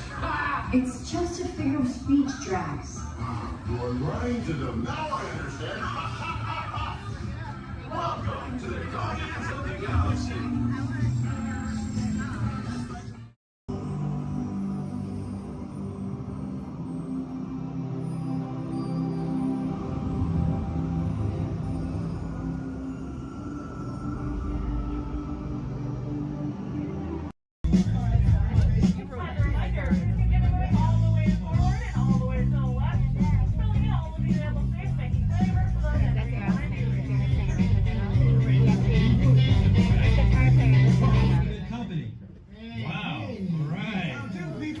Hey, don't mind us. We'll be finished in just a minute. Yeah. What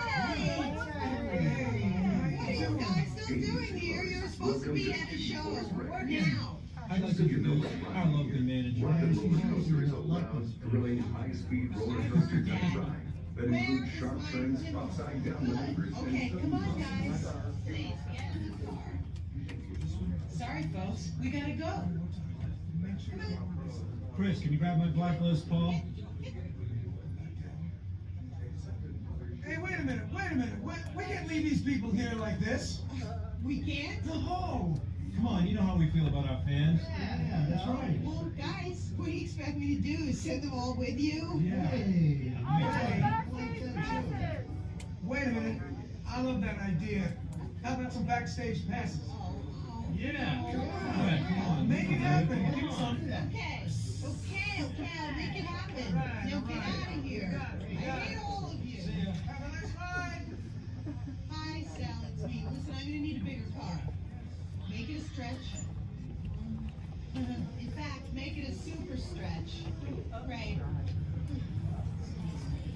Okay, folks, the show is all the way across town, but I got you a really fast car. Okay, wait, it's out in the alley. Congratulations on those backstage passes. Now please, walk this way out of the alley, keeping up with that party in front of you. As a reminder, masks must fully cover your nose and mouth and be worn as you exit the building after our kickoff.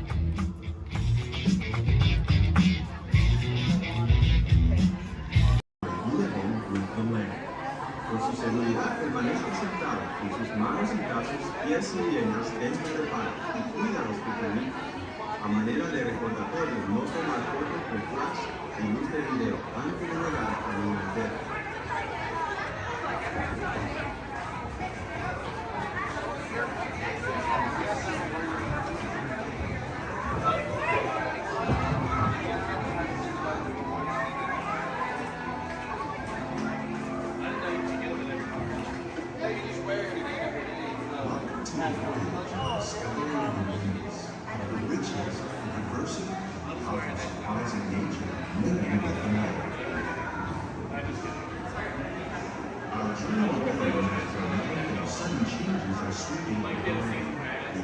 Storm may seem violent and destructive to us, but to nature, it's a new beginning of cycle of life.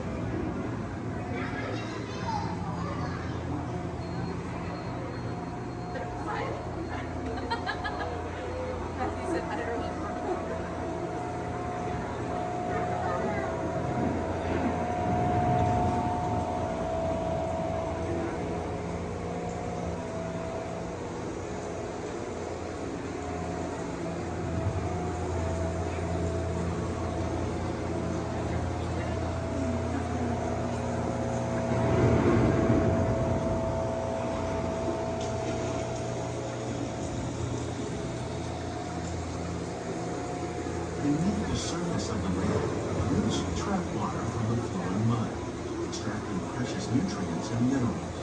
These elements, when combined with sunlight, create the diverse living systems of our planet.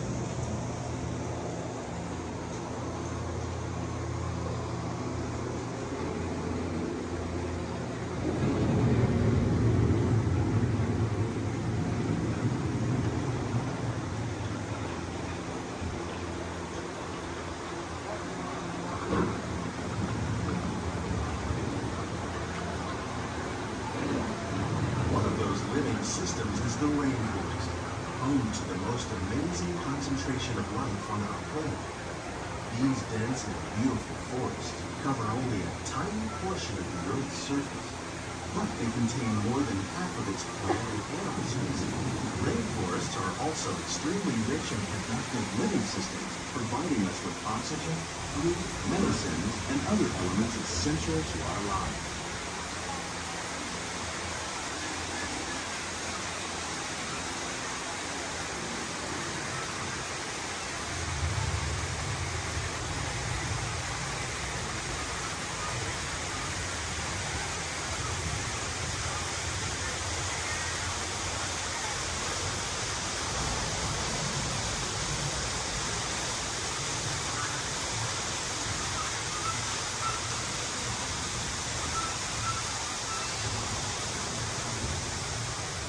In the desert, nature has created a very different, but no less beautiful living system. And while this arid landscape may seem lifeless, it is very much alive. The plants and animals that have learned to survive in these harsh conditions make use of what little water they can find and avoid the scorching rays of the relentless sun.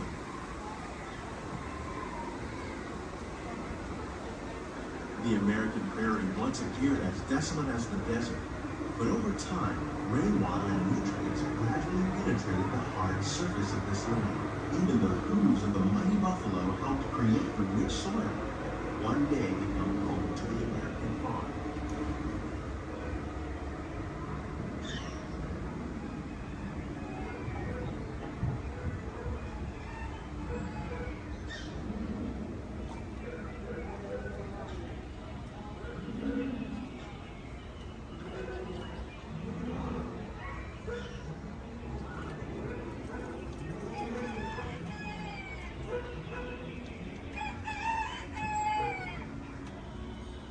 all the forces at work on the land, humans have had one of the most profound effects.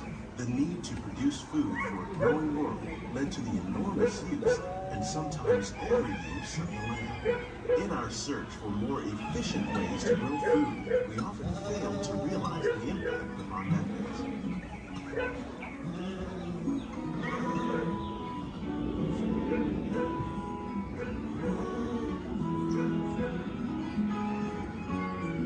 Today, we're learning to live with the land, discovering better ways to grow food that will assure both human and environmental well-being.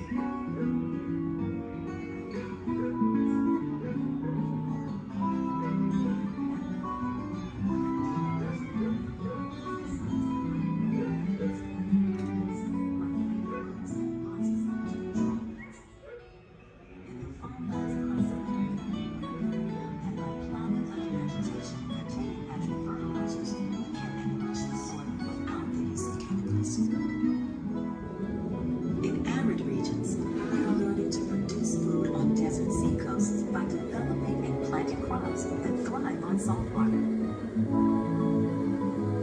In Japan, we're learning that by mixing leaves and other living materials into our soil, we can make farmland more fertile without the need for chemicals. Here at Epcot, we're learning to reduce the need for chemical pesticides by breeding and using natural predators, like ladybugs and wasps, to control pests. How will we meet tomorrow's growing needs for food production, yet still respect the needs of the land? Some of the answers are being discovered just ahead. To help us maintain these carefully controlled ecosystems, and for your safety, please remain seated in your boat at all times.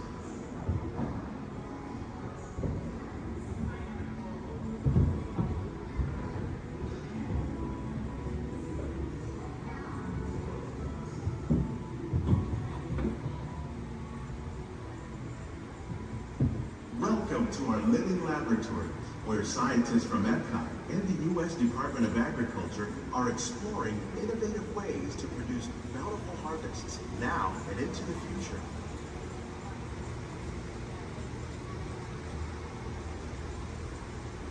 The tropics are home to the greatest diversity of plants on the planet.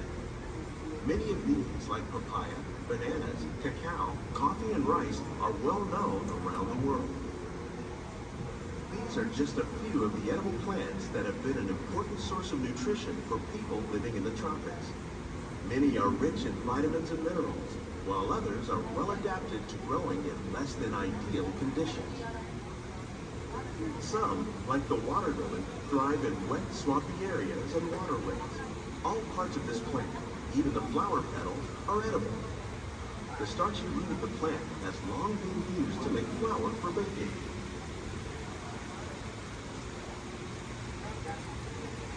One day, many of these lesser-known tropical plants may be as important as the bananas growing on both sides of the boat. More than 28 million tons of bananas are eaten annually, making it the most popular fruit in the world.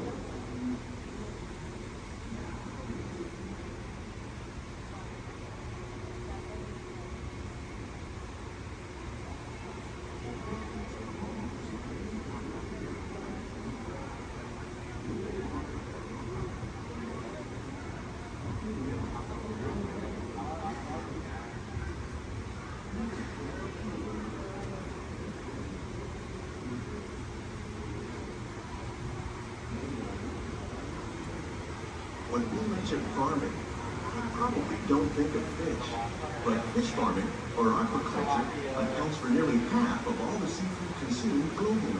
Tilapia, bass, and catfish, like the ones you see here, are three of the more popular crops raised by fish farmers. The sustainable system we're using here recycles the water in the tanks. As a result, we're able to save millions of gallons each year. Our small fish farm produces nearly 5,000 pounds of fish each year to serve in restaurants around Walt Disney World. Innovations like this one can play an important role in our efforts to produce bountiful harvests and still protect natural resources.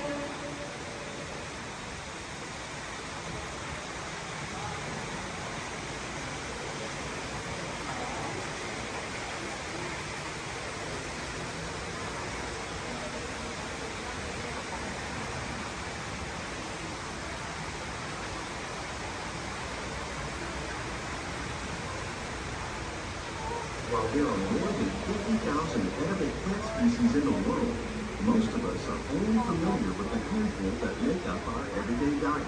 The common grains growing here, maize, sorghum, and millet, plus rice, account for nearly 2/3 of our global food consumption. Learning how to increase yields of these staples is an important goal of research around the world.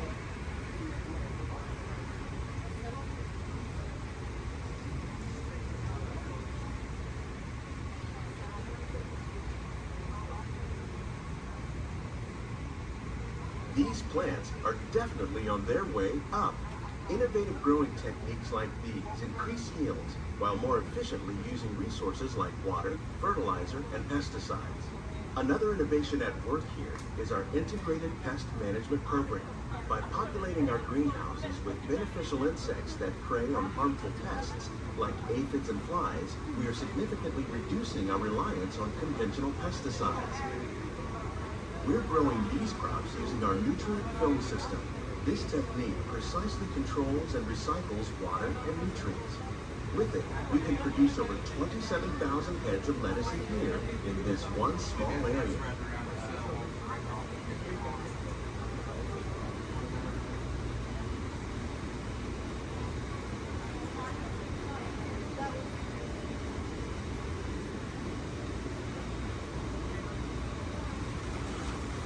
Some of our best ideas have been inspired by nature, like these fruit and vegetable trees.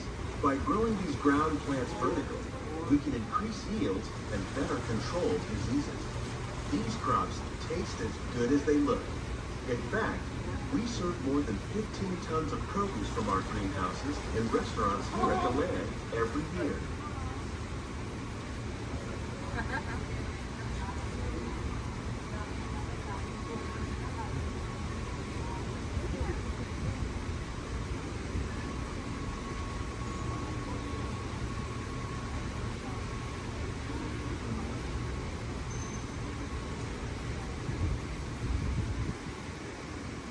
The future of agriculture may include innovative ideas like this vertical growing system. Plants grown in this way use a fraction of the space required by traditional growing methods. That saves water and increases production. The aquaponics system on your left combines hydroponics with aquaculture. The fish provide a natural source of fertilizer for the plants, and the plants help keep the water clean for the fish. It's another great way to produce more while using less. In our lab, Epcot scientists are working with the U.S. Department of Agriculture on a number of innovative projects. The goal of these efforts is to produce higher yielding and better quality plants.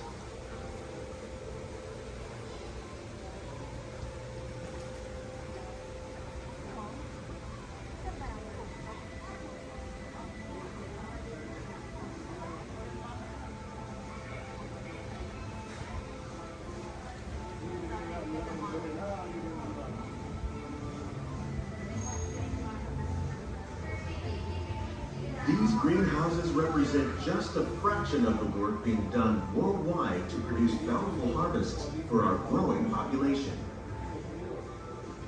Scientists, farmers, and even backyard gardeners are doing their part to improve the quantity and quality of foods that we all rely upon. Together, we can continue to find more ways to increase food production and protect our precious natural environment. Only then will we truly be living with the land.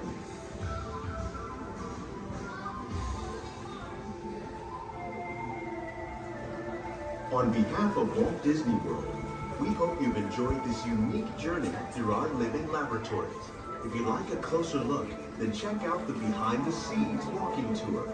It's a chance for the whole family to get up close and personal with the plants and growing techniques in our laboratory. Please keep your hands and feet inside the boat and remain seated until the boat comes to a complete stop.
Is that?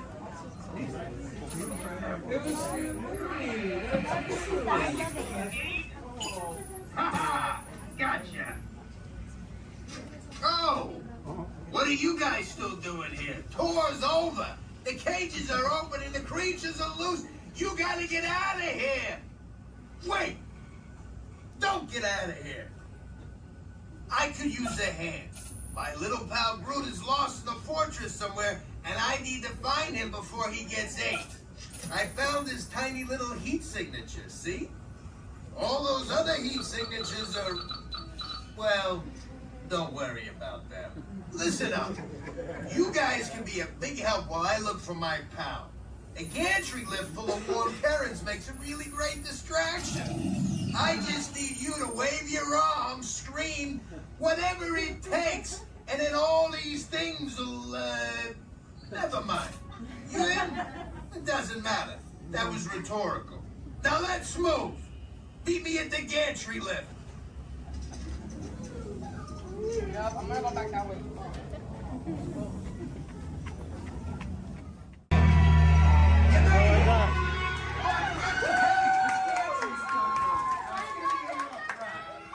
Remember, if you see a scary creature, scream real loud and look delicious.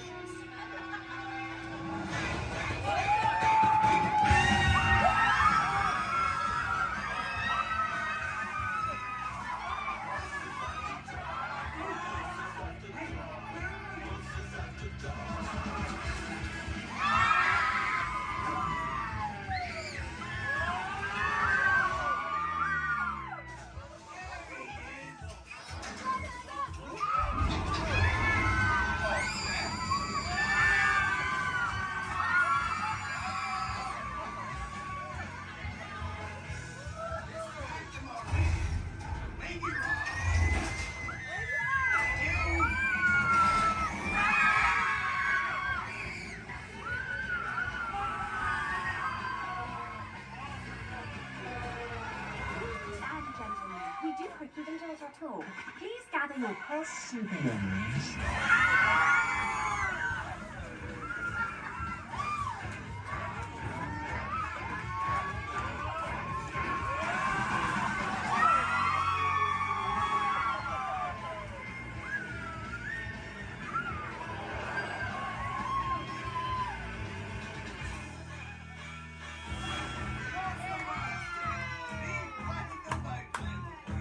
Spit that out. It's not candy. What's your language?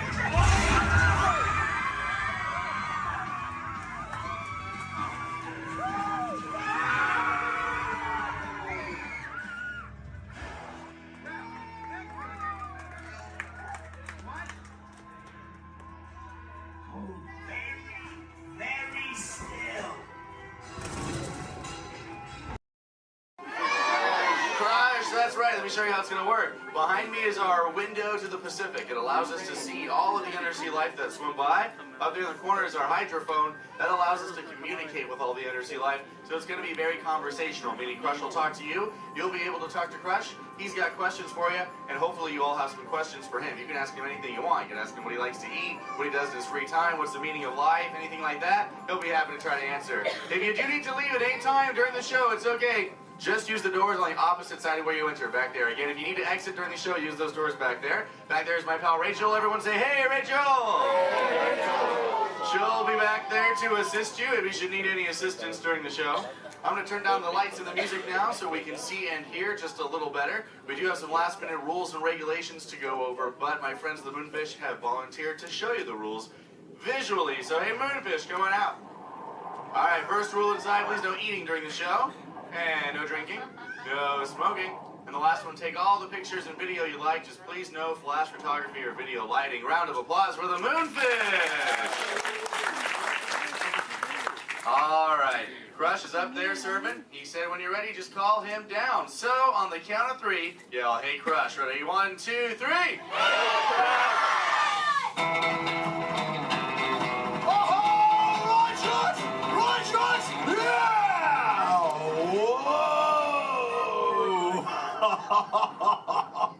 Oh, dude, check out the double spinner intro by the turtle. Whoa! Hey, check out all the human dudes in the human tank, too. Well, hello, human dudes. I said hello, human dudes. There you go. Whoa, hey, look at these little dudes, sub-level. Hey, little dudes. Focus, little dudes. Oh, man, let's totally make contact with some of the humans. Oh, hey, John, dude, come over here to the seafloor, dude. At the back of the seafloor, there's totally a mini man by the aisle with a blue lid and sparklies on it, dude. Oh, I see it, dude. Chaw. Hey, what's your name, little dude? Yeah, I was Espanol, dude. Oh, totally sweet, dude. Let's see, how old is he? Hola, little dude. Dude, me amo crush. 6. Cool, dude. I'm 150, dude. Hey, I still got my washboard abs. Well, cool. It's actually nice to meet you. It's nice to meet all you humans. I'm here on a mission today. My youngest son, Squirt, he's got lots of questions about you human dudes, but I don't have all the answers. So, I have come to get the answers from you. If you dudes think you could help me out with that, say chaw. Oh, you so totally rock! Oh, dude, hey, for those of you that don't know, when a turtle says, you so totally rock, respond by saying, dude, nice and loud. Try one for practice, you dudes. You so totally rock! Awesome. Okay, Squirt wants to know how many of you know how to swim. Hey, raise your fin if you know how to swim, dudes. Wow, we got lots of swimmers out there. Hey, let's stay up in the seats, dude, over on this side. Last row, dude, like second noggin in, there's a dude with a white shell, kind of like lots of colors on the front, dude. Sure, what's your name? Tyler. Oh, nice to meet you, Tubular. Tyler? Hey, dude, when you go swimming, do you like to swim fast or take it nice and easy? I like to take it nice and easy. Oh, chaw. Yeah, dude, just kind of like kick back on the shell and be like, dude. Totally, dude. Hey, I like to swim fast, though, too. Dude, you want to see me shred some biscuits? Say chaw. Chaw. Okay, dude, let me get my motor revved up. Human dudes, I want you to time me, okay? Start counting when I say go. Ready, set, go. That dudes. Totally just swam all the way around the world. Twice. Ah, dude, I can't swim that fast. Only about what you call 20 miles per hour. Hey, but check it out, dude. If I got a tiger shark on my tail, I can go way faster, dude. Hey, but I'm doing all the talking here. Humans, if you got a question for me, like totally raise your fin, dude. I'll talk to the dudette right there, waving me down from the second row. Hey, what's your name, dudette? Morgan. Oh, cool. It's Mondo Morgan. What's your question? Do you know any twins? Turtles? Oh, I know. Yeah, dude, I got lots of twins of my own, dude. There's my twins, Bill and Ted. I got my twins, Cheech and Chong. I got my triplets, Mary, Kate, and Ashley. That's really cool. What about you? Do you have lots of twins, too? Yeah, well, I'm a twin. Oh, you're totally into... Wait, that dude in front of you looks just like you. Is that your twin? Yeah. I would hope so. That'd be an odd coincidence. That's cool. Where are you dudes from? Castro Valley. Oh, where's that? By the Bay Area. Oh, okay. That's cool. That's cool area up there, dude. Way too many sharks, though. That's totally sweet. Well, thanks for your question.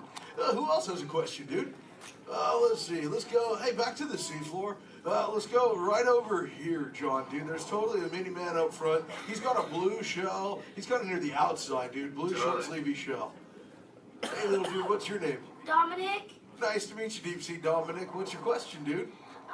Have you ever been married or divorced?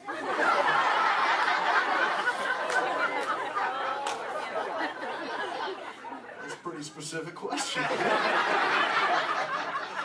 actually, dude. Most turtles, dude, we don't stay with the same dudette like our entire lives, but I have actually found one that's kept me around forever, dude. Her name is Shelly.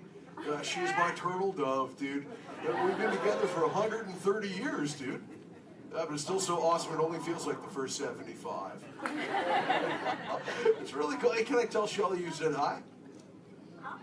Can I tell her you said hi? Hi. Oh, dude, she'll totally love to hear about you, dude. Let's see, who else has a question? Let's see. Let's go. Hey, John, dude, jump across the aisle up here near the front. There's totally Mini Man. He's getting his fin waved by another dudette. Hey, little dude, what's your name? Braden. Oh, cool, dude. What's your question, Boogie Braden? How many kids do you have? Yeah, I got 65, dude. John, like I said, well, I already told you about my twins, dude. But like Squirt, he's my youngest. And then there's Sheldon, Shelby, Michelle, Herschel, Rochelle, Trishelle, Shell, Lella Ding Dong. Let's see, I got my teenagers, Leonardo, Donatello, Raphael, Michelangelo, Zach, Kelly, Slater, Screech, Jesse, Lacey, Chris Jr. Let's see, there's John, Paul, George, and Ringo. John's going through a really weird phase right now, though, dude. He thinks he's a walrus. So there's Michael, Janet, Tito, Jermaine, LaToya, Randy, Marlon, Chris Jr., Chris Jr., Chris Jr., Chris Jr., Chris... Well, there's lots of Chris Jr.'s, dude. All the way up to my oldest son. His name is Keanu. Keanu's not very bright, but we still love him anyway. My Hey, dude. sister's name is Trishelle too. Oh, Trishelle, dude, that's a totally sweet name. She must be part turtle. Actually, hey, maybe you can help me out with something, dude. I got a question for you. I found a thingy on the beach the other day. Not really sure what you human dudes call it. Where did I put that? There it is. Hey, dude, what's this? That's a bikini. Oh, cool, a bikini, dude. Do you use a bikini when you go swimming? Oh, why not? Because I'm not a girl.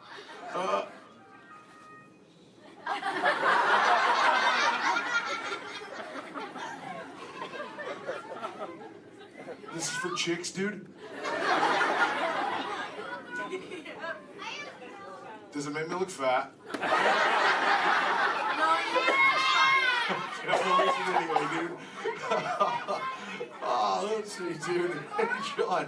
Up in the seats, dude, over on the other side. First row on the outside, second noggin over. That dudette with like the specs on the noggin, she had her fin raised too. Where, dude? Chill from the two noggins to the outside. Oh, totally. Hi, dudette. What's your name? Cassandra. Oh, nice to meet you, Kahuna. Cassandra. Hey, oh, did you have a question too? Yes. What Do you speak a second language? Yeah, I speak a little bit of whale, some orca, and some dolphin. That's pretty cool. I'm learning, like I said, like I speak human pretty well too. But you know, my friend Little Blue, she's like the best at it, dude. Hey, do you human dudes want to meet Little Blue? I think she's around here somewhere, dude. Call her out, dude. Say, "Hey, Little Blue." Whoa, there she is. Hey, Little Blue, dude. Check it out. I was hanging out with these human dudes. Cassandra over there wanted to know if I speak any other lingo, dude. I told her I was speaking just a little bit of whale, dude. I can speak whale. I totally Okay, know. everyone, repeat after me. Hello.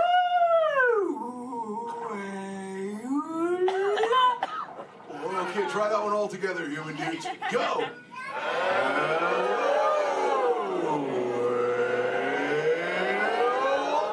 Wow, you human dudes speak whale really good, dude. That was just like excellent. Oh, too bad there's no whales around here, though, dude. You know, sometimes you speak whale and there are like 80 whales swimming around you. Yeah, totally. Not today. No whales around here, dude. No whales. No whales in the ocean today. Try to speak sea. Where? Whoa! Oh, dude, look out! The humans call the whale, dude! Grab the scope! Swim away!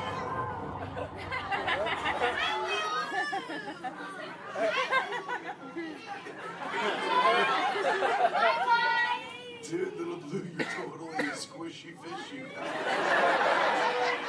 What should we do?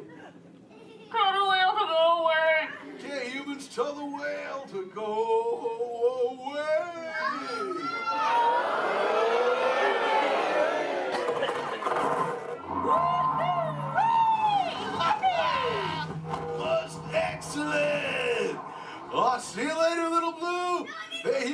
put your feet together for Save You Little Blue.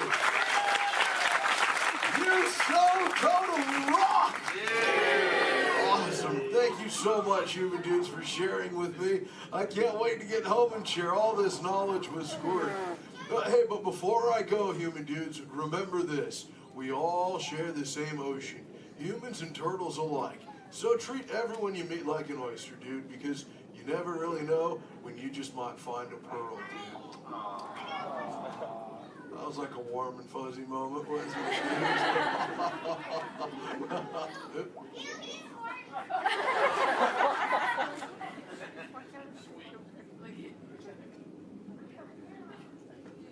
That wasn't me, dude. That was my twin. See you later, human dudes. Rock on! Later, Missy Ellen the Coachman. Awesome.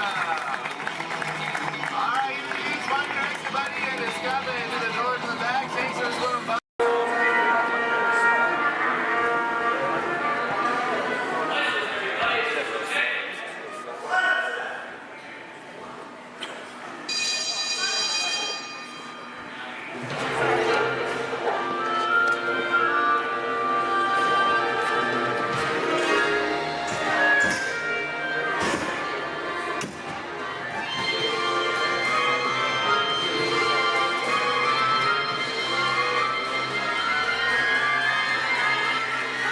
Welcome aboard. At this time, I'd like to ask everyone to please remain seated throughout our show, and please keep your arms and hands inside the vehicle at all times. For the safety of our cast, we ask you to please refrain from the use of flash photography and external video lighting. Now that we've taken care of business, let's talk about me. My name is Patrick, and I'll be your guide on this magical journey into the movies. It's the perfect job for me because I love movies. Is everybody ready? Yeah! Great, because it's showtime. Ready when you are, CB?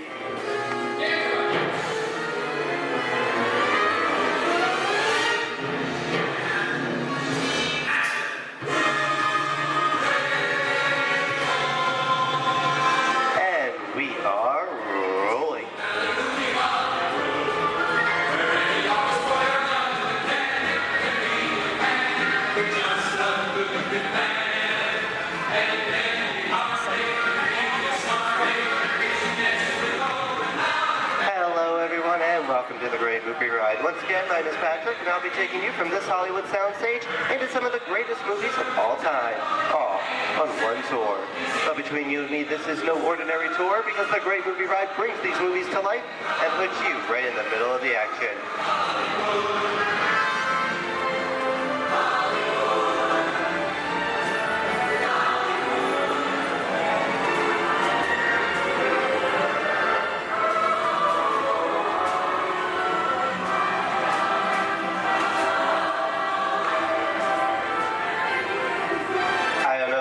But I just love the great Hollywood musicals of the 1930s. This is a scene from one of my favorites, the Busby Berkeley musical extravaganza, Footlight Parade, starring James Cagney, Ruby Keeler, and Dick Bow.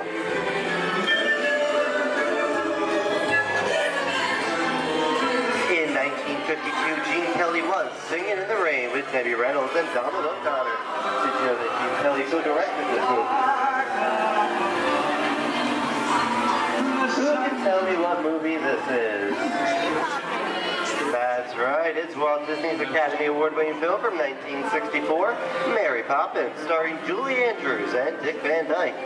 Julie Andrews won an Oscar for her portrayal of the nanny, who is practically perfect in every way.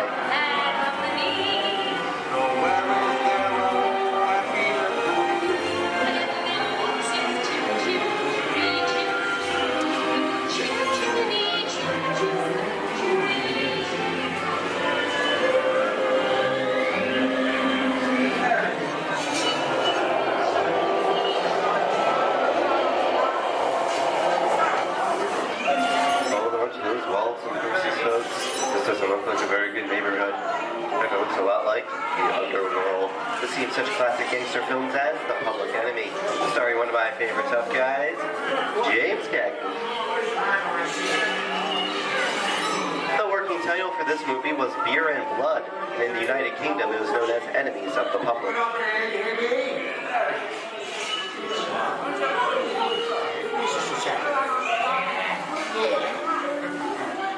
gentlemen, very last time. Judge comes around, he's gonna leave you some beer. You're gonna take it. And you're gonna kick in with your dog. And if you don't, somebody's gonna drop by you and kick your teeth out one at a time. With me? I get you.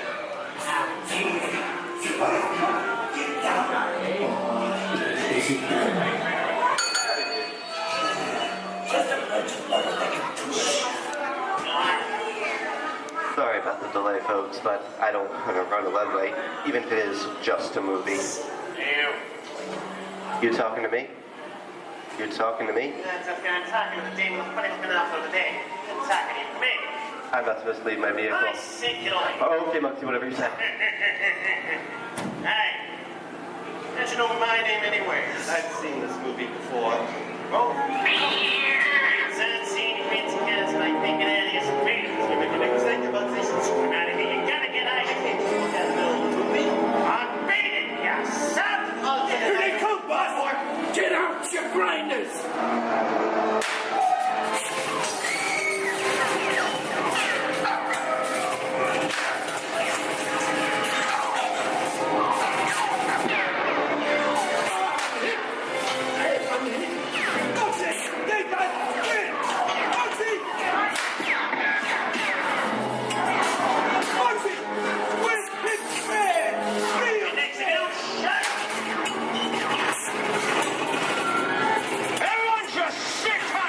Running a red light against the law and I never break the law. Lady, watch this. Another red light.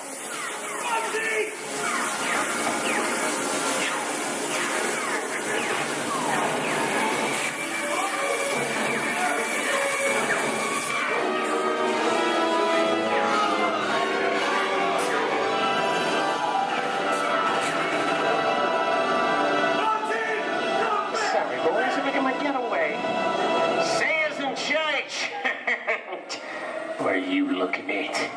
Everyone mind your P's and Q's and maybe you won't get hurt.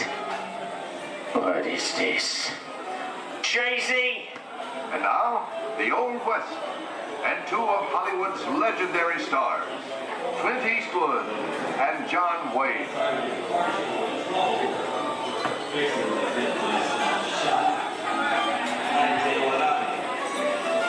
Go right ahead if that's what you're going to do.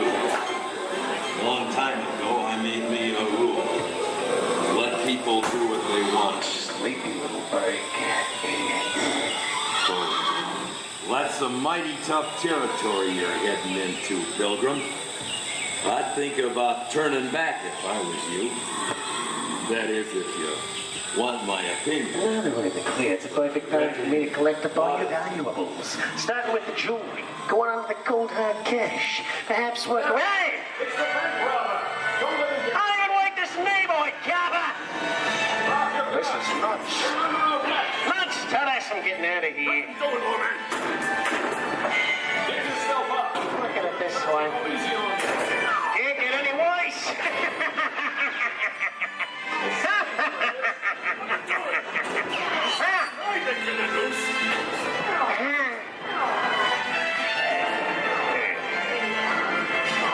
Okay. It's Weiss.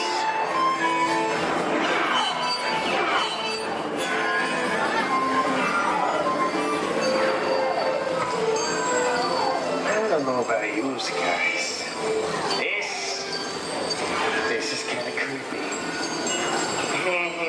What is this?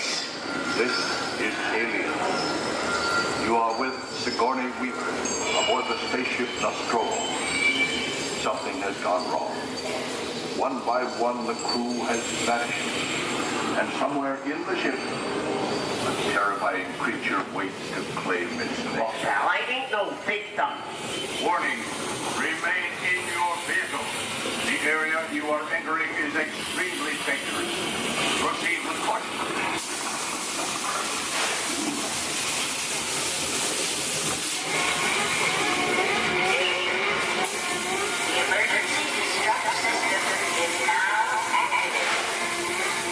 Ship will detonate in T-minus 10,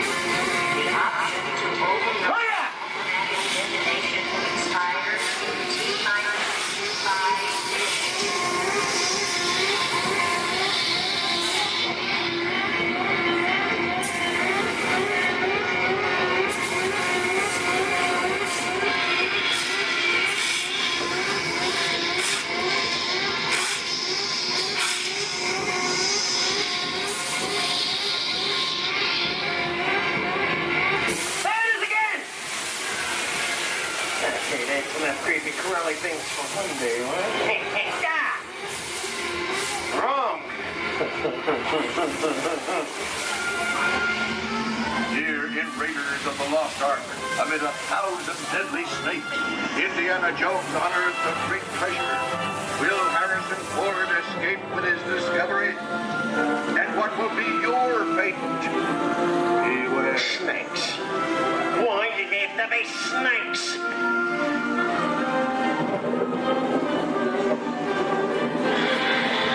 The dust of 3,000 years lies undisturbed in this ancient burial chamber. And on the chest of the great stone god, a priceless Get a load of that chunk of ice. Time for me to get back to work. Don't nobody move while I go get the goods. I don't think they've noticed a few extra bodies around here. Know what I mean? But the jewel is guarded by a curse, and those who dare defy that curse must pay with their lives.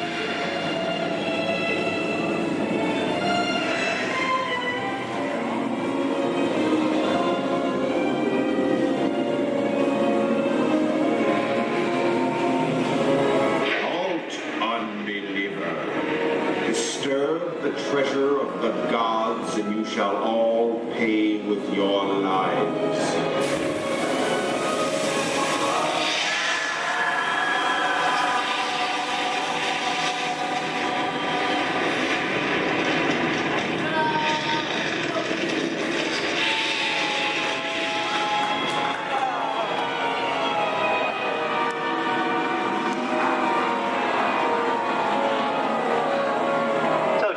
Popcorn.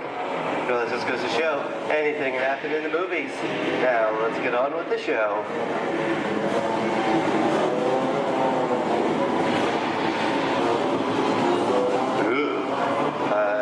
See, dead people. The horror movie is my all-time favorite genre. Some of the best horror films were made back in the 1930s and 40s, but monsters, mutants, and maniacs are still audience favorite and continue to haunt us today. And that's what I call a wrap.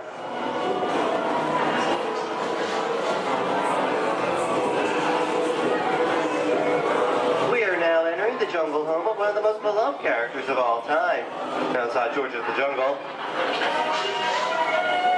Actually, it's Tarzan, portrayed here by Johnny Weissmuller. Over here we have Maureen O'Sullivan as Jane, and the lovely and talented Cheetah as herself.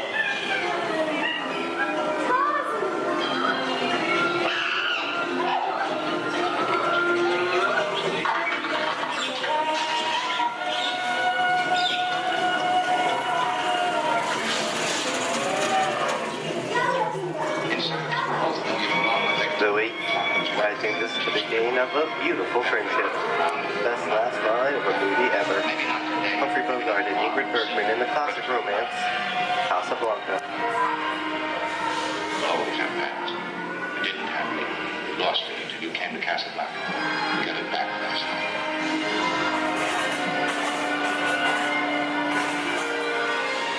I've got a job to do too. Where I'm going, you can't follow. What I've got to do, you can't be any part of. Hilton, I'm not good at being noble, but it doesn't take much to see that the problems of three little people don't amount to a hill of beans in this crazy world.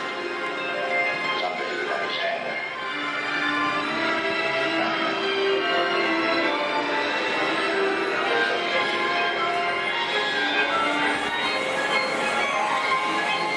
And here's one of my favorite movie stars, Mickey Mouse, in one of his greatest roles, the Sorcerer's Apprentice in Fantasia. The sorcerer in the sequence is named Yen Sid, which is Disney, spelled backwards.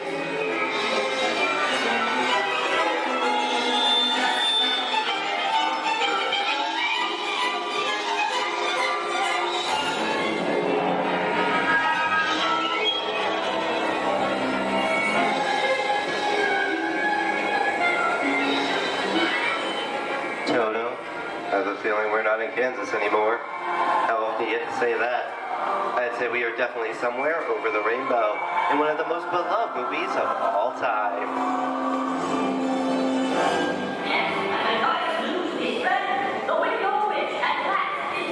The Wizard of Oz.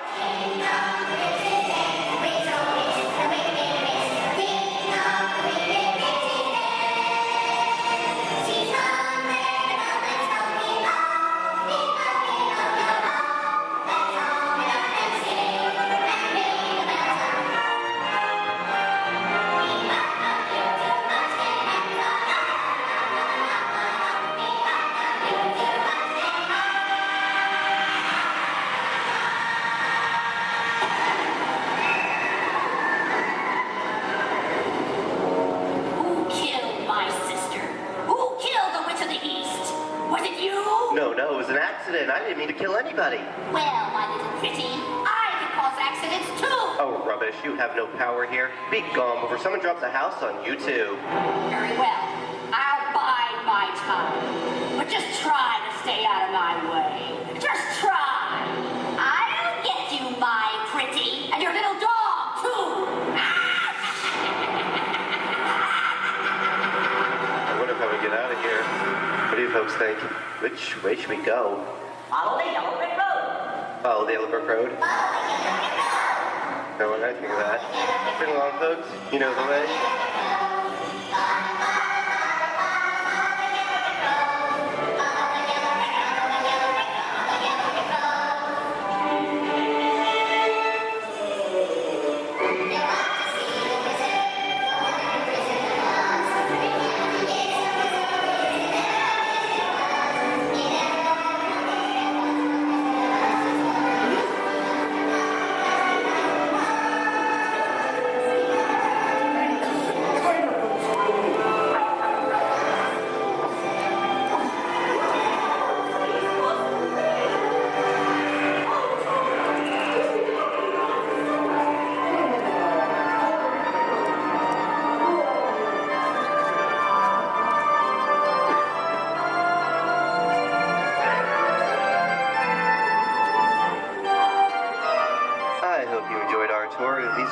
At the movies, but we've only scratched the surface of what Hollywood has to offer. There are thousands of great movies out there just waiting for you to discover, and here are just a few of my favorites.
Disney's Hollywood Studios, I'd like to thank you for joining us on the great movie ride. But before we wrap this production, there is still one more scene to do. It's called The Exit. The action begins with three main scenes until we come to a complete stop. Then gather all your personal belongings and take small children by the hand. When these doors open, rush dramatically to your feet and make a grand exit directly to the rear of your vehicle.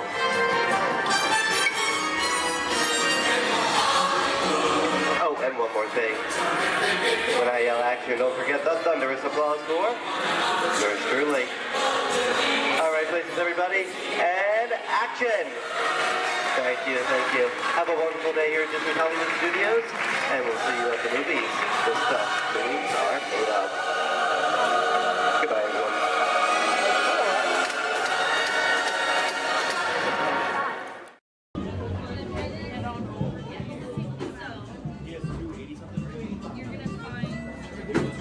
Excuse me, choice.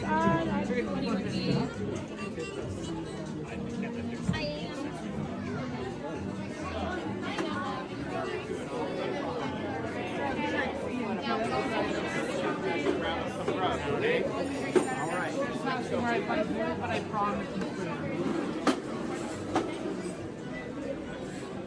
Turn right over here. Pass the right side. Go keep under the reset.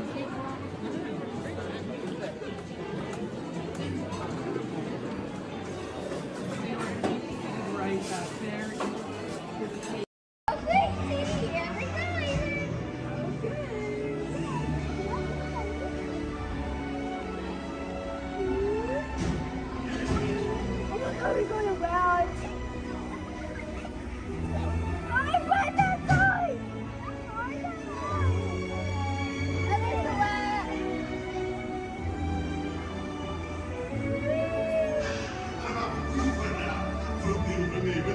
Suivez-moi, je vous prie.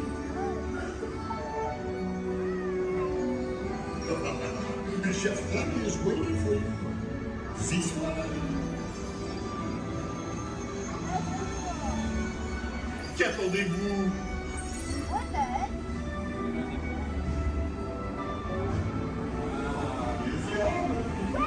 Invité pour le dîner.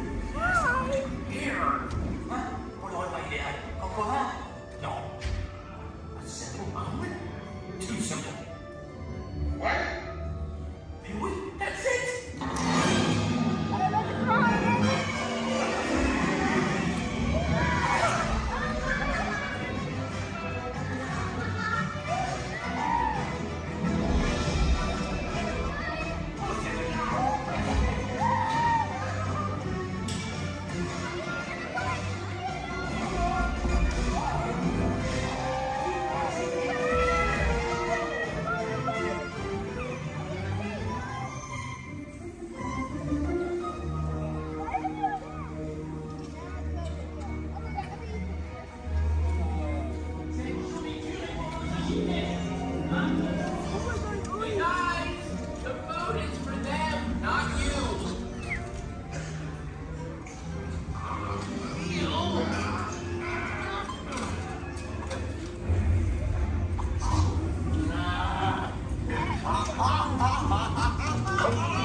What are you doing? Bienvenido, seafood.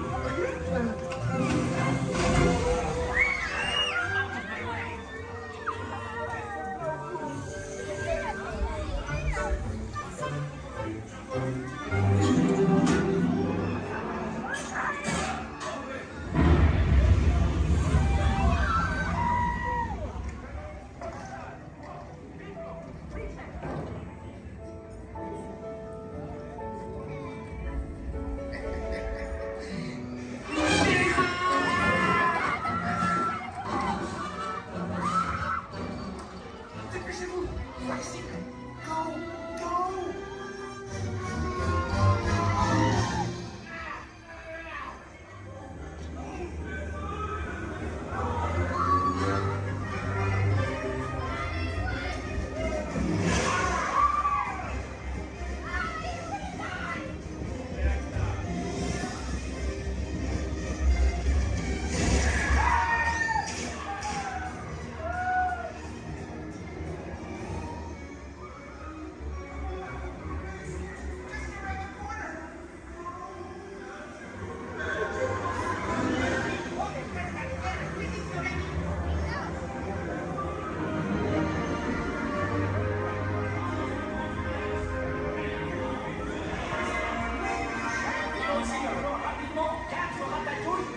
stay heavy.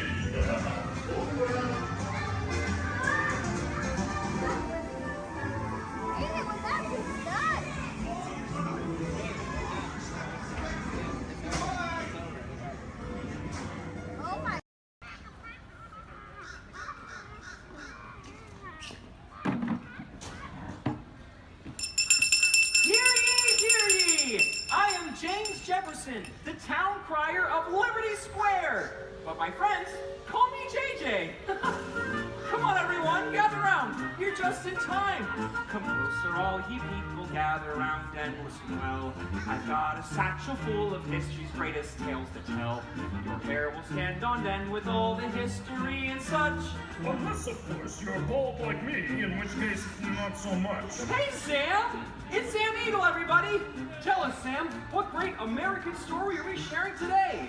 Today we shall salute the Declaration of Independence. Ah, a great story indeed. The people of the colonies, they said, let freedom ring! Declared their independence. And they overthrew the king. There were battles, there was violence, there were spies and tricks too. We won't speak about all that. This is wholesome through and through. Right, let's bring out some friends to help us. Hey there, that's your cue. Welcome! Hiya! Woo! Great moments in history. La la la la la. Great moments in history. And this one features more. And here's what you will take away in all your minds and hearts. Great moments in history. Great moments in history, but just the American parts. Hi-ho, and welcome to Great Moments in History. But just the American parts. That's right, Sam. And as the official Liberty Square historian, I have drafted tributes to every important event in American history. JJ, please remind everyone which great moment we are sharing today. The Declaration of Independence! Excellent! I read it every night before bed, and so should you. And now I will recite from memory the entire Declaration of Independence. When in the course of human... Excuse me, Sam? Kermit, you are interrupting America. Sam, the gang and I were talking, and we had some ideas to make your show more entertaining. Entertaining? Mm-hmm. In a theme park? Yeah. Highly unusual. Aw, please, Sam? JJ, I could use a little help here. Sure, Kermit. Let's put this to a vote. All those in favor of making Sam's story a little more entertaining, say aye. Aye. The ayes have it. Oh, it appears democracy has spoken. All right, Kermit, you and your band of weirdos can go. Okay. But please, do it with dignity. Oh, sure, Sam. We always do things with dignity. Hey, Kermit, the all-chicken chorus is ready for their big number. The cluck heard round the world. Hit it, girls! Back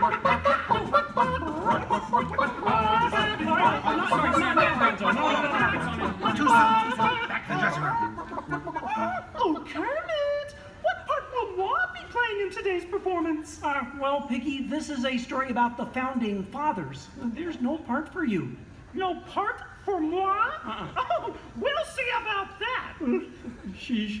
Okay, places, everyone. Sam, JJ, take it away. All right, friends, what do you say? Want to help us make some history? Cue the patriotic music. The year is 1776. 1776. We are in Philadelphia. Philadelphia? JJ, why are you doing that? I'm the town crier. Well, cheer up and allow me to continue. The year is 1776, and the Second Continental Congress has convened. Roll call, Thomas Jefferson. Hi-ho, Jefferson here. John Adams. Hey, that's me. Woohoo! And the highly quotable Benjamin Franklin. Ah, Ben Franklin here. A penny saved is a penny earned. And if at first you don't succeed, then skydiving is definitely not the sport for you. Let's hear it for your founding fathers. Sam.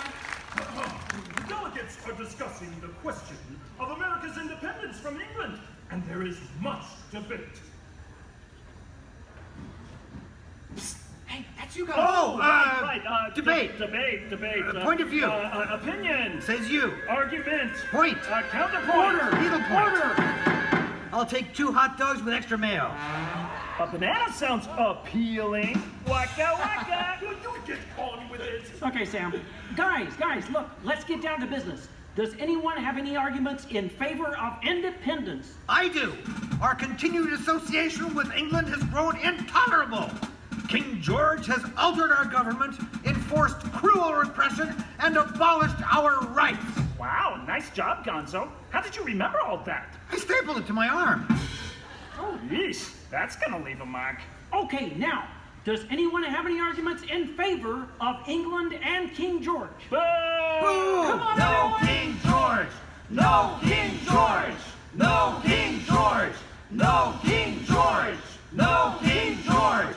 No King George! Did someone call moi? Piggy, what are you doing here? I told you there's no part for you in this show. Of course there is. After all, who better to play royalty than moi? All hail King George! Piggy, women aren't kings, they're queens. Fine. All hail Queen Georgette! Good grief. I protest! This is not historically accurate. The king was not at the Congress. You got a bear playing Ben Franklin. And doing a great job at it. Let's hear it for the bear, huh? Go Fozzie! Go Fozzie! Go Fozzie! Go Fozzie! Go Fozzie! Guys, Go can we Fozzie! continue, please? Oh, sorry. Sorry, Kermit. King George, Queen Georgette, you are not a good ruler. Who? What? Yes, you. You mistreat the colonists. You raise taxes. You are drunk with power. You might even say she's intoxicated. That was pretty good. Queen Georgette, can't you see? The colonists are angry. We are angry. The colonists are irate. We are irate. The colonists are revolting. We are revolting. And say that again. We are revolting. Sorry. Okay, it's time to vote. JJ, if you please. All right. All those in favor of declaring their independence from England and Queen Georgette say aye. Aye. The ayes have it. Let's declare our independence. Yeah. Queen Georgette, it appears you lose. Wait, what? I lose? Well, sure, Piggy. You see, in the American Revolution, England loses, which means the king, or the queen, loses. Excuse me? It is I, Georgette Washington, and I cannot tell a lie. I look fabulous! Piggy. This is a Oh boy, nice outfit. Enough of this nonsense. Can we please move on? Sure, Sam. Now, we need someone to write the declaration. We need someone with the brains, someone with the wit. Someone with a pen. Sheesh. Okay, I, Thomas Jefferson, will write the declaration.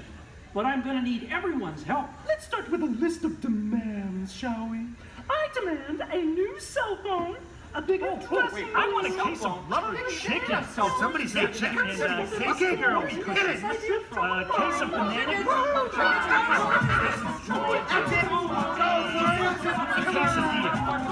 You're doing it, guys.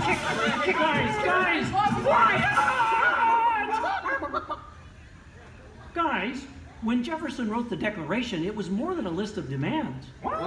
Oh. What are you talking about? Yeah, it was about things we all believe in. Things worth fighting for. Things that inspired the birth of a new nation. Gee, Kermit, what do you mean? Well, like the Declaration says, we hold these truths to be self-evident, that all men are created equal, that they are endowed by their Creator with certain unalienable rights, that among these are all together life, liberty, and the pursuit of happiness.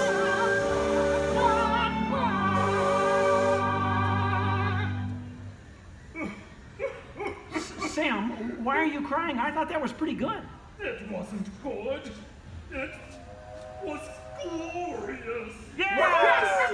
Way to go, everyone. Hey, Sam, looks like now you're the town crier. Just ring the bell. Let freedom ring!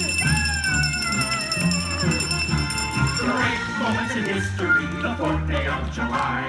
Great moments in history, we said King George goodbye. And here's what we will take away in all your minds and hearts. Great moments in history, great moments in history, great moments in history.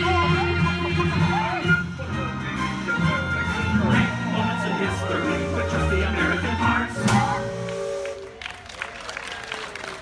Thanks, everyone. We couldn't have done it without you.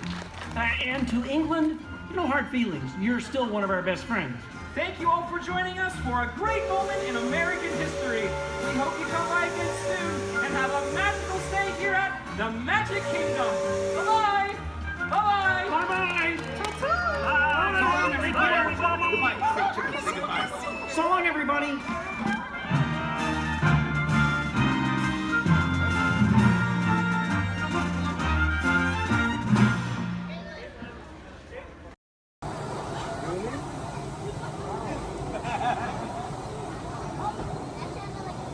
Attention pilots, the rocket ships have initiated landing procedures. Please remain seated until your rocket ship comes to a complete stop. Then follow the arrows to the flight deck. Happy landings! We're not going alone.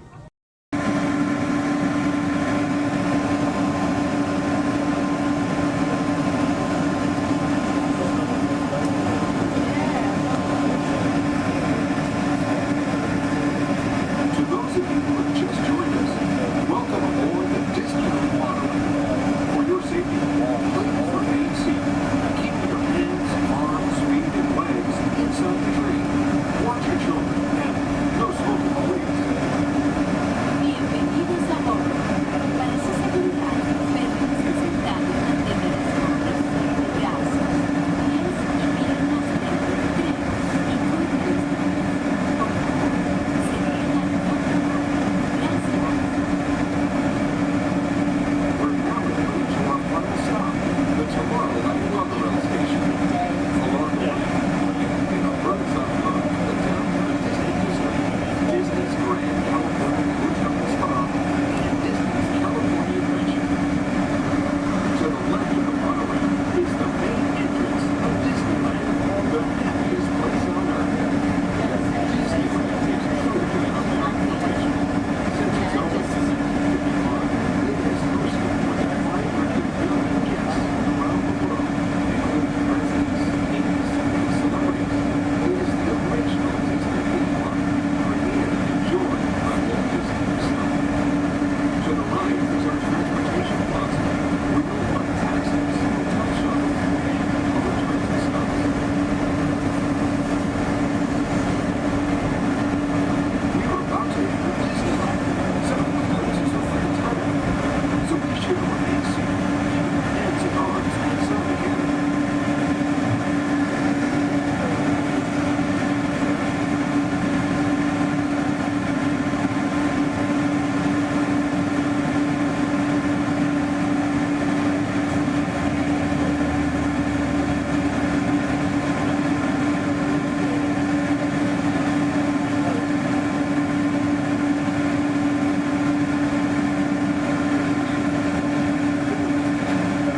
Ladies and gentlemen, before we top this morning, hope you break the call real soon. In time for city, please remain seated. Keep your hearts inside train all times.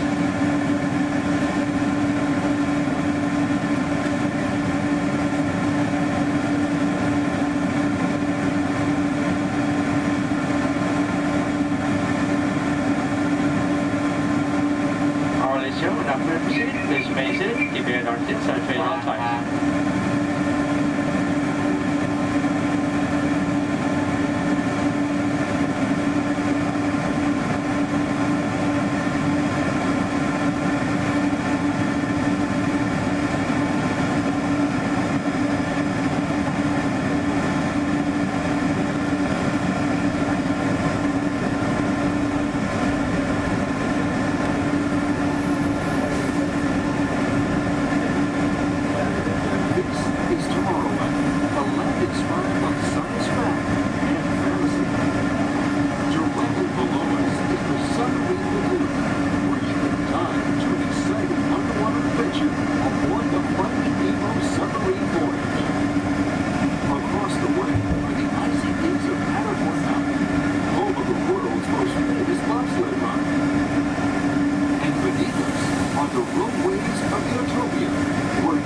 of all ages can ride the road to tomorrow. As we head over Tomorrowland, our pilot would like to share a program about that. Ladies and gentlemen, Disneyland Park is open until 9 o'clock tonight. Meantime, a monorail train is departing every 5 minutes from the Tomorrowland station back to downtown Disney. If you would like to leave the park and return later today, please make sure you have with you your valid Disneyland passport ticket and a hand stamp so you can re-enter the park anytime up to 1/2 hour prior to Disney Park's closing. You can get your hand stamp whenever you depart today. Today here at Disneyland Park, we'll have Celebrate a Street Party down Main Street USA at 5:30 p.m. And also tonight, as part of Halloween time at the Disney Resort, we'll have Halloween Scream, a bonus surprise in the sky at 8 p.m. Thank you, and have a pleasant day here at the Disney Resort.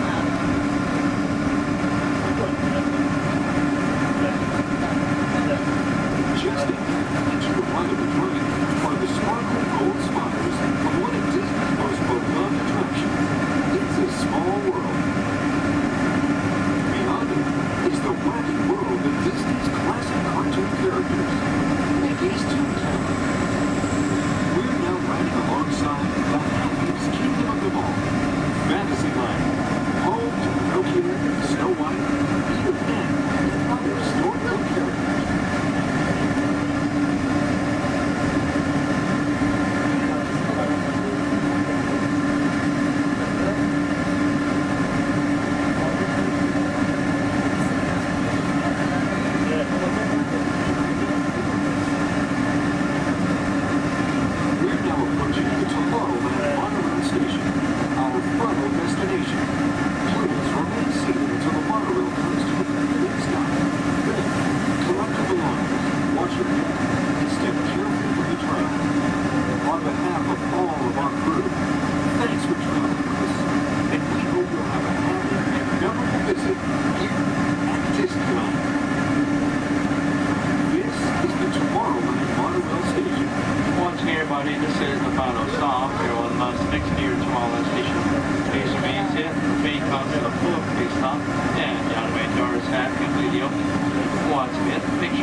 Sorry.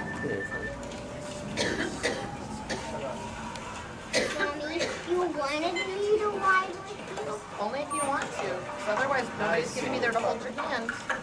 You want to be able to hold my hand? Yeah. The next group's ready. Put my hands up in the car. You gotta get.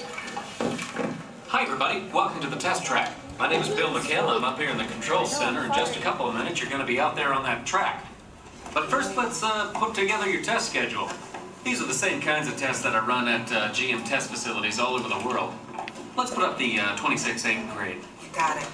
Okay, we're going to start you off on an accelerated hill climb.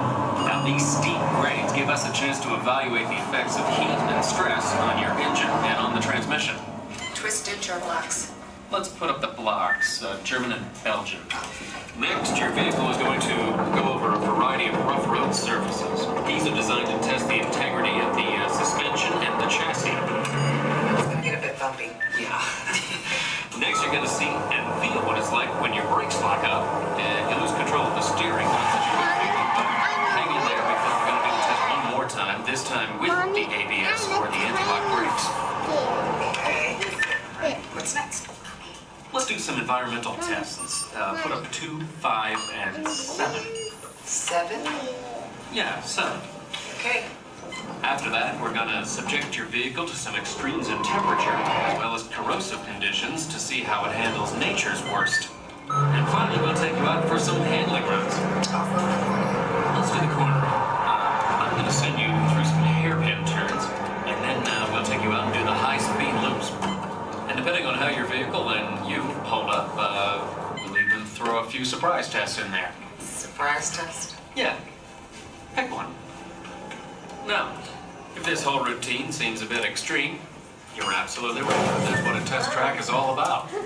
The cars you drive at home are made up of over 15,000 different parts, and every one of them has to pass the test under very extreme conditions before we ever let it off that test track and out onto the road. Now, as you can imagine, safety is a big concern of ours, so we're going to insist that you buckle up your safety belt securely. You'll be glad you did. Oh, we're ready.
Under the authority of General Hux.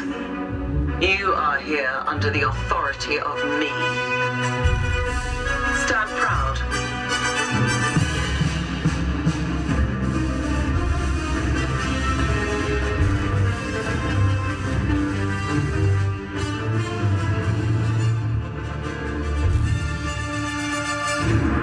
Troops in this division are held to the highest standard. Mine. Show me fearless.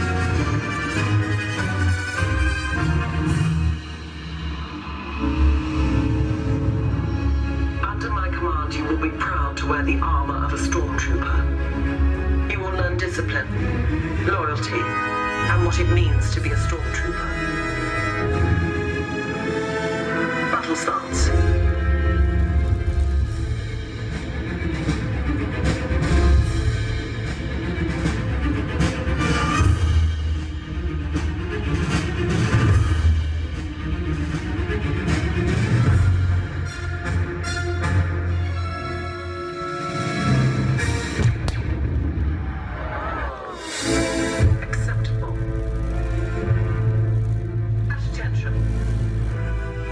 We do not tolerate traitors.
those of you who have just joined us, welcome aboard the Disneyland monorail. For your safety, please remain seated, keeping your hands, arms, feet, and legs inside the train. Watch your children, and no smoking, please. Bienvenidos a bordo. Para su seguridad, permanezca sentado y mantenga las manos, brazos, pies y piernas dentro del tren y cuide a los niños. Por favor, se dirija a Gracias. We're now en route to our final stop, the Tomorrowland monorail station. Along the way, you can get a bird's-eye look at the downtown Disney district, Disney's Grand California Hotel and Spa, and Disney's California Adventure. To the left of the monorail is the main entrance of Disneyland, the happiest place on earth. Disneyland is truly an American original. Since its opening in 1955, it has hosted more than 500 million guests from around the world, including presidents, kings, and celebrities. It is the original Disney theme park, created and enjoyed by Walt Disney himself. To the right is our transportation plaza, where you'll find taxis, hotel shuttles, and public transit stops. We're about to enter Disneyland. Some of the clearances are pretty tight up ahead, so be sure to remain seated, keeping your hands and arms inside the cabin.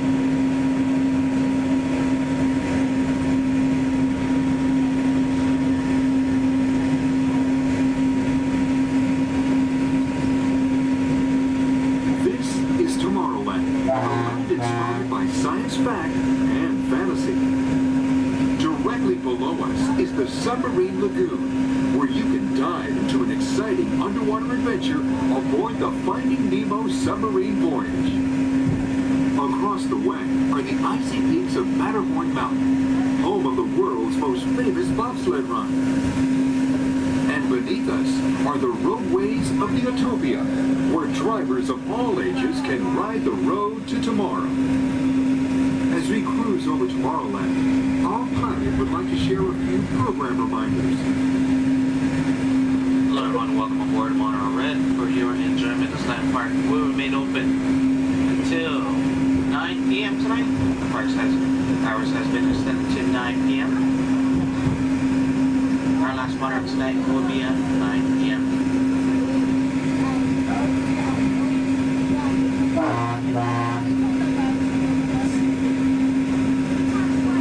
Later today we have Celebrate H Street Party stepping off at 5:30, coming from Main Street, USA, back up to It's a Small World. And later tonight we have Halloween Screams at 8 p.m. in front of Sleeping Beauty Castle. Hope you enjoy the rest of your stay here at Disneyland Resort. Thanks for joining us on that fabulous guy.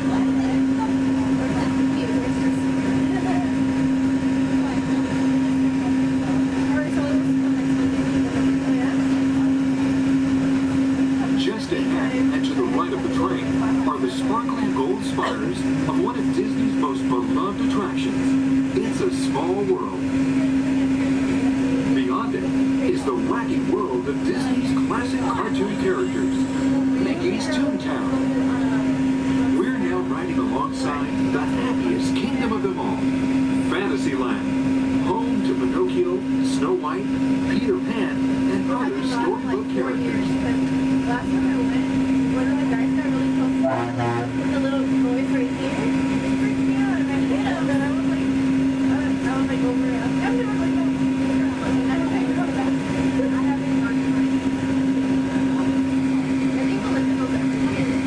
We're now approaching the Tomorrowland monorail station, our final destination. Please remain seated until the monorail comes to a complete stop. Then, collect your belongings, watch your head, and step carefully from the train. On behalf of all of our crew, thanks for traveling with us, and we hope you'll have a happy and memorable visit here at Disneyland.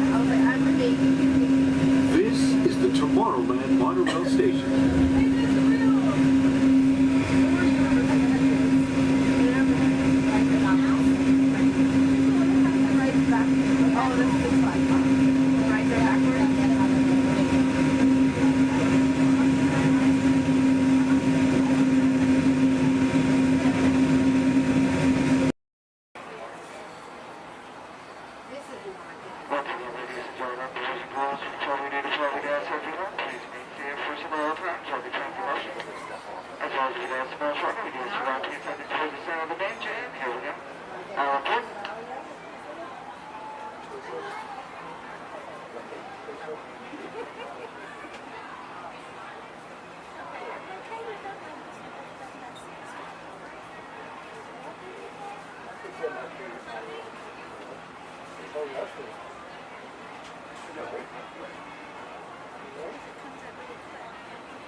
To those who just joined us, welcome aboard the Disneyland Railroad.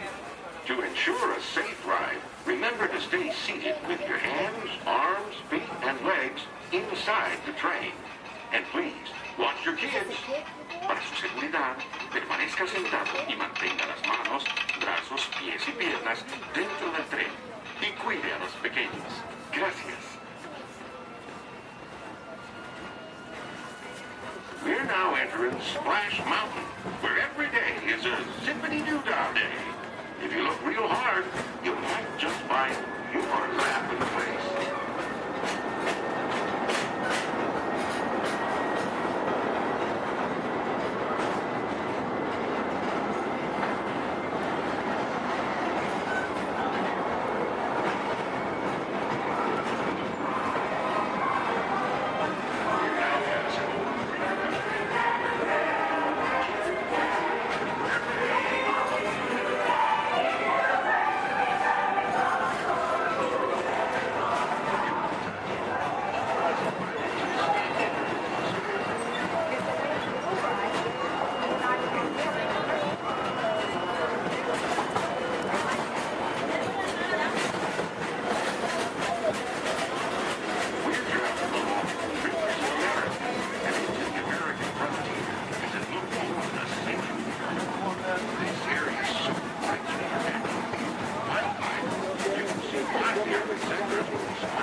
or is it all weird?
If you are standing or sitting on the stairs, we ask that you please clear the stairway. Everyone else, please remain where you are until we've completed our docking. Once again, please clear the stairway. You'll be given an all clear when it is safe to travel stairs and go ashore. Por favor, manténganse alejados de las escaleras.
Another word that we say here on the reserve is twin day, and twin day means let's go. Jumbo everyone, my name is Selena. I'm going to be your safari guide here today. Before we get out on the reserve, I do have a few safety reminders. Please make sure that we keep our hands, arms, feet, and legs inside the vehicle at all times so that we remain fully seated throughout our entire journey today. Now, if you take a look above your head, we have an animal spotting guide. You can use that guide to help me spot some animals out here on the reserve. I can't promise that we're going to see all of them, but I usually have some pretty good luck. Now, we're going to be heading into the Little Cherry Forest here first. And this area is home to animals that tend to be shy. They like to use camouflage to blend in with their environments, but we're going to see what we can find today. And already see, looks like we're going to see that saddle-billed stork. They're high up on that left-hand side of the road there. And the saddle-billed stork gets its name after the little yellow patch that's on its beak. It's shaped like a saddle. Those birds are 5 feet tall and have a wingspan of 9 feet, about the same width of the canopy that's above your head. Now on that right-hand side there, we have the okapi. And the okapi have stripes on their legs that make them look like they're related to the zebra, but they're not. They're actually related to the giraffe. They have long, prehensile tongues that they use to grab vegetation. Their tongues are so long, they touch their eyeballs and clean their ears. As we're looping around here, you can see we have some greater kudu way up there, as well as the bongo. Now, the bongos are going to have that deep, almost penny-colored coat to them, with those antlers over there, and then the greater kudu, the tan-colored coat right there. Now, the bongos are known as the ghosts of the forest because of how rare they are to spot in the wild. And their antlers, they angle backwards, and that's to help them get through thick vegetation and underbrush very quickly. Now, the greater kudu that we see right there, the greater kudu are one of the tallest antelopes in Africa, or the second tallest antelope here on the reserve. They stand at 55 inches tall at their shoulder, and they can leap about 8 feet forward. Now, coming up here on the left-hand side, we're going to see the black rhino.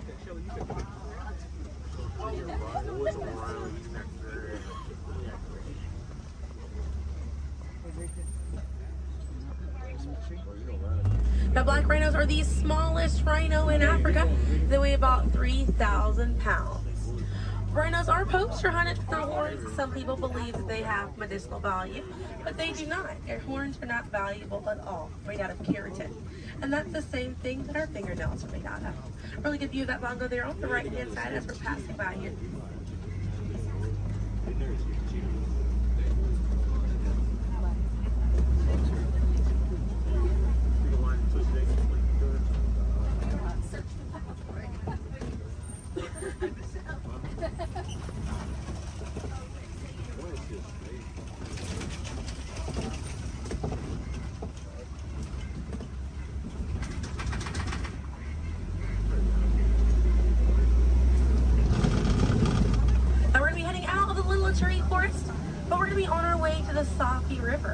And animals in this area like to hang out in and around the water.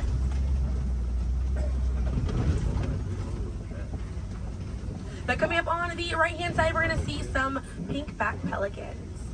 And the pink-back pelicans get their name for the pink skin that occurs on their back during mating season.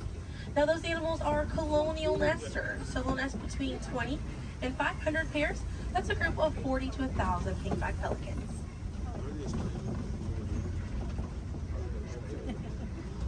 A view of the Savi River coming up on the left, and we have some Nile hippopotamuses. Now, a group of hippos is called a bloat, and they spend most of their time submerged in that water to avoid overheating, but they will come out to graze. And they can stay submerged in that water up to 8 minutes at a time. And instead of swimming through the water, hippos will actually walk or run along the bottom of the riverbank, helps them glide through that water right there. One of the ways you can help out your waterways is by checking your sunscreen to see if it's reef safe. Another way is just being aware of how much water that you use and trying to conserve as much as possible.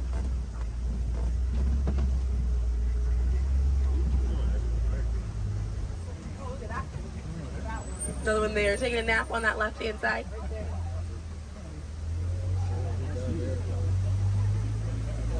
Now, coming up on the left, we're going to see the Nile crocodiles.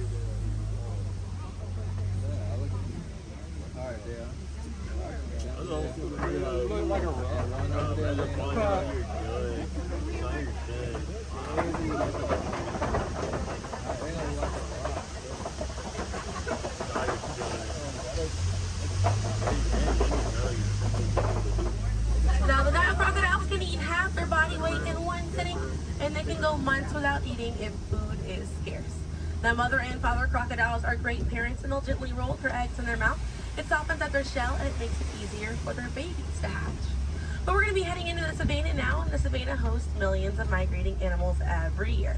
And it's home to Africa's most well-known animals, such as zebras and giraffes. I'm hoping that we'll be able to spot some today, but as we're getting out here, we have a pretty good chance to identify some animals with that animal spotting guide. We have lots of wide open spaces. Already see, looks like I can see the elands are out there. Wondering what other animals. I'm hoping it'll be a pretty busy day out there.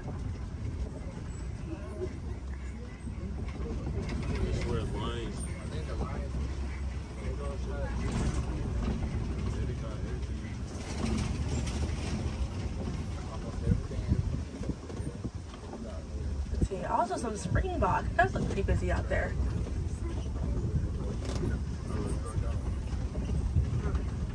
So we're still looking around here. Keep an eye on the right. They're going to be past this kind of rocky area.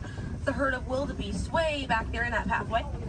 And the name wildebeest means wild beast in Afrikaans. And they'll travel in groups of 1.5 million, and they'll go about 500 to 1,000 miles every year. That's roughly the distance between here and New York. And during a wildebeest's great migration, they can kick up so much dust that their dust cloud can sometimes be seen from space. Now, wildebeest are very impressive animals. They're able to run about 15 minutes after they're born. But this group of trees there on the right-hand side, they're all kind of pruned underneath to the same height, and that's about as far as those giraffes can reach. Like the vegetation on these trees all around this area here.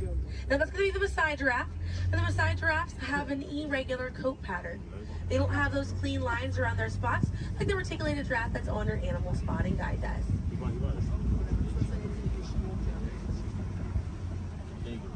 Now on the left-hand side, we do have the African painted dogs. There might be a little bit more people once we're a little bit further up here. Now, African painted dogs get their name after their fur pattern. It kind of looks like they have paint on them. It's unique to each animal, and that's how they identify each other. African painted dogs are Africa's most successful hunters. They have a catch rate of 90%. Now, right here on the left-hand side, we're going to have a really good view of the Ankole cattle. We're going to sneak on by here. The Ankole cattle are the only domestic cattle breed that we have here on the reserve. They're in the bovine family, same family as buffalo and bison. And their horns right there, they grow about 3 to 4 feet in length, and they're filled with a honeycomb-like structure. It allows for blood circulation, and it helps keep them cool on hot days. Now, further back, that's a sable antelope in that back left corner. And the sable antelope are very special because of the symbol of the Harambe Wildlife Reserve, because of how courageous they are. So in a choice between fight or flight, the sable antelope will choose to fight, just how we should fight to protect these animals and the environment that they live in. And their antlers are angled backwards to deter animals like lions from jumping on their backs. And we have a really good view there of that Maasai giraffe. We're going to have another pretty good view there on the right up ahead too. Maasai giraffes stand about 18 to 20 feet tall when they're adults. And when they're born around 6 feet tall. They have about a 6-foot drop the moment that they're born. And just like the okapi, they do have those long prehensile tongues that they use to grab vegetation. They kind of use like how we use our fingers to grab food.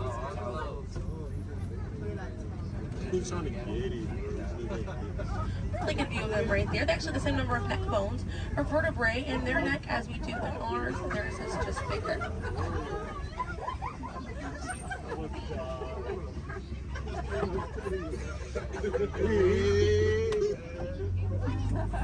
Group of giraffes is called a tower.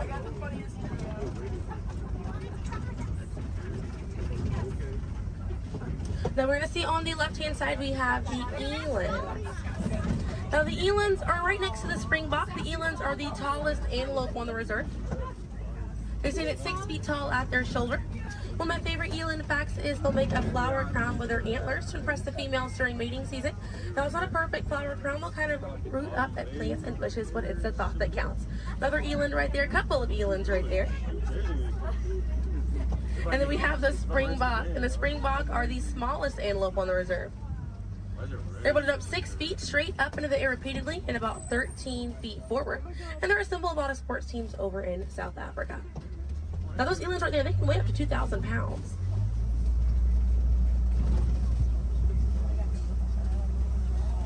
Another view of that Maasai giraffe right there.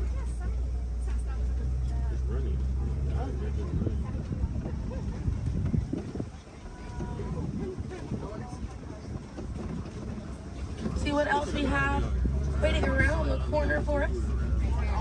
Another Maasai giraffe there. But a bit big for these giraffes.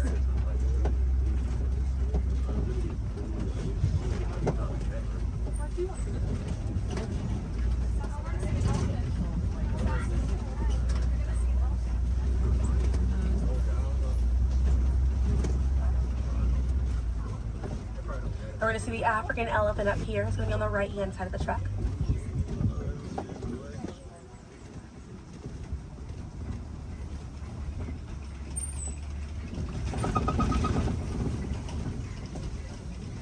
Really good view of that African elephant there on the right-hand side.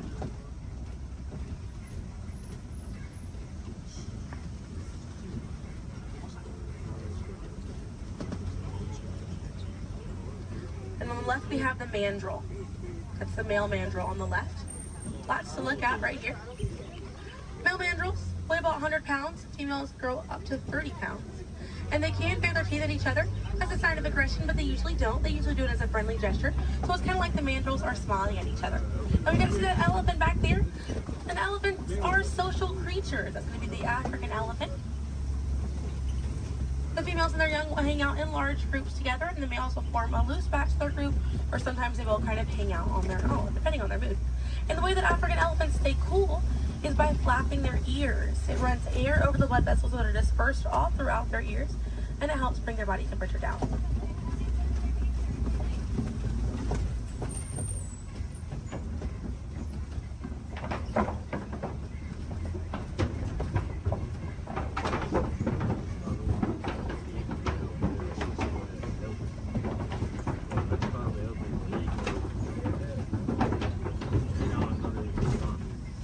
We're going to be looping around this area here. We have lots of red clay on this right-hand side. And if you keep an eye out, we're going to be able to see some tusk marks right around the corner here.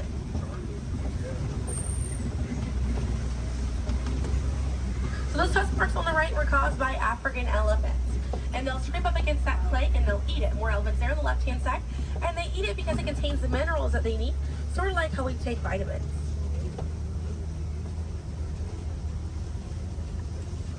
They're way out there on that left-hand side. They kind of look kind of tiny from here. We'll see if we can get another view of them a little bit further out.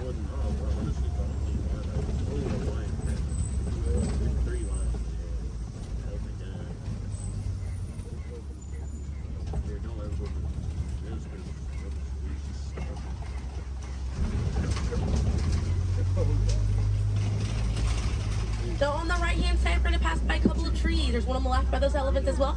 And these trees are baobab trees. And baobab trees survive by storing water in their trunk, and they stay leafless about 9 months out of the year. Now, baobab trees have a few different nicknames. One is the upside down tree, and the other one you might be familiar with is the tree of life.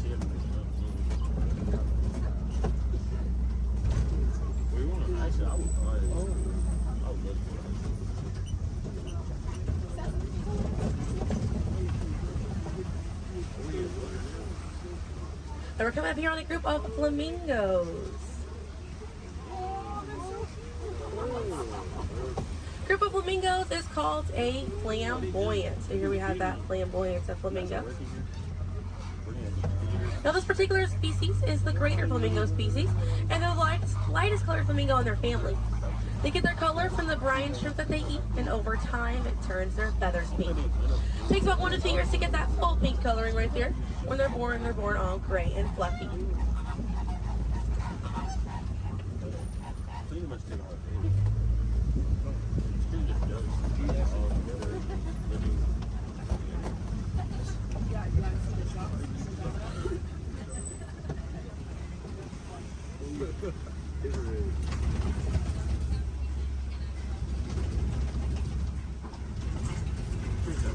We have some white rhinos right around the corner here. So they're going to be hanging out by a mud wallow on this left-hand side, and they'll use this mud wallow to cool off it. And they'll coat their skin in the mud to act as a natural sun protectant, sort of like how we use sunscreen. Now elephants do something very similar, and they'll fling dirt and mud on their backs as well.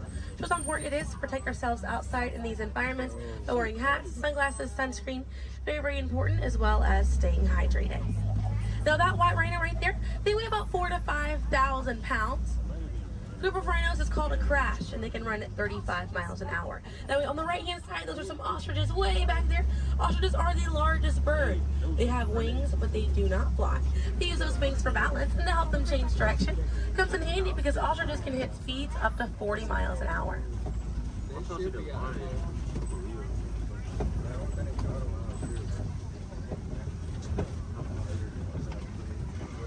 You see some cheetahs right around the bend here.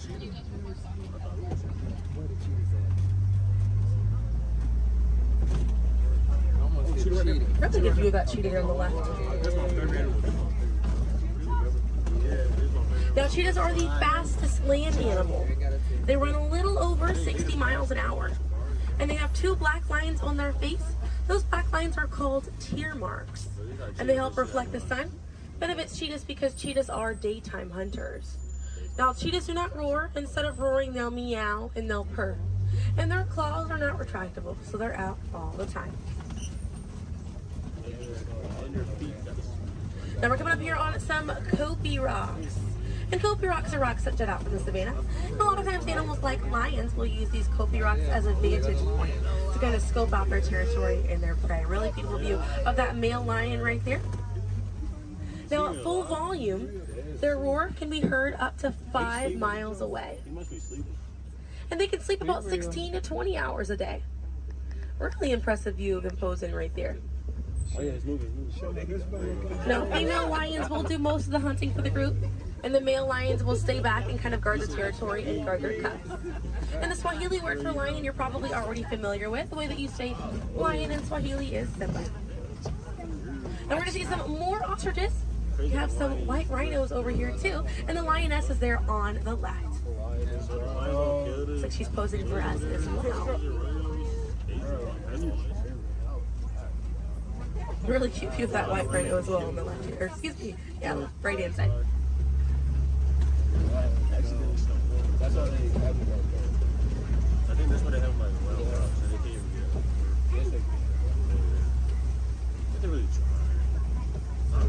I can see some warthogs right around the corner because it wouldn't be a safari without them.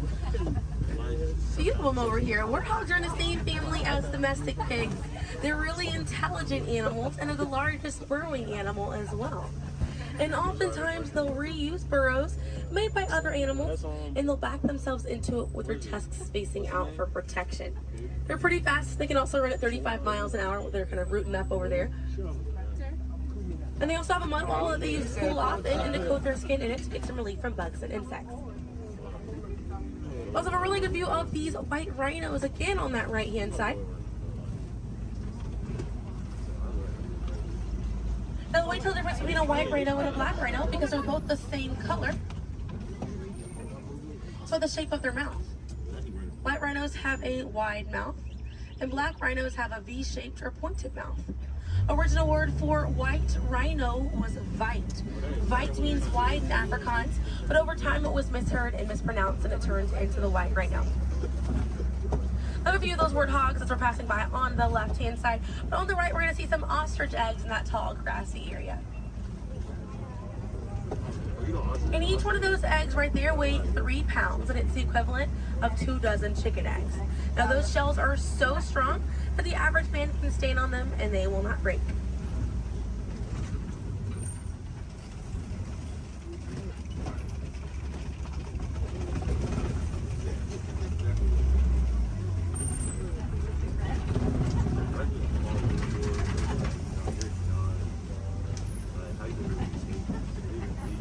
We're gonna see, looks like we have some Nigerian dwarf goats over here. And these goats are used for their dairy products, such as milk and cheese. So they take up a lot less land than cattle, so they're easier on the environment, and they're very cute. Now their milk is considered high value, so selling that milk helps take away the need to rely on wildlife. Now if you do want to see some more goats today, you can head over to Rafiki's Planet Watch. They have a petting zoo area, an animators area, and a kind of behind the scenes look at Disney's Animal Kingdom. Very, very cool. Definitely check it out if you have the time. They have a conservation station over there, and inside that they do have an animal hospital as well. Pretty cool. It's going to be a train right away through the Wildlife Express. Those trains are going to start running at 9:30. The last train leaves at 4:30 today. The petting zoo is going to close at 5 o'clock once you're over there, and the animators experience is going to close at 4:45. But we got to see a lot of really cool animals today. If you'd like to learn some more information, you can check out DisneyAnimals.com, or National Geographic is a really good resource. Some ways to help out these animals at home include volunteering at your local nature center, or a conservation organization, or even joining a local beach or river cleanup. Some more simple ways to help out at home include turning off the water while you brush your teeth, or using reusable water bottles instead of disposable ones. Now, those small changes really add up to make a big difference. And on behalf of Kilimanjaro Safaris, my name is Selena. I'm from Pensacola, Florida, and it was an honor to be your safari guide here today. I hope that you were able to see the importance of these animals and the environment that they live in. Now, here in the reserve, we don't like to say goodbye because goodbyes are far too sad and far too final. So I will leave you with the Swahili word, kwaherini. And kwaherini means to go well, with the intentions of seeing each other again one day. So kwaherini, my friends. Another word that we say here on the reserve is asante sana. And again, that means thank you. So thank you for joining me here at Kilimanjaro Safaris. I'll be dropping you off right around the bend here, right where I picked you up, so we still have a bit more of a journey together.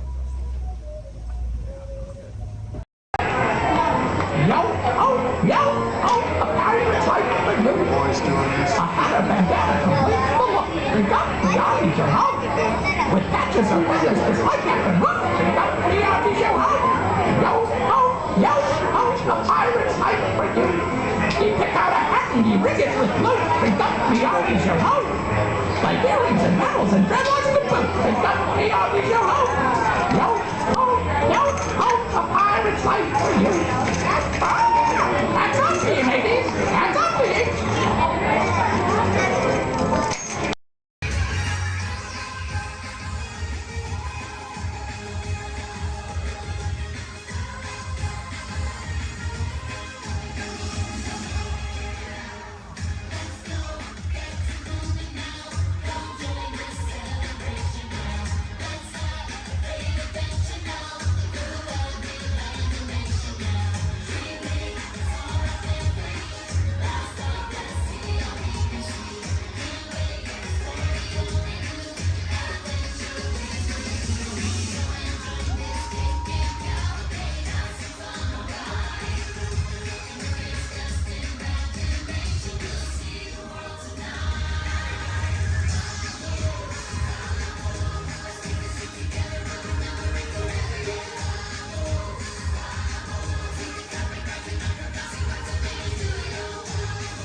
No.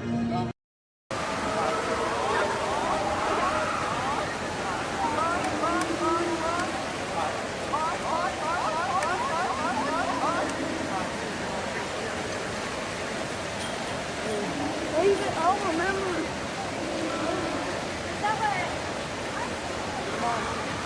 How much longer do we have?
Voilà. Venez, venez, venez. Suivez-moi, je vous prie.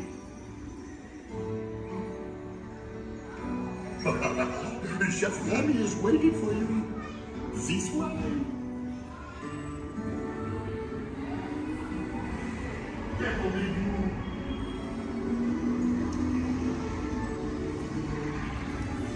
Hier zijn des invités pour le dîner. On n'aurait pas idée en commun? Non. C'est vous, hein? Tout ce bon. Voilà. Mais oui, that's it!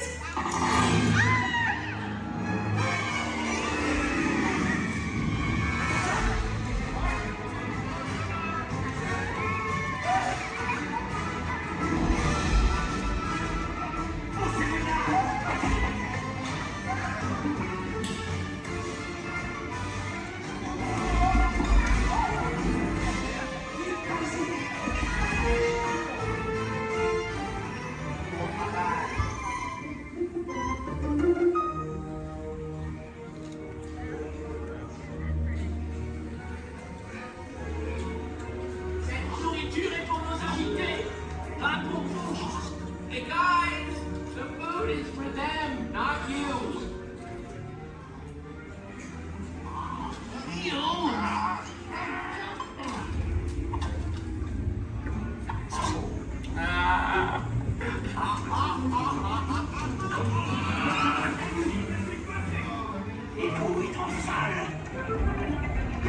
Oui, what are you doing? Que manigancez-vous? Out of my way!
Vous serez toujours les bienvenus, cher ami.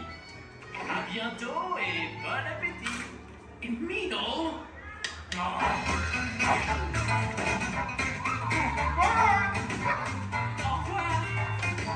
Never for you, right this way. You are always welcome at Bistro Chez Réveil.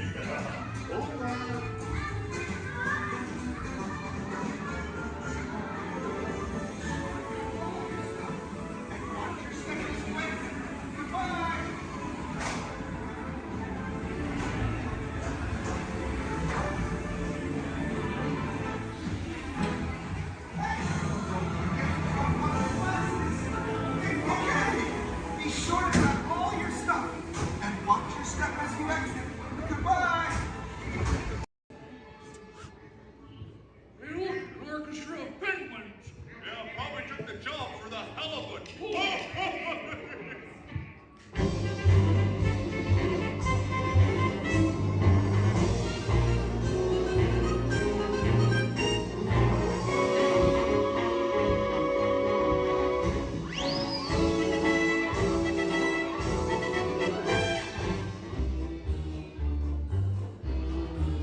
Gonzo? Oh. Sorry, boss. Hi-ho, Kermit the Frog here, and welcome to Muppet Vision 3D. Now, let me show you around our research center. See, here in this modern high-tech facility... Hey! Careful! Here in this modern high-tech facility, we have perfected Muppet Vision 3D, a new film process which we're about to demonstrate. Now, working the projector is an old friend of ours, the Swedish Chef. Chef, everything okay? Exactly. And our demonstration includes a little song from Miss Piggy. Little? Did I say little? I meant to say it's a huge, show-stopping, major song from Miss Piggy. That's more like it. Good. And we've also got a big musical finale from Sam Eagle. Sam, what's it about? It's called A Salute to All Nations, but mostly America. Great. So it's going to be a swell demonstration, and at no time will we be stooping to any cheap 3D tricks. Did you say cheap 3D tricks?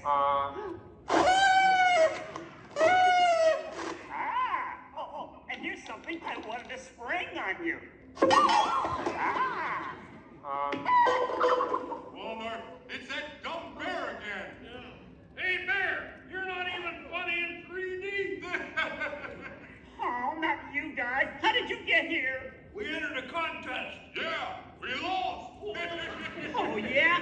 Well, my new 3DX gonna shower you all with humor. Waka waka. He's trying to drown us. What kind of act is that? An act of mercy. Listen, better luck next time, Posse. Okay? And now, if you'll come this way, I can show you our Seekers Laboratory. You see, we invited distinguished scientists from all over the world to come and work here. Unfortunately, none of them showed up. So instead, I'd like to introduce you to the guys who invented Muppet Vision, and they can show you some of their... right now, I'd like to turn you over to Dr. Bunsen Honeydew and his assistant, Beaker. Well, thank you, Mr. Kermit. Today, let's look at the advancements we've been working on for Muppet Vision. Beaker, would you turn on the machine?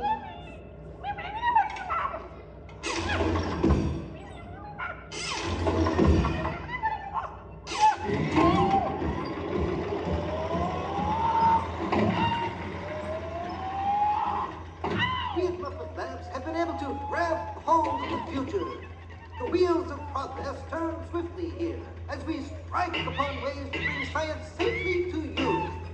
This user-friendly machine will now generate the first living 3D effect just by flicking a simple switch.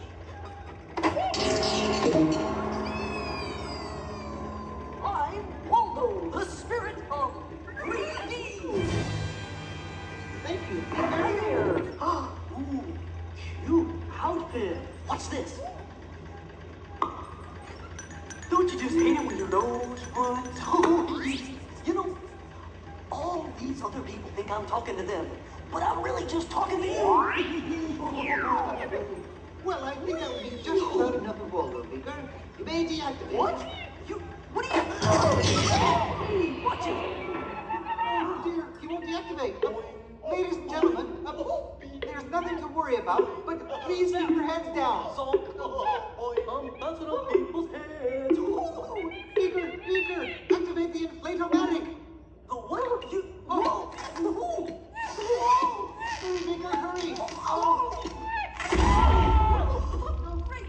Now I can start my own football team. Beaker, we'll have to try the vacuum Muppet. Yes.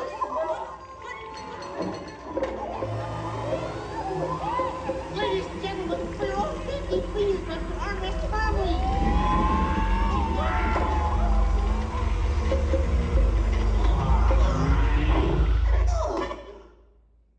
Hey, I'm free! Taxi! All right, now I'm getting out of this place.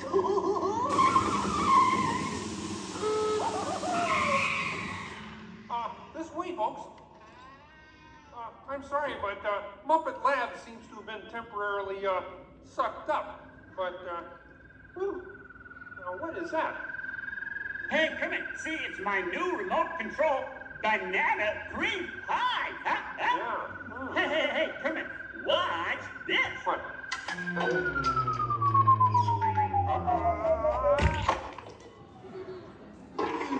Ozzy, that's terrible. You're right. Needs more sugar. And now, ladies and gentlemen, for the first musical portion of our demonstration, we have Miss Piggy in a wonderful 3D number.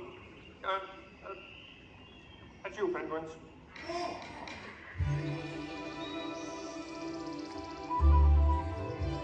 Oh, doesn't it look beautiful? Yeah, too bad they're gonna spoil it with a pig. La la la la la la. Oh, sun shining bright above you. Soft breezes seem to whisper, I love you.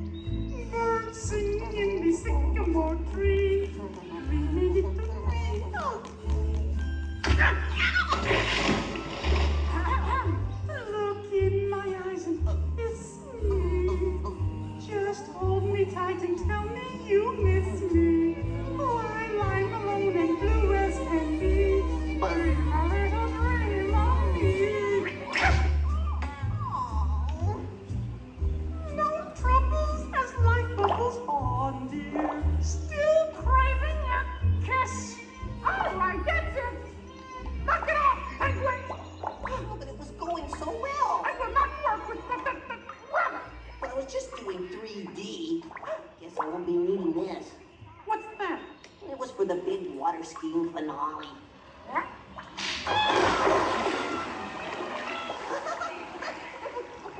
Hey, buddy, what are you doing? What do you mean? You are ruining this film. Well, I was Get just out. trying to Get help. out. I didn't mean anything. Go away. Aw. Go away. Does anybody know the way out of this film? Hey, you got a map down there? Well, you can come with me if you like. I just got fired and I'm running away. Terrific! Let's go. Okay. Hey, Bean, what's up? I'm going away. Forever. Oh, great. Could you give me a sandwich? Would any of you people like anything? I mean, since he's going out, he could forever? Bean? Bean? Oh, Kermit! Kermit!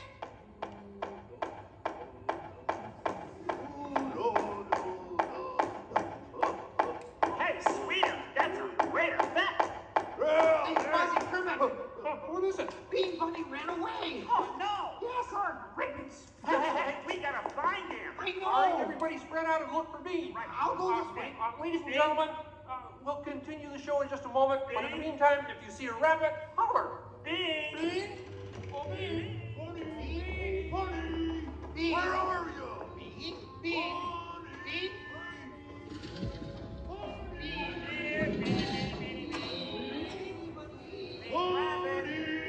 Hey, what's all the commotion about? Bunny ran away. Well, you know what that makes him? Smarter than us. Hey, anybody seen a bunny? I don't see a bunny. Where? Where? Oh, nothing up there but a bunny. A bunny? Bean!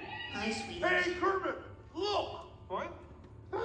Bean, what are you doing out there? I'm running away. Nobody would let me help in the movie. Oh. This is a very moving moment. Yeah, I wish they'd move it to Pittsburgh. Hey, Bean! What are we doing sticking around here? Let's burn rubber! Who's that? He's Walt, 3D friend, and we're both leaving the movie. Right. Look at Bean! If you leave, you'll miss all the fireworks! Right, yeah! Fireworks? Ooh. Okay, I'll stay, but I want to help. Gee, is there anything Bean can do in the final number? Oh, gosh, maybe Bean could set off the fireworks. That's great! Cool. Yeah, and I'll stay and help. I love fireworks! Well, okay. Sam, are you about ready? Yes, it's a glorious 3-hour finale. You got a minute and a half. Okay, everybody, get ready. Right. Ladies and gentlemen, the Muppets proudly present the final demonstration of Muppet Vision 3D.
explosion! Ladies and gentlemen, I'd like to apologize for our slight technical difficulties, but I do wish to assure you that no one was hurt and this theater suffered only minor damage. So thank you very much for coming to see this demonstration of Muppet Vision technology, and enjoy the rest of your stay, and come see us again sometime.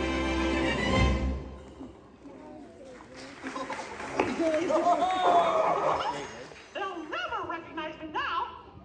Forward!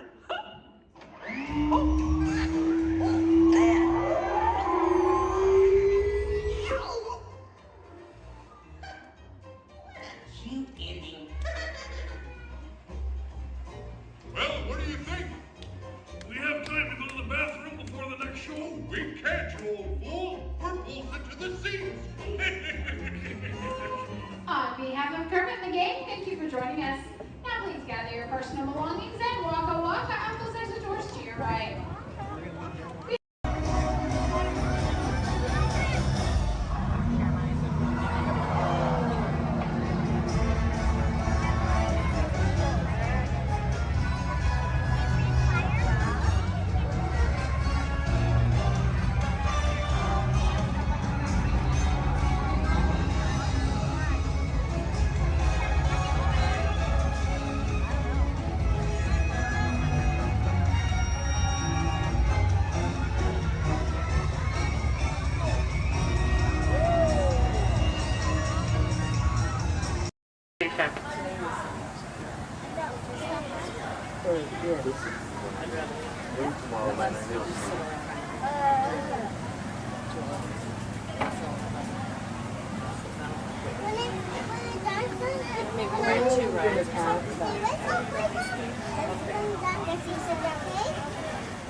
Oh, Lord!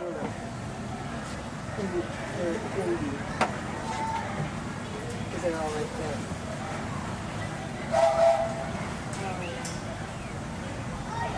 And folks, on our way to Main Street Station, we'll be passing through the Grand Canyon and Primeval World. This is a perfect opportunity to take out your cameras and snap a few pictures. However, as a courtesy to those around you, we ask you please turn off the flash photography and video lighting on your cameras. Once again, no flash photography or video lighting inside the tunnel. Thank you.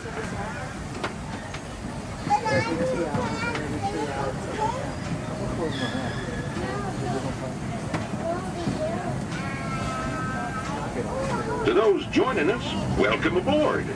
The next leg of our journey will take us along the rim of the Grand Canyon. It's a mighty long drop to the canyon floor, so for your safety, stay seated with your hands, arms, feet, and legs inside the train. Be sure to watch your kids and no flash pictures, please. Para su seguridad, permanezca sentado y mantenga las manos, brazos, pies y piernas dentro del tren y cuide a los pequeños. Por favor, no tome fotografías con flash.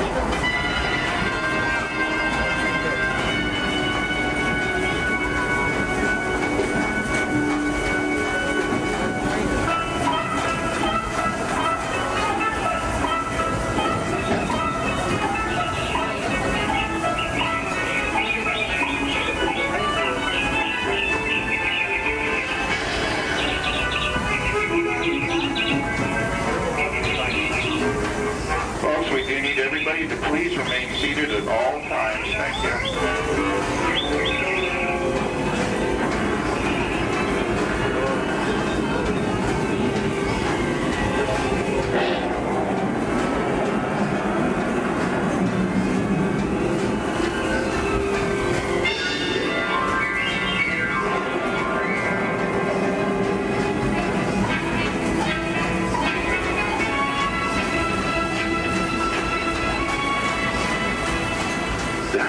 Grand Canyon as we know it today, but it wasn't always that way.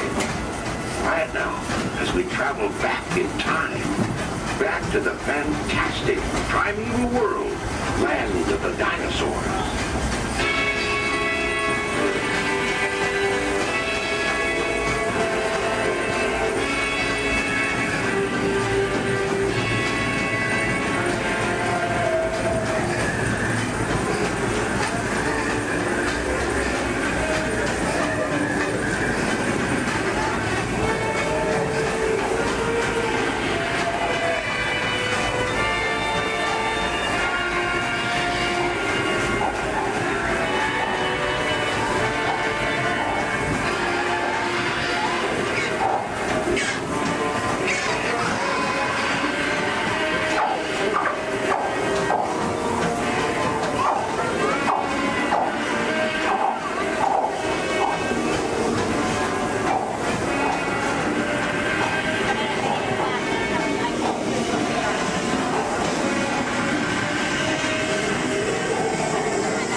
to Main Street Station, gateway to Disneyland. If you'll be leaving us here, stay in your seat till we come to a full stop. And remember to gather all your personal belongings, including the young'uns if you got any, and step carefully from the train. I'd especially like to thank those of you who've been with me for the Grand Circle Tour of Disneyland. We surely hope you enjoyed your travels with us and that you'll come back and see us again real soon. For those of you traveling on, we'll be on our way again in just a few minutes. This is Main Street Station, Main Street, USA.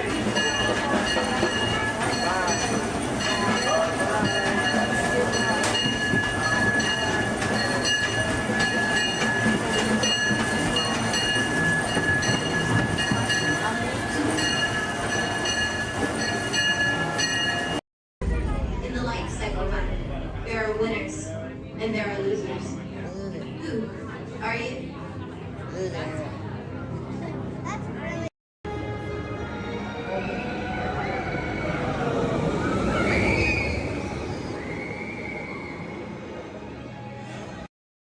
In the Outer Rim territories.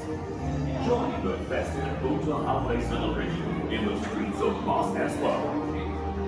Then head to the arena and cheer for your favorite pilot in the annual Oota Eve Classic. Or set sail on the Doom Sea in a luxurious sail barge. Then rent a land speeder and head over to the colorful outpost of Mos Eisley. No visit is complete without having a drink at Tatooine's infamous Mos Eisley Cantina, where you will never find a more wretched hive of scum and villainy. That's right, a Tatooine vacation has everything under the sun. So call Star Tours and book passage to Tatooine today. We have reports of droids being smuggled and shipped back. I can honestly say that I have not seen a thing. Honestly. As if anything would ever get past me.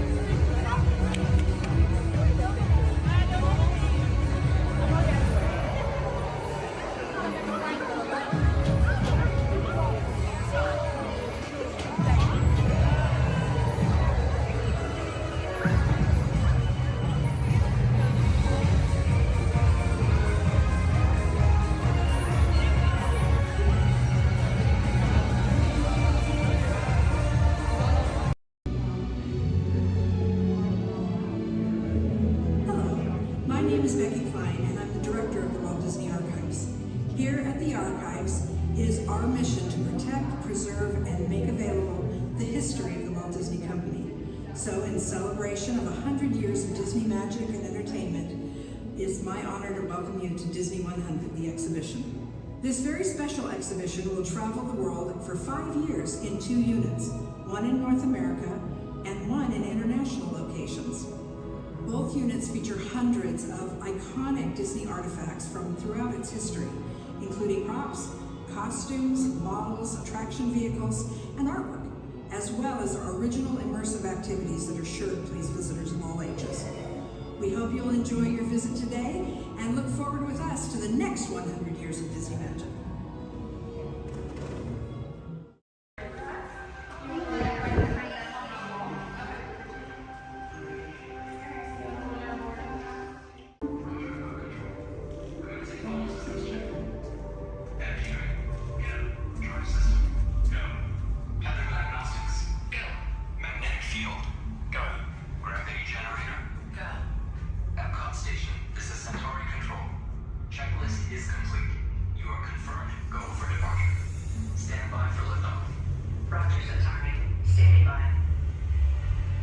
Welcome aboard this elevator. In just a few moments, you'll be on your way up to Space 220 aboard the Centauri space station. Enjoy the ride. SV1, you are clear. Initiate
nice. Alright, for Joffrey? Yes. Alright, you guys can call me. How was the trip up today? Was it good? Very good.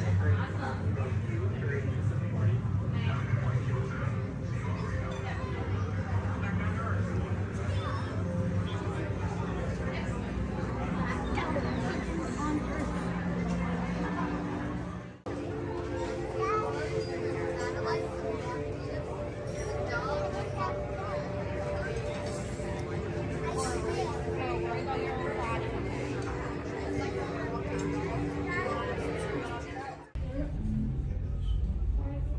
SV2, you are cleared for departure. Initiating descent in 3, 2, 1. Your journey back to Epcot will be a smooth and quick one today, so enjoy the ride.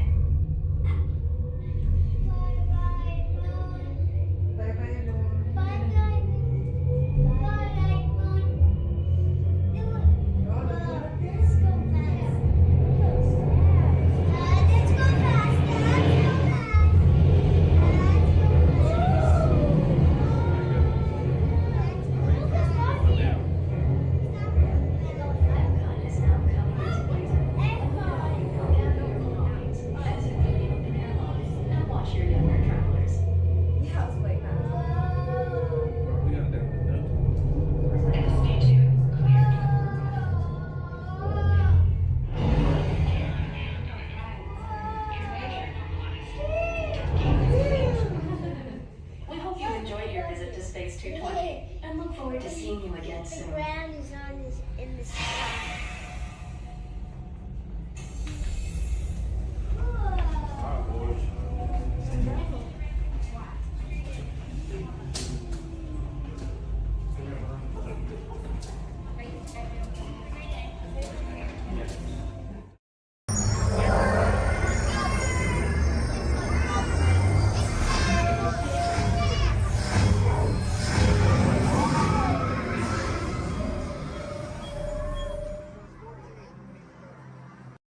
Good luck to you all. You might need it. Today's flight takes you to the planet Corellia. You will be intercepting a first-order train shipment of coaxium. Gunners, you clear the path. Pilots, line up behind the train. And engineers, you harpoon that precious cargo. Now get a move on and know that I have complete faith in you. But I am coming along with you just in case.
shoulder to shoulder. Now remember the color you've been assigned: blue, red, gray, and orange. It'll be an important part of your interrogation process.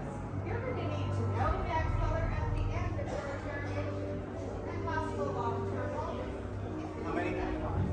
Okay, assign blue. Quickly to the end of the hallway. How many? 4. Yes. Okay, assign red. How many? 3. Okay, assign gray. How many? Yeah. This cell door opens, so we'll call you in by your assignment. And you will tell us everything. No, oh, you're going to have a tough time in interrogation. Get on your color. There you go. Scoot over, Blue. Make a look room. Get on your color.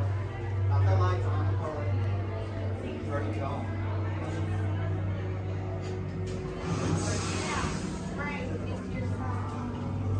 Everyone has been assigned a color. Look down and memorize it. Do not forget it. This was for interrogation. Which will be get trouble.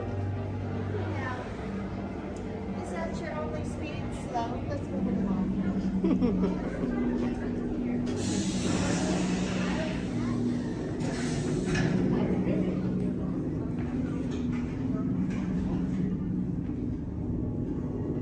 Leave us. Yes, General. Enemies of the First Order. We will soon snuff out your meager resistance. You chose the wrong side, and now you will pay. The Resistance prisoners.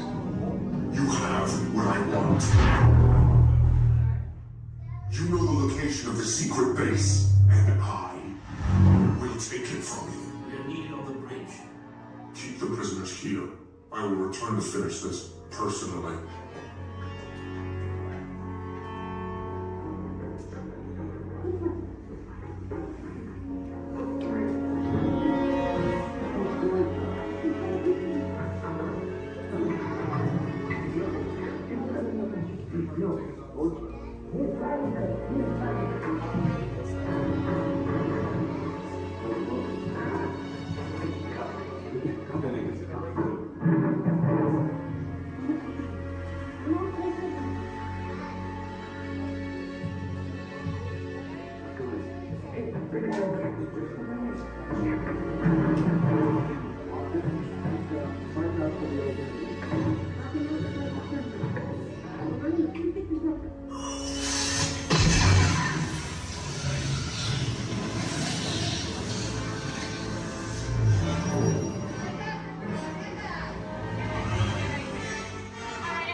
It's much older. If you ask to go and please take the door to the center of the bench.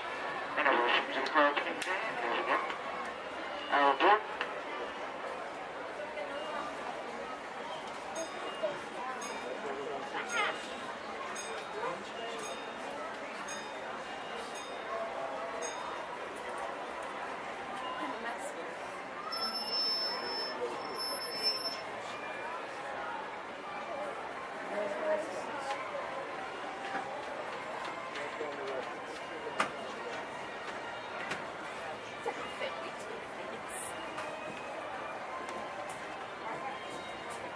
Hello, folks. Welcome aboard the Disneyland Railroad. We're now embarking on a grand circle tour of the Magic Kingdom, with stops at New Orleans Square, Mickey's Toontown, and Tomorrowland, followed by a visit to the Grand Canyon and Primeval World. We got a lot of traveling ahead of us, so remember, for a safe trip, you need to stay seated, keeping your hands, arms, feet, and legs inside the train. And please, watch your children. Bienvenidos a bordo del Disneyland Railroad. Para su seguridad, permanezca sentado y mantenga las manos, brazos, pies y piernas dentro del tren y cuide a los pequeños. Gracias.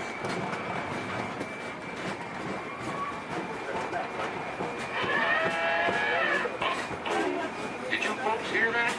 Sounds to me like we've reached the wilds of Adventureland, where you just might run into a lot of savage critters out there, including lions and tigers and tiki birds. Everybody best be on the lookout. You never know just what may show up. We're approaching our first stop, New Orleans Square Station. This station serves Frontierland, New Orleans Square, and Critter Country. If you'll be leaving us here, please remain seated until the train comes to a complete stop. Then watch your step while getting on. Have a good time at the Frontier, yeah? For those of you continuing on, we'll resume our journey in just a moment. This is New Orleans Square.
You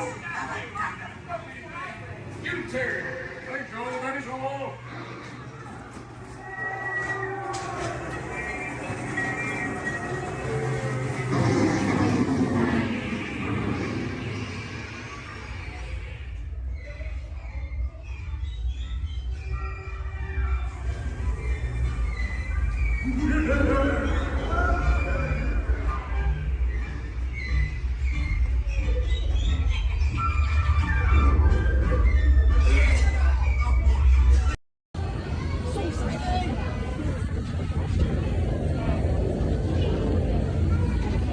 Thanks. What'd you say? Yeah, I said Korea. You did? Oh. So I said like no. I knew so. I'm like, Motion tracking, assigning individualized color profiles, web shooters calibrating. Woo! You there, Spider-Man? I'm here. Where are you? On our way. Okay, please get back and enjoy your ride until we reach the intended disaster. Wait, I thought you were still an exponential movement. Yeah, disaster sounds right. I got you, Ray.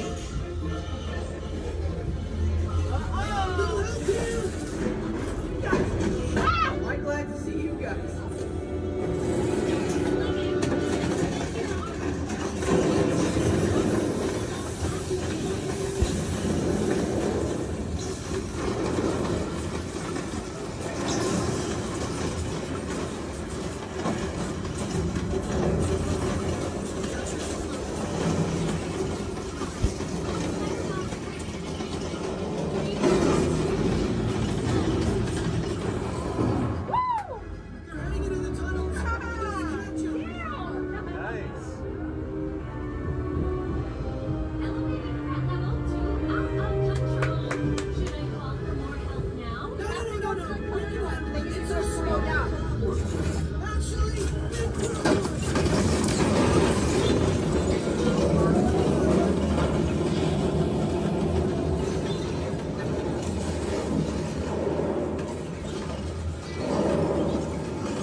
Intentionally hit those green bots, maybe we'll trigger a chain reaction. I think you're right. That should stop it.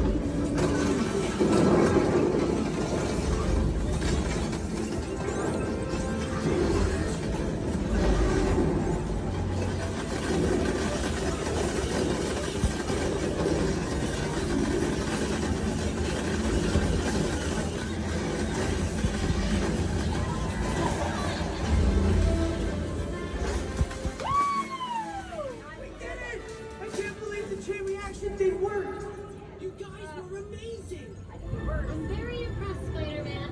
You really solved the problem. Well, it's only done it without them. That was also your idea.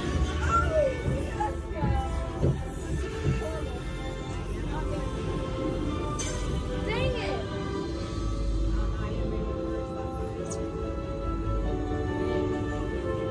For your safety, please remain seated. We failed. I did better this morning. Jackson did so good. My arms are tired. Reinforcements, remain seated inside the transport.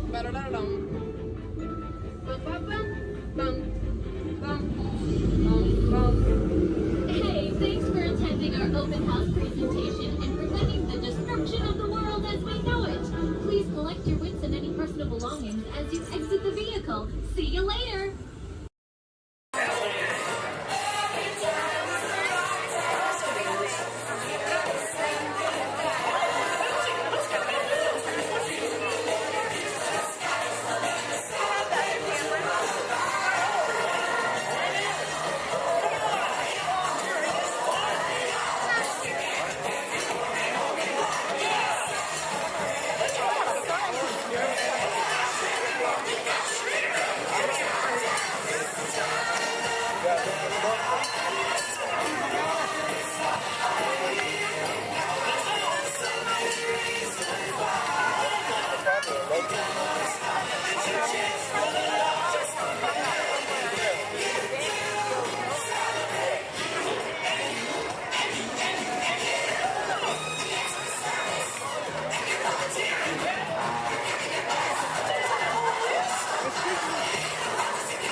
Engineers.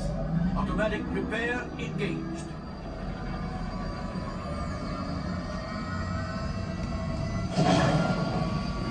Right, pilot. Push the flashing button to take off. Pilot on the left. Move your stick to fly right and left. I was just about to say that. Pilot on the right. Pull back on the stick to fly out. And push forward to fly down. Oh, watch it. Julie is flying this thing look in the air. Weapons are online. Left pilot, hit the booster. Now let's go get that coaxial. Right pilot, make the jump to light speed.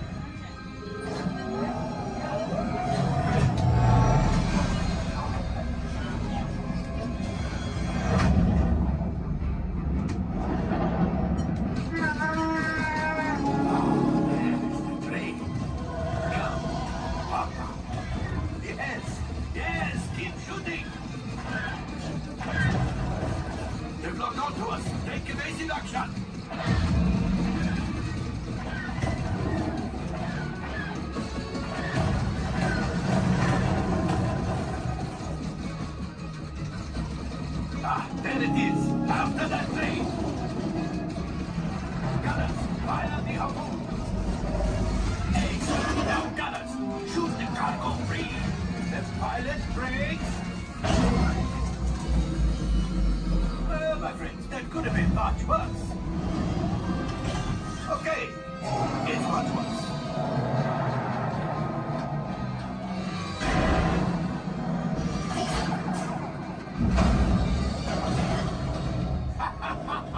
Yes, you got one. Excellent, my friends.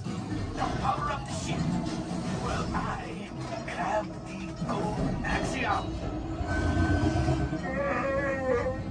You see, just as I promised, my friend, now that the resistance has ready, maybe a little something for Hondo. Pilots, line up behind the train so we can harpoon that last car. Gunners, fire the harpoon. Gunners, shoot the train. Keep shooting!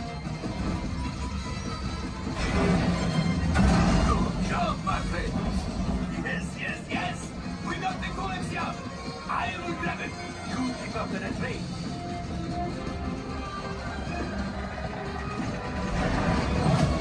Gunship!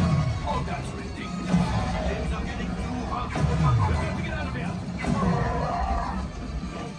A distraction! Fire the missiles at the train! Hey!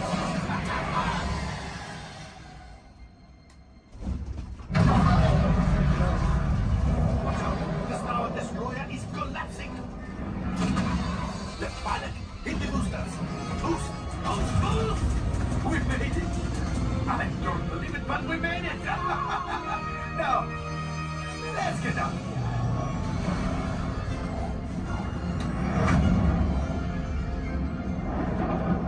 Great job, my friends. You retrieved 2 containers of coaxium. This will greatly help the resistance. You have heard the First Order and made Chewie proud. Now, after my modest profit, your cut, minus what you owe me for damaging the Falcon, is... Hey, not bad.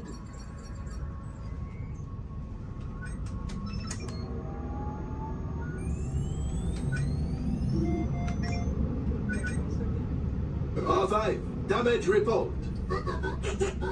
Engine failure. All right. Hyperdrive leak. That is not too good. Multiple hull ruptures. Well, it could be worse. All right, I'm making an executive decision. Everybody out. Go on, get out.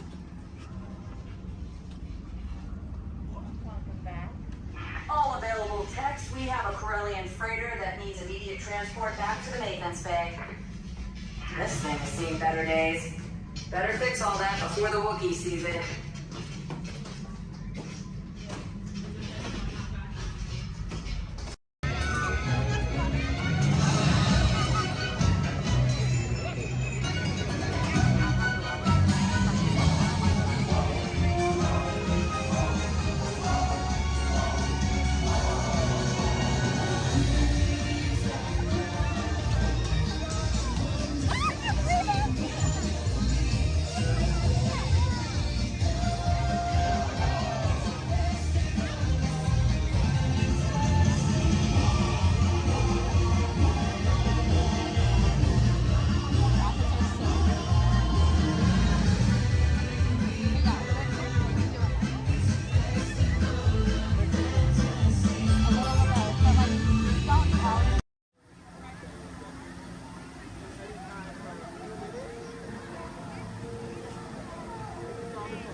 Rabbit.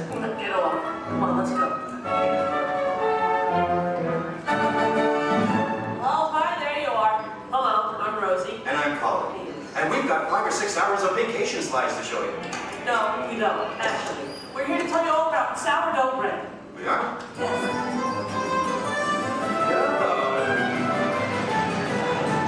Okay, let's get started.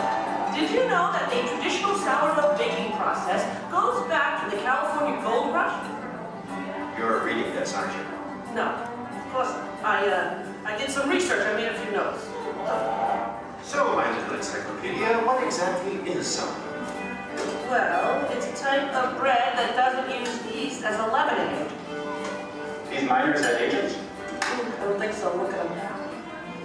Isn't it nice to see the guys helping with the dishes? Now, Colin, did you know to make sourdough bread you need a chunk of what's called starter or mother dough?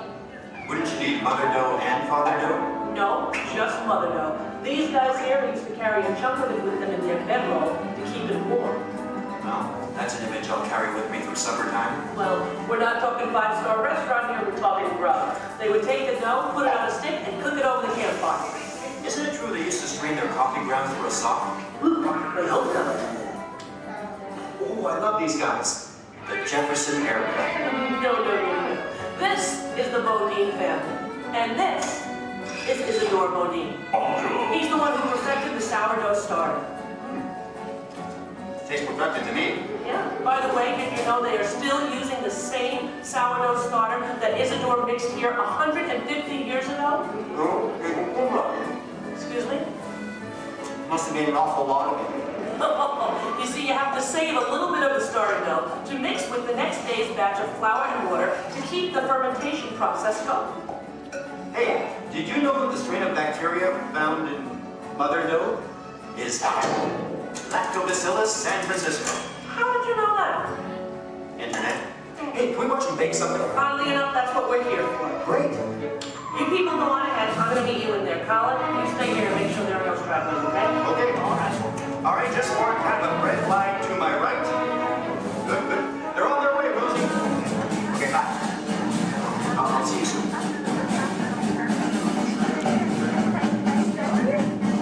Okay, everybody, here we go. Come on in. There's plenty of room. Gather around the window right here. Make sure you can find a spot where you can see me on one of the screens. Come on, Colin. They can find their way, okay? It's not the California Trail. We lost a couple of the coyotes along the way. Oh, that's so sad. Oh, well, but you did. Yeah. This is the bakery. That should be obvious to everyone. Even to... What's that? Oh, and I have one for you. Is that me? What the cutie? Okay, I'm ready to start baking. What do we do first? Okay.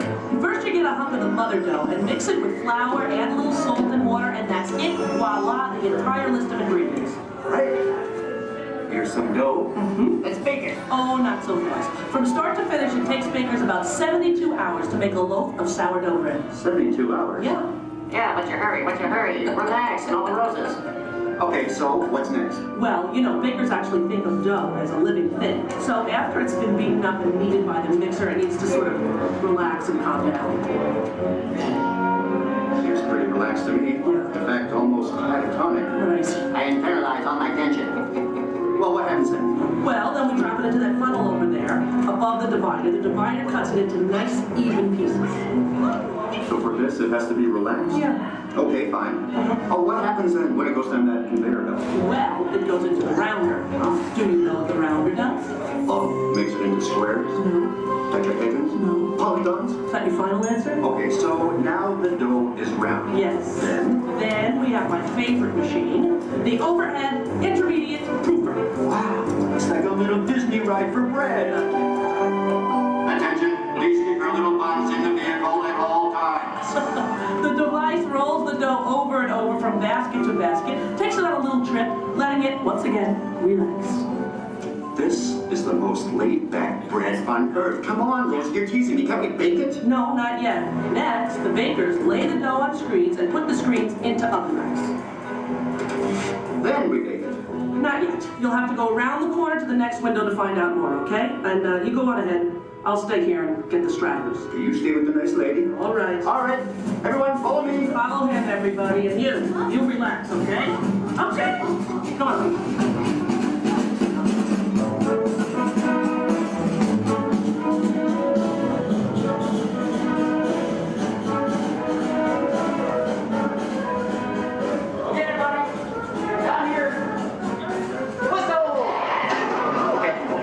around the corner. Just spread yourselves out along this window. All right? Everyone, can you see me? Oh, nice shirt. All right. All right? Okay. Well, this, I guess, is the oven. If not, I'm having some incredible hot flashes. Slap some garlic butter on me and I'm ready to go. Hey, Colin. Okay, where were we? We were getting ready to bake some bread. No, we weren't. What, are you trying to confuse me? Let me think. I remember the racks of dough. The racks of dough are taken upstairs to a refrigerated fermentation room. Refrigerator? Yes. Look, I know a thing or two about baking bread. Well, actually I don't, but I'm pretty sure you have to have heat to bake something, right? Sounds right to me. For a technical question like that, I'm gonna have to call in an expert. I'd like you to meet my friend, Tony, the baker. Tony! Hi!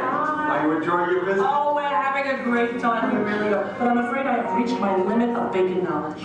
Tony, Colin here. Give us the lowdown. Don't you think we've coddled this dough long enough? Isn't it time to turn up the heat on this baby? Well, no. The dough needs time to ferment in a refrigerated, climate-controlled room. Now that gives the bread a better flavor, texture, and color.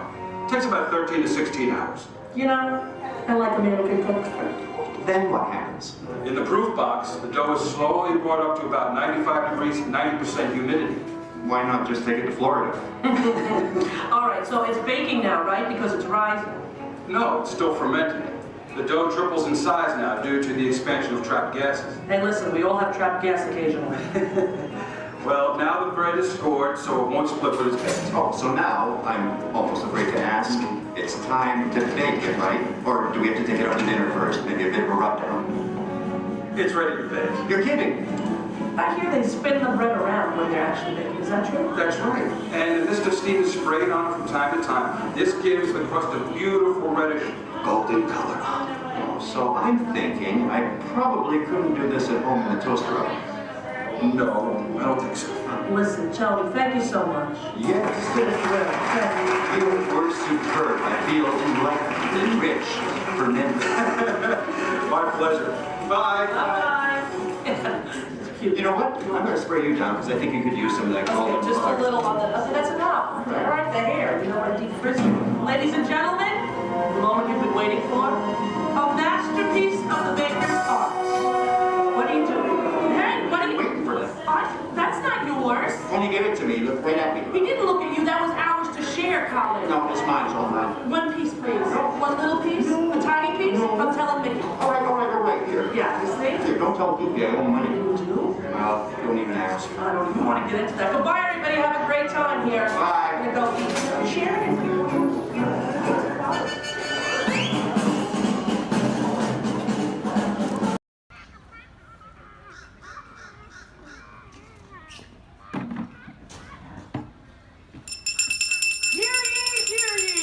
I am James Jefferson, the town crier of Liberty Square.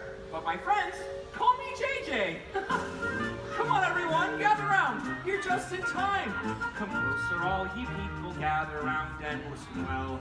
I've got a satchel full of history's greatest tales to tell. Your hair will stand on end with all the history and such.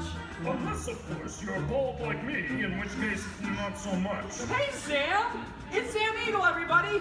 Tell us, Sam, what great American story are we sharing today? Today we shall salute the Declaration of Independence! Ah, a great story indeed! The people of the colonies, they said, let freedom ring! Declared their independence. Then they overthrew the king! There were battles, there was violence, there were spies and traitors too! We won't speak about all that. This is wholesome through and through! Right, let's bring out some friends to help us. Hey there, that's your cue! Welcome! Hiya! Woo! Great moments in history! Tra-la-la-la-la! Great moments in history! And this one features more! And here's what you will take away in all your minds and hearts. Great moments in history. Great moments in history, but just the American parts. Hi-ho, and welcome to Great Moments in History. But just the American parts. That's right, Sam. And as the official Liberty Square historian, I have drafted tributes to every important event in American history. JJ, please remind everyone which great moment we are sharing today. The Declaration of Independence! Excellent! I read it every night before bed, and so should you. And now I will recite from memory the entire Declaration of Independence. When in the course of human... Excuse me, Sam? Kermit, you are interrupting America. Sam, the gang and I were talking, and we had some ideas to make your show more entertaining. Entertaining? In a theme park? Yeah. Highly unusual. Aw, please, Sam? JJ, I could use a little help here. Sure, Kermit. Let's put this to a vote. All those in favor of making Sam's story a little more entertaining, say aye. Aye. The ayes have it. Oh, it appears democracy has spoken. All right, Kermit, you and your band of weirdos can help. Okay. But please, do it with dignity. Oh, sure, Sam. We always do things with dignity. Hey, Kermit, the all-chicken chorus is ready for their big number. The cluck heard round the world. Get it, girls! Too soon.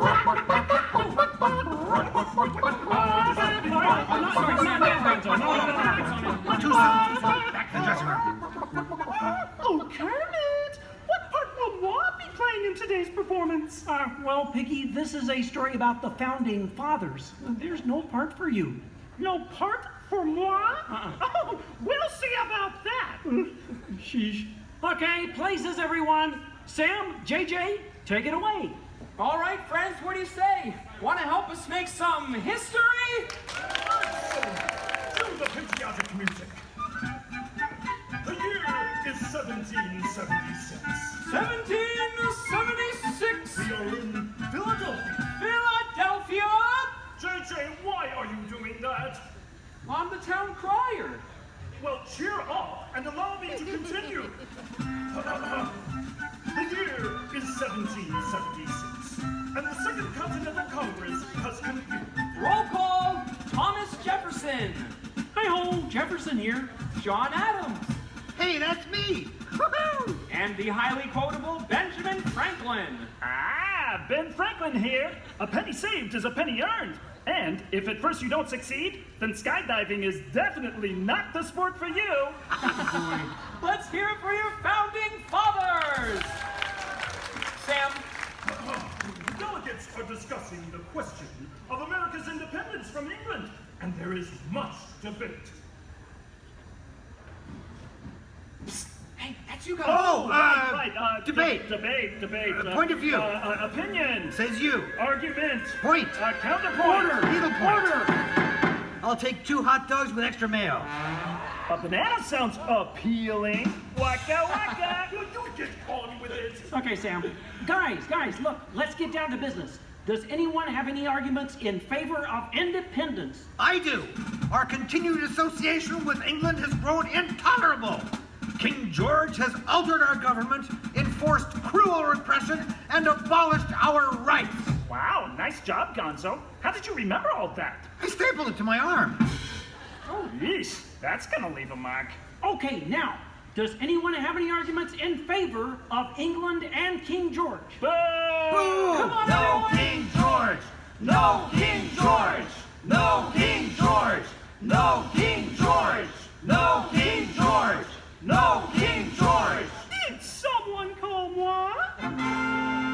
Piggy, what are you doing here? I told you there's no part for you in this show. Of course there is. After all, who better to play royalty than moi?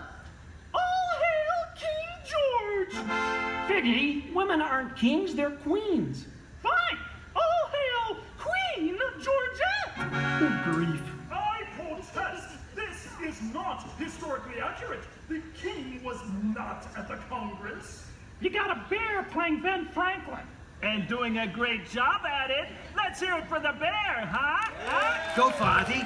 Go Fozzie! Go Fozzie! Go Fozzie! Go Fozzie! Guys, Go can we Fozzie! continue, please? Oh, Sorry. Sorry, Kermit. King George, Queen Georgette, you are not a good ruler. Who? What? Yes, you. You mistreat the colonists. You raise taxes. You are drunk with power. You might even say she's intoxicated. That was pretty good. Queen Georgette, can't you see? The colonists are angry. We are angry. The colonists are irate. We are irate. The colonists are revolting. We are revolting. And say that again. We are revolting. Sorry. Okay, it's time to vote. JJ, if you please. All right. All those in favor of declaring their independence from England and Queen Georgette say aye! Aye! The ayes have it. Let's declare our independence. Yeah! Queen Georgette, it appears you lose. Wait, what? I lose? Well, sure, Piggy. You see, in the American Revolution, England loses, which means the king, or the queen, loses. Excuse me? It is I, Georgette Washington, and I cannot tell a lie. I look fabulous! Piggy. This is a Oh boy, nice outfit. Enough of this nonsense. Can we please move on? Sure, Sam. Now, we need someone to write the declaration. We need someone with the brains, someone with the wit. Someone with a pen. Sheesh. Okay, I, Thomas Jefferson, will write the declaration. But I'm going to need everyone's help. Let's start with a list of demands, shall we? I demand a new cell phone, a bigger dressing room. I want a case of rubber chicken. Somebody say chicken. And Okay, girls, case get it. case of banana. A case of beer.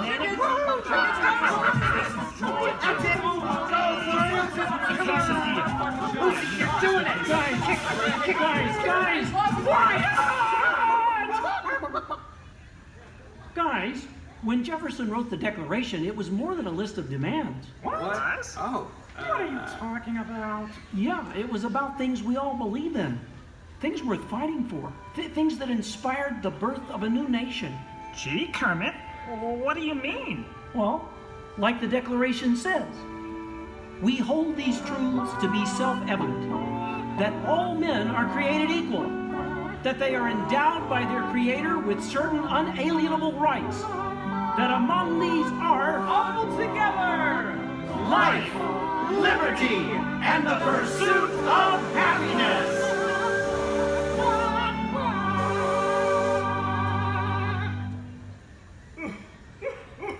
Sam, why are you crying? I thought that was pretty good. It wasn't good. It was glorious. Yes!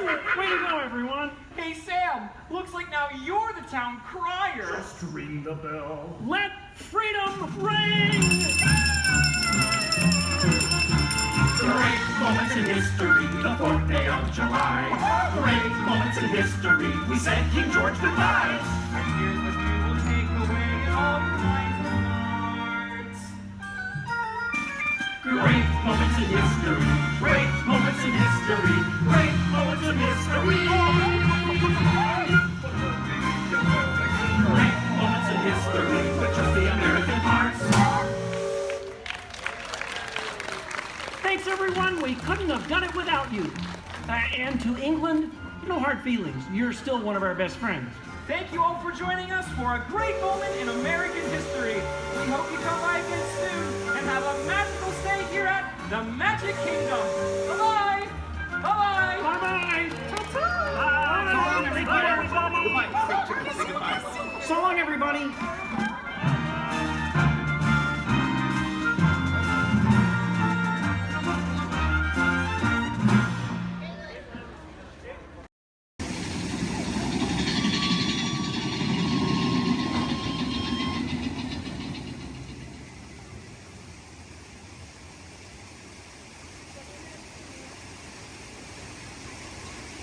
I'm supervising you. Now everyone pick up your favorite hand and wave goodbye to those people on that dock. Goodbye. Goodbye. Yeah, you're never going to see them again. Pretty short. But you don't know them, so why would you see them again, right? Unless that was your family up there, then you know what? You're welcome. I just got you a 10-minute break from them. You probably need it. You've been at Disney World all day with them. But now let's see. Is this anyone's first time on the Jungle Cruise? Can I see a raise of hands? Perfect. Me too. Is this anyone returning to the Jungle Cruise? Can I see a raise of hands? Perfect. I can't wait to be a sore disappointment for all of you and exchange a lot of awkward eye contact has already started. How beautiful. But hello everybody, welcome in. My name is Skipper Kevin. First name Skipper, last name Kevin. I'm going to be your best friend, guidance counselor, dance instructor, tour guide, dragon slayer. And if you don't laugh at my jokes, I'm going to be your swimming instructor. I said that just for you. I said that just for you because I knew you were going to interrupt me. Yeah, thank you so much. I really do appreciate it. Wow. But now here we are in the Amazon rainforest. If you look over to your left-hand side, you're going to see what I like to call an inspiration ball. I call it that because the longer you stare into it, the more it's going to inspire you to go. Oh, deeper into the jungle, of course. Yeah, I don't know about you guys, but that certainly does look like inspiration to me. So much that I now feel inspired to take you guys into the Congo River. So why don't we see how far this boat can go? Okay, I'm glad of you if you did not like that. Don't worry, my jokes, they don't get any better yet. So buckle up, we're going to have an amazing time together. And if any of you have not seen the Jungle Book or you'd like to see it again, don't worry, it's right over there in 3D and the box set edition. Yeah, it really was the bare necessities here in the jungle. Oh wow, this is awkward. I'm sorry guys, I was trying to throw you a surprise party, but it looks like no one's here. I can't see anyone. Canoe? Yeah, I cannot. It really is an either-or situation if you get what I'm trying to say. I even brought out that giant python snake. I just would not recommend getting too close to him. He will develop quite a crush on you. It's what I like to call a constricting relationship. It never ends well. What in the jungle? Oh, sorry. I hope that did not alarm anyone. Those are just my roommates. Yeah, looks like they got into the explosives, but I'm sure they were just trying to find the bananas. They do find them very appealing. Yeah, they kind of go ape over them actually, but you know, I think we should make like a banana and split. So we're now going to head down the Nile River, which is the largest river in all of the jungle. It goes on for Niles. And Niles. And Niles, thank you. And if you don't believe me, you are in Denial. disbelief. I bet you believed you had that one. No. Yeah, you did. I heard you say it. But if you look right there, everybody pay attention to this super cool, super rare. It's honestly an African bull elephant. You could even say it is a once-in-a-lifetime opportunity. You will never see one of those again in your entire life.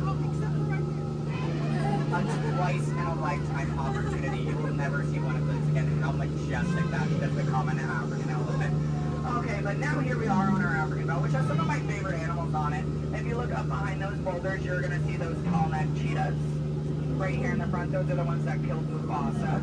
Over there, we have the scary-looking chickens. Look at all those chickens. And then we have that beautiful pride of lions protecting that sleeping zebra.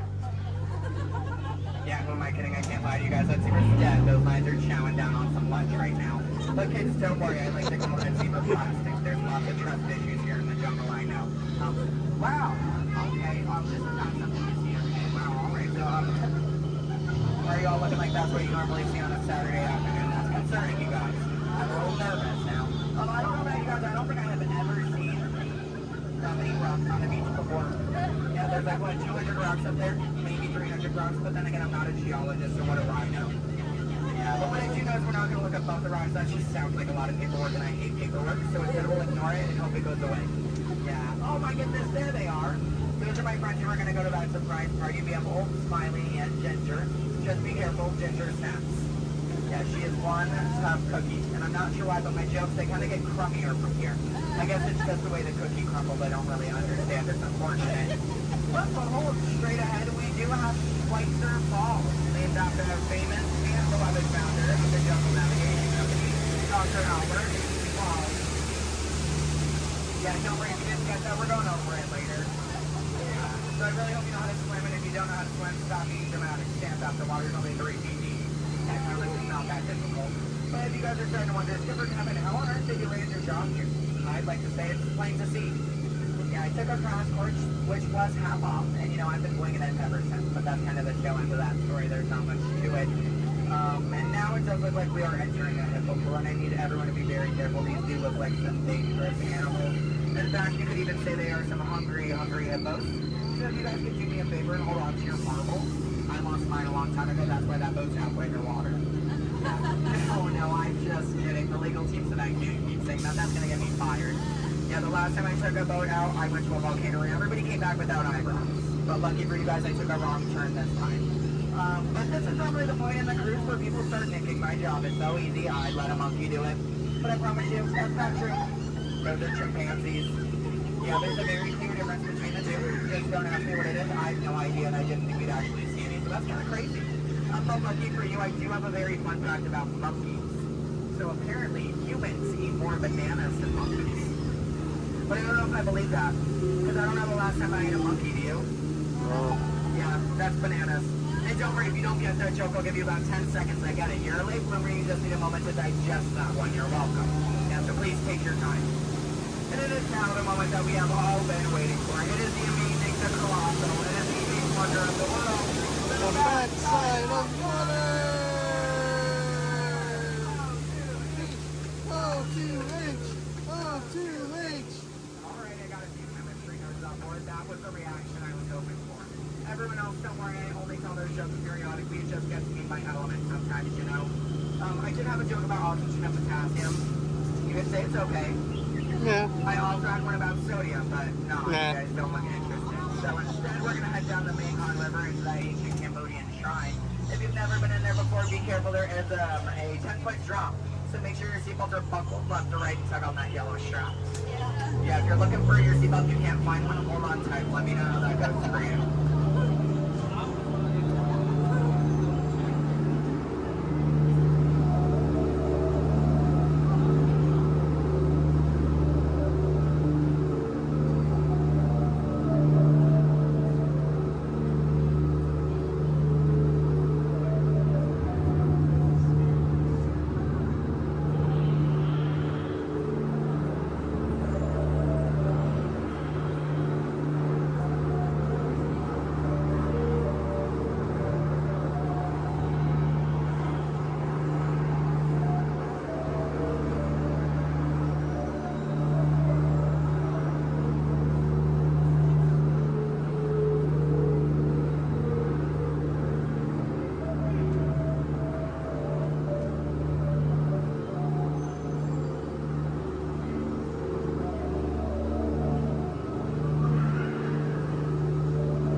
Here we are in an Indian elephant bathing pool, and I bet you guys even think that's water coming out of their trunks. But don't worry, it's not.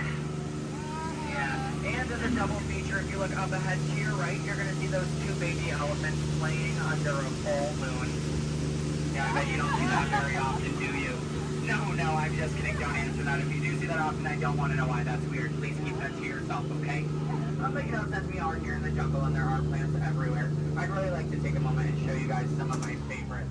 So, that one.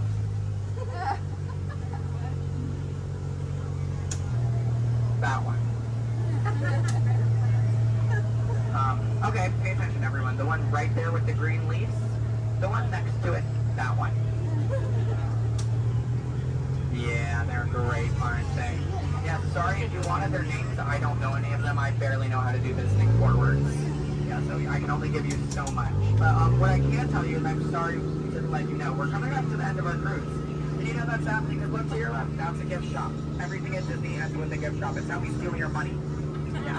And it's our Lost Bound gift shop, which is sponsored by everything you've left behind over the last 5 or so years. So thank you so much for keeping us in business. I really do appreciate it. And if you're curious about who's in charge of this gift shop, I know it can be kind of confusing because there's a sign that says back in 15 minutes by Sam. That sign's been there for a few years. I have not seen Sam. I don't think he's coming back. It's also not those monkeys, because you know that'd be a monkey business, and we don't monkey around here in the jungle. That's completely unacceptable. It's actually that elephant. Because did you guys know that elephants have the best memories in all of the jungle? I wish I had a memory like that. It'd really help me with my job. Oh, fun fact about elephants. Did you guys know that elephants can grow up to 4 feet? Which is super impressive. We only grow up to 2, one on each leg. And if you don't get that, look at your legs, look at theirs, you're going to see an extra pair. If you see any more than 2 legs on yourself, go to a doctor immediately. Yeah, that's not normal, okay? And then if you're looking in that gift shop and you see anything you like, you might notice we have a whole bunch of hats in all different shapes and sizes.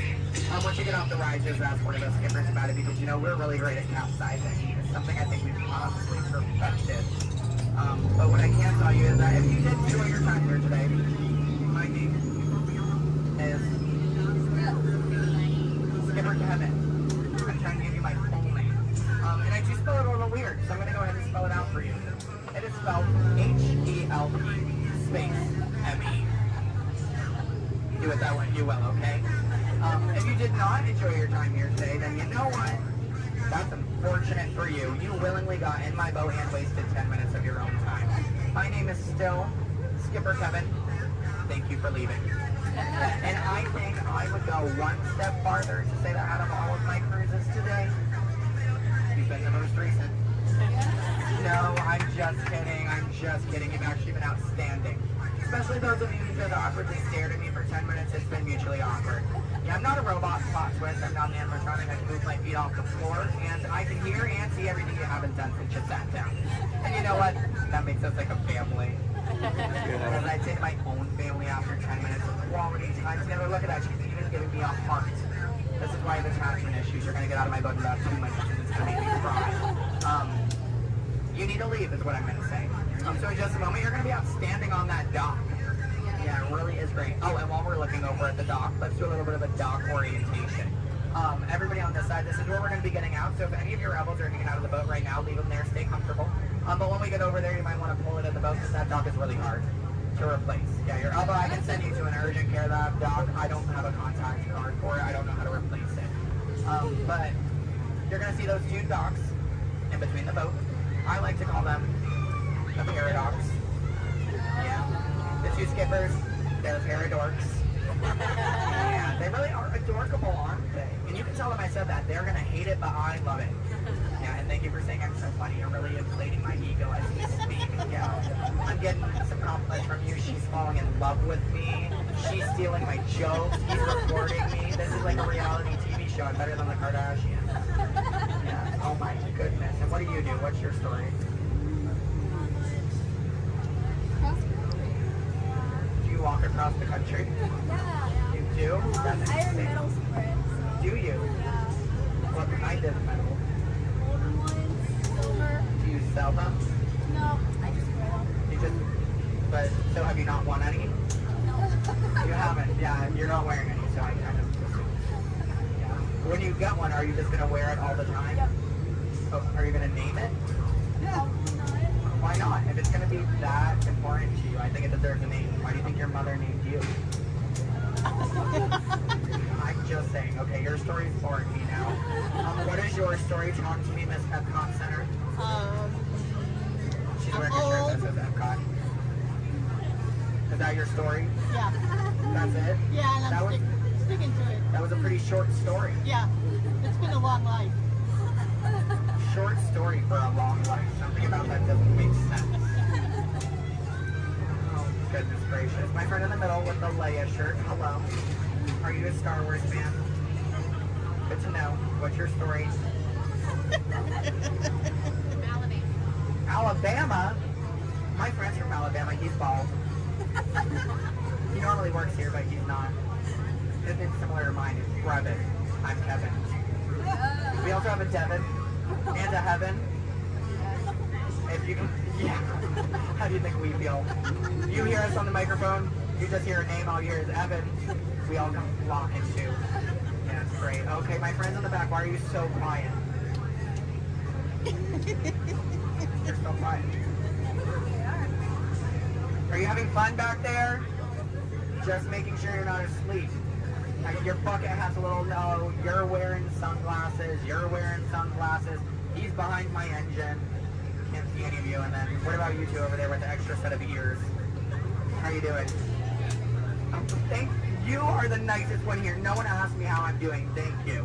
You are all horrible people. Just know that. Just know that, please. Except, well, no, you can love me all you want, but that doesn't mean you ask me how I'm doing. You know what? I think I'm ready to cut our time a little short together. So, now this is a word for legal. Make sure your hands, arms, legs, and feet are inside the boat. Parents, supervise your children. I don't have any, I don't want yours. Children, supervise your parents. I don't trust them, neither should you. And that number 2 they're holding on means that we have to do this 2 more times because you guys just didn't make me feel good enough about myself. So hello everybody, welcome aboard the world famous Jungle Cruise. My name is Skipper Kevin and I would never do that again. That's treacherous. The only thing I'm going to do is make you 2 times farther from the exit for your inconvenience. You're welcome. And I really would like to tell you what my parents told me on my 18th birthday. They looked at me and they did say, Skipper Kevin, happy birthday. Why are you staring at me? That's all they said. Okay, well now that you guys are just doing weird things, get out. Goodbye. Yeah.